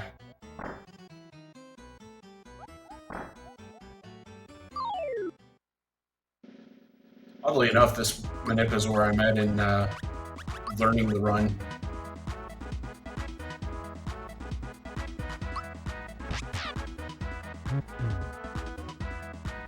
I do love that the audio is distinct enough to find these individual cues.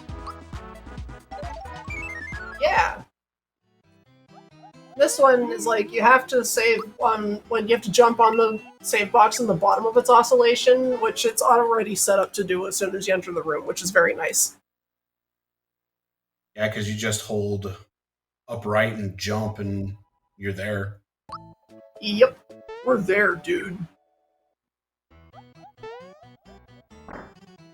Yeah, buffered movements are such like a underrated thing that make movement a lot more consistent and setups a lot easier if you can do such.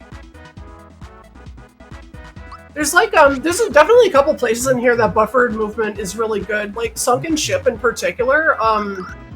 I've had to teach people like here's how you like when you get to the underwater staircase where that one fish can ruin your day. I've like taught people how they can buffer their movement to always get out of its way.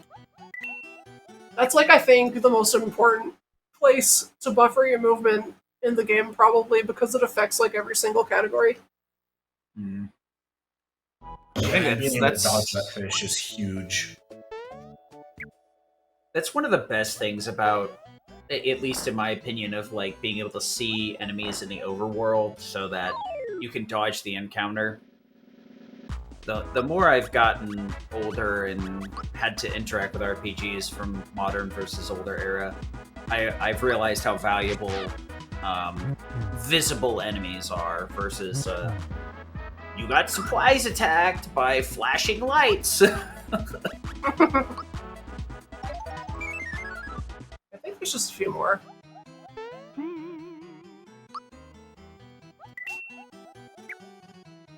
My L and R buttons are super sensitive, so sometimes it takes a couple tries to soft reset. Hate it when that happens, because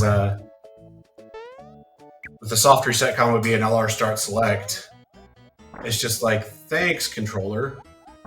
Yeah, I guess that's the downside of wanting to use an ASCII pad, because like I still use the vanilla controller, so I can use the SNES Classic controllers, so I can get a new fresh guts and stuff. But oh, that's true. The ASCII pad, you'd have to like replace the internals, I guess. Not entirely. You can replace the pads on the ASCII pad as well, because I've been able to replace the pads on mine with just regular old SNES pads. Oh, I see. cool. I see. I've never looked at the inside of an ASCII pad, because I'd imagine the additional like switch/sliders on the side to adjust speed makes things a little bit more difficult to take it apart. Not as difficult as you would think. It's just a matter of not losing those sliders. Yeah. Little parts like that tend to disappear very easily, like a like an X for a keyboard. Yeah, I wouldn't know anything about that. We were we were doing runs of X3, and I couldn't make it past Buffalo's stage. I slammed my desk with my hands and launched like a quarter of the keys of my keyboard out of it. I think it was like Could not find Control. the X key. It was Control, Escape, and X, because I was like, I guess you can't control yourself and escape this. It's X or something like that. Like X was just sitting on his keyboard, so he spent like 5-10 minutes looking for it. It was right in front of him the whole time. Yep. It was literally sitting on my keyboard between F8 and F9, but it was in a spot that, since my keys are black and it was sideways, and the Just base of looked my like the rest of the black, keyboard. I just couldn't see it. Yeah. It wouldn't be that. I've done that before too, where I'm just like, you'd think I was blind, and you're like, oh wait, it's right there. Where's my phone? And it's like my phone's upside down, so I'm, or face down. That So totally it didn't takes me a happen minute to find it. Just a couple Sometimes. more of these. I'm on the last page. Nice. That's part of like the good argument for like a phone cover that's like not black, because it keeps it from blending into stuff. Why do you think mine's blue? There was one I was thinking of purchasing that Hoishin uses. It's like a velvet, it's like a fabric cover for it, so that way it doesn't like slide off everything. Unfortunately, they don't make them for like they don't really make them anymore, or for the like recent gen phones. But I was like, that actually would be nice, because I'm sick and tired of my phone just sliding off into the abyss.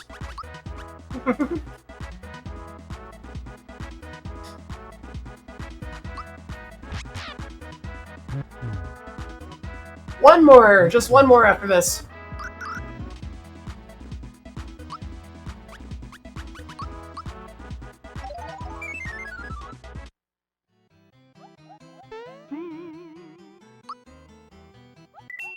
I have something, but I'm going to hold off until you've done this last one. Yeah, All right. right. I'm thinking the same thing. I'll withhold comment until. Don't want to upset the RNG gods. I do find it interesting the save style for like both the SNES and Super Famicom are different. It's like the save prompt for the Japanese version is in squares, where like it's rectangles for the English version. And you didn't drop a single one. Yep, that's good. what I was. That's exactly what I was holding off on saying. I was like, wait a minute, did we not miss a single one of these? Good job. Right. Yeah, It's a unofficial pretty timekeeper. forgiving frame window. Nice. Unofficial timekeeper. We did that in about 14 minutes. Cool. Oh, You can skip this, but we'll just skip it the old-fashioned way. See you later, buddy. I did it yesterday. I mean, fan skip isn't as easy as it looks. It's really hard. A lot of these, like, enemy skips are a lot more difficult than they look. They actually have some pretty chunky hitboxes on some of this stuff. I know somebody who can make it look easy. Yeah, there's some runners that make some of these like tricks look like they're baby's first speedrun trick, and literally anybody can do it. Then you go in there and try and do it yourself, and you're like, oh, I see. Yeah, like, I mean, I'll use an OOT trick as a case in point, because learning how to weird shot was something that I struggled with for a while. Oh, I still can't do that. It's so difficult. Yeah, you watch like ZFG do a max no logic rando, and you're just like, he just looks up a video of how to do something, and then and can just replicate it in like 2 tries, and you're like, what the actual heck? That birdie did not want you to pass. Do not pass go. Do not collect 1 heavy trooper.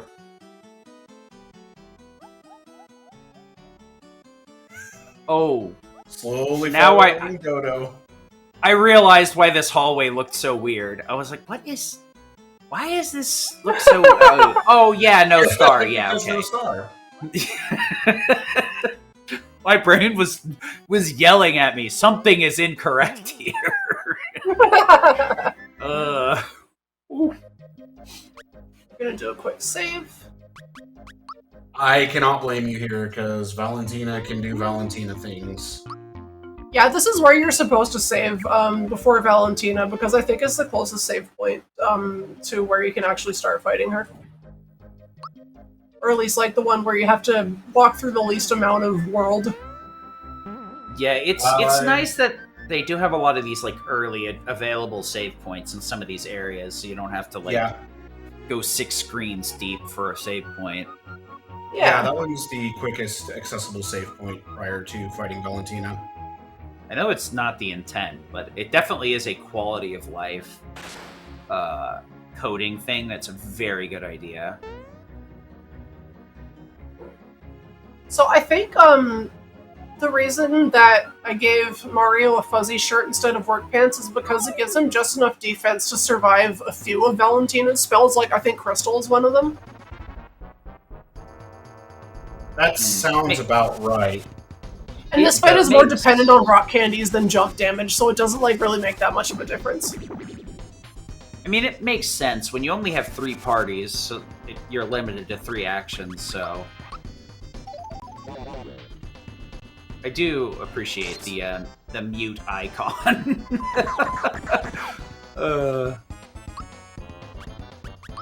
There's that duct tape we were talking about holding the game together. It's on Bowser's mouth now. Where is that? There it is. Bowser uses a red essence here, which does some tricky little things in this multi-phase fight. And then we finish So- off with Firebomb. So because he has a red essence, but he's not on screen right now, for some reason, I'm going to use this Crystalline and this Power Blast. And they both apply to Bowser while he's off screen. Oh. Interesting. And I think also if Peach does a group hug here, it doesn't dispel the red essence. So it's like Bowser's getting all this stuff, but he's not considered boosted at the moment. So Or, it essence. carries over the invincibility, but the like stat protection bit isn't set right now because he's not technically in the party. Very interesting. Yeah, he's in a shadow party right now, if you will. To use a term from another RPG. That's super cool. YouTube chat has an interesting question. If you could swap a special skill to another character, what would you want? Like as in Snowy on Geno, or like Geno boost Is that to... is that like a hypothetical? Because that's what you do in most speedrun categories, just Yeah. not this one. The hypothetical is like other ones besides the ones that like are used normally, right? So Geno Flash on Peach. Geno Whirl on Mario. Let's go high and hard. Right, oh yeah, throw rock candies here now. That's right. Time to rock out. Just launch him. Peach therapy himself.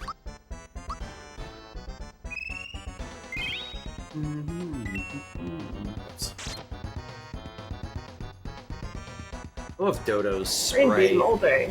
where like the little helmet kind of covers his eyes while he's pecking.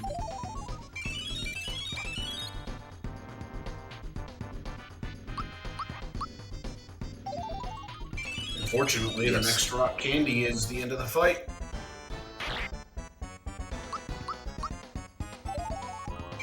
That should be it. See you, Valentina.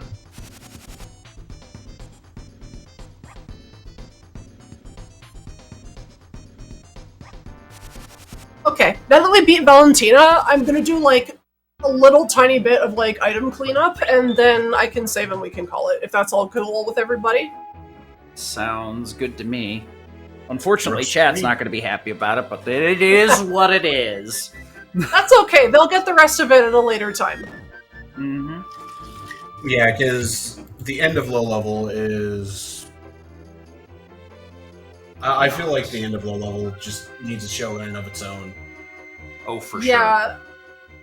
The Smithy fight in low level, I think, is probably the single most difficult thing I've ever done in this game. Like, just from a gameplay perspective. You have to be thinking, like, 4 steps ahead in that fight at all times. Yeah. It's just because, like, you are so limited on resources, and because your inventory is so small, that a lot of it hinges on how long can you keep Bowser alive with his defense boost, because he can't get it back if he dies, even if you use a pick-me-up. So it's like, you have to be thinking, what are the chances that Smithy will do this particular thing next turn and Bowser will die? And kind of act based on that. If nothing else, it probably would be nice to be able to get a little bit of practice on just that specifically before we actually run that portion of the game. Yeah. Because, like, Phase 1 Smithy in and of itself is pretty much scripted. But Phase 2 is where things can go completely off the rails, so that is where you have to be 4, 5, occasionally even 6 steps ahead. You know, right? You have to get to a point where you have to, like, okay, this is the pattern coming up. So we don't have a follow-up date for this yet, chat. But if you are interested in this, obviously our shows are always on Sunday starting at noon. So eventually it will happen, but if you're really interested in watching only this for some reason, we will make sure to mention it on our Discord once we get that scheduled. And we also, I will be updating our calendar that is available on the RPG Limit Break site as well. So you can find that out there as well as all the other things we have coming up, which is Breath of Fire next weekend. And then we have an indie showcase with Cell for Deltarune, all chapters, all bosses as well. So there is always a way to find out what is the next streamer for our channel.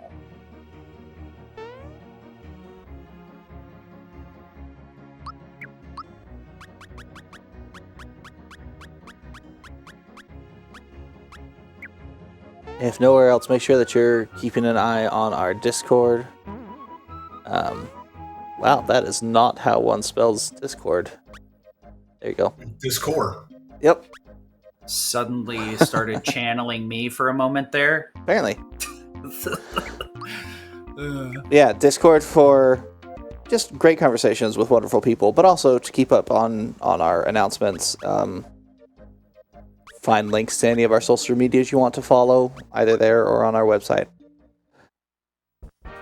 Yep. Do my best to keep the shows coming and get them scheduled at a reasonable time. So you should be able to know a couple weeks ahead before anything actually happens.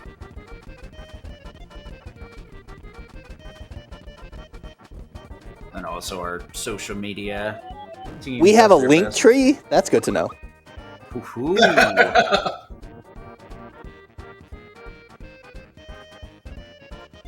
But our social media does our best to make sure everybody is up to date as well.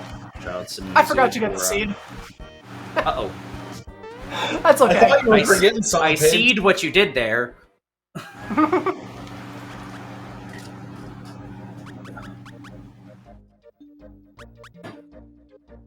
No, I actually... I noticed that there was an item missing in your inventory, and I was like, what's... Oh, the seed. That's all good. It's right here. I mean, it's a quick jump back. Without the super suit, the lazy shell and the lazy armor seems like it would be very helpful. You mean the lazy shell and the lazy shell? The lazier shell. Yeah. It can't even be bothered to hit the enemy. It just that's it.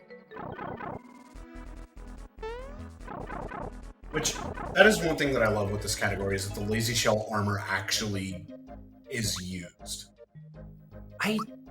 The only thing if I had to pick something to be like really annoyed with this game is that like both the armor and the weapon are called the lazy shell, and it's just like, couldn't we have done this a better way? I see what you're doing. Yeah, I'm just unlocking the volcano. I'm not going to actually go there yet. I have to do one more thing in Rosetown and then Tadpole Pond, and then I'll be done. Yeah, you still got to go back and get the lazy shell too. Yep. That is the Rosetown thing. I will say, as soon as I hit Barrel Volcano in the remake, I was just like, I'm staying here and I'm jamming. Yep, it's so sick. Yeah, the modern reimagining of the music is so good. Alright, is that fast forward something you're doing, or is that the game just, for some reason, plays the music really fast during this menu? That's just the game. I'm playing this on console. Yeah, this is the first case of fast forward being used in a video game ever. Yeah, because the Rosetown Gardener gets so excited when he sees the seed or the fertilizer that the music speeds up, the text speeds up for him, and he talks literally at 1,000,000 miles a minute. It's Case in point. It's such a cool like use in game too. It's just more of that characterization coming into play. It's surprising like what little touches can make or break a character. Because they could have just easily done this at regular pace and you're just like, dude, please shut up. But because of this, it's much more bearable and funny. If I'm like running a category and I'm playing on the English version at a marathon where I have to talk to the gardener, I try to like read his dialogue out loud like as fast as it's playing on screen. It's not easy. It's so hard to do. I was actually like playing Final Fantasy IX like before the stream started, and I got to the play, and some of the dialogue just progresses automatically, and I couldn't get through it. I was motor mouthing as hard as possible, and I was like, why? I don't have any fires. I only have one fright left. No crystallines, no power blasts. Okay. Get Racer, 2 Energizers, and I think that's it. And I'll go make a save somewhere, and probably Land's End, I guess, because that's close to the Barrel Volcano. How many ice bombs do you have? I've got 4. Okay. Because I missed looking at your ice bomb count. Yep, that's all good. I got 4 ice bomb. We're gonna call it for today. When we come back, I'll be going to Barrel Volcano, and then after that's Bowser's Keep, which sounds like it's pretty short, but trust me, there's a lot of Mushroom Boy in there. I'm just letting y'all know ahead of time. Yeah, there's gonna be a ton of Mushroom Boy coming up. Oh boy, nothing like trading mushrooms for your sanity. Wait, items. Items. You're supposed to be trading that for items, okay. There's no mushroom for our sanity in this. Yeah. Yeah, so that'll be it for today. We will be, I will announce this as soon as we get the next date set up. We do have the next couple of weeks already scheduled, like I said before. Breath of Fire 1, we should be doing the whole run this next weekend. And then Cell's Indie Showcase will be showcasing Deltarune. Then I don't really know what we're doing on the 27th, but we'll figure it out when we get there. And then obviously we'll be scheduling this as soon as possible. Anybody else have anything they want to say before we bid adieu to our dear audience? Tell us again where to find the SMRPG info if people are interested in running any of this. Oh yeah, your one-stop shop for everything really is smrpgspeedruns.com. That's where you can learn like any category or at least any of the publicized categories, not like the stupid ones that I make up just because I'm out of ideas. And from there, like you can also find our Discord link, and our Discord link has like links to the ROM hacking Discords and all that kind of stuff. So that's kind of smrpgspeedruns.com. You can find like everything you need there.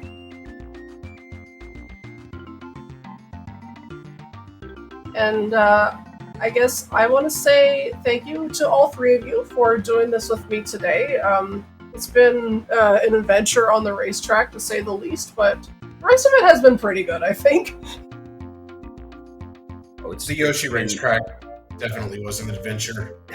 Yeah.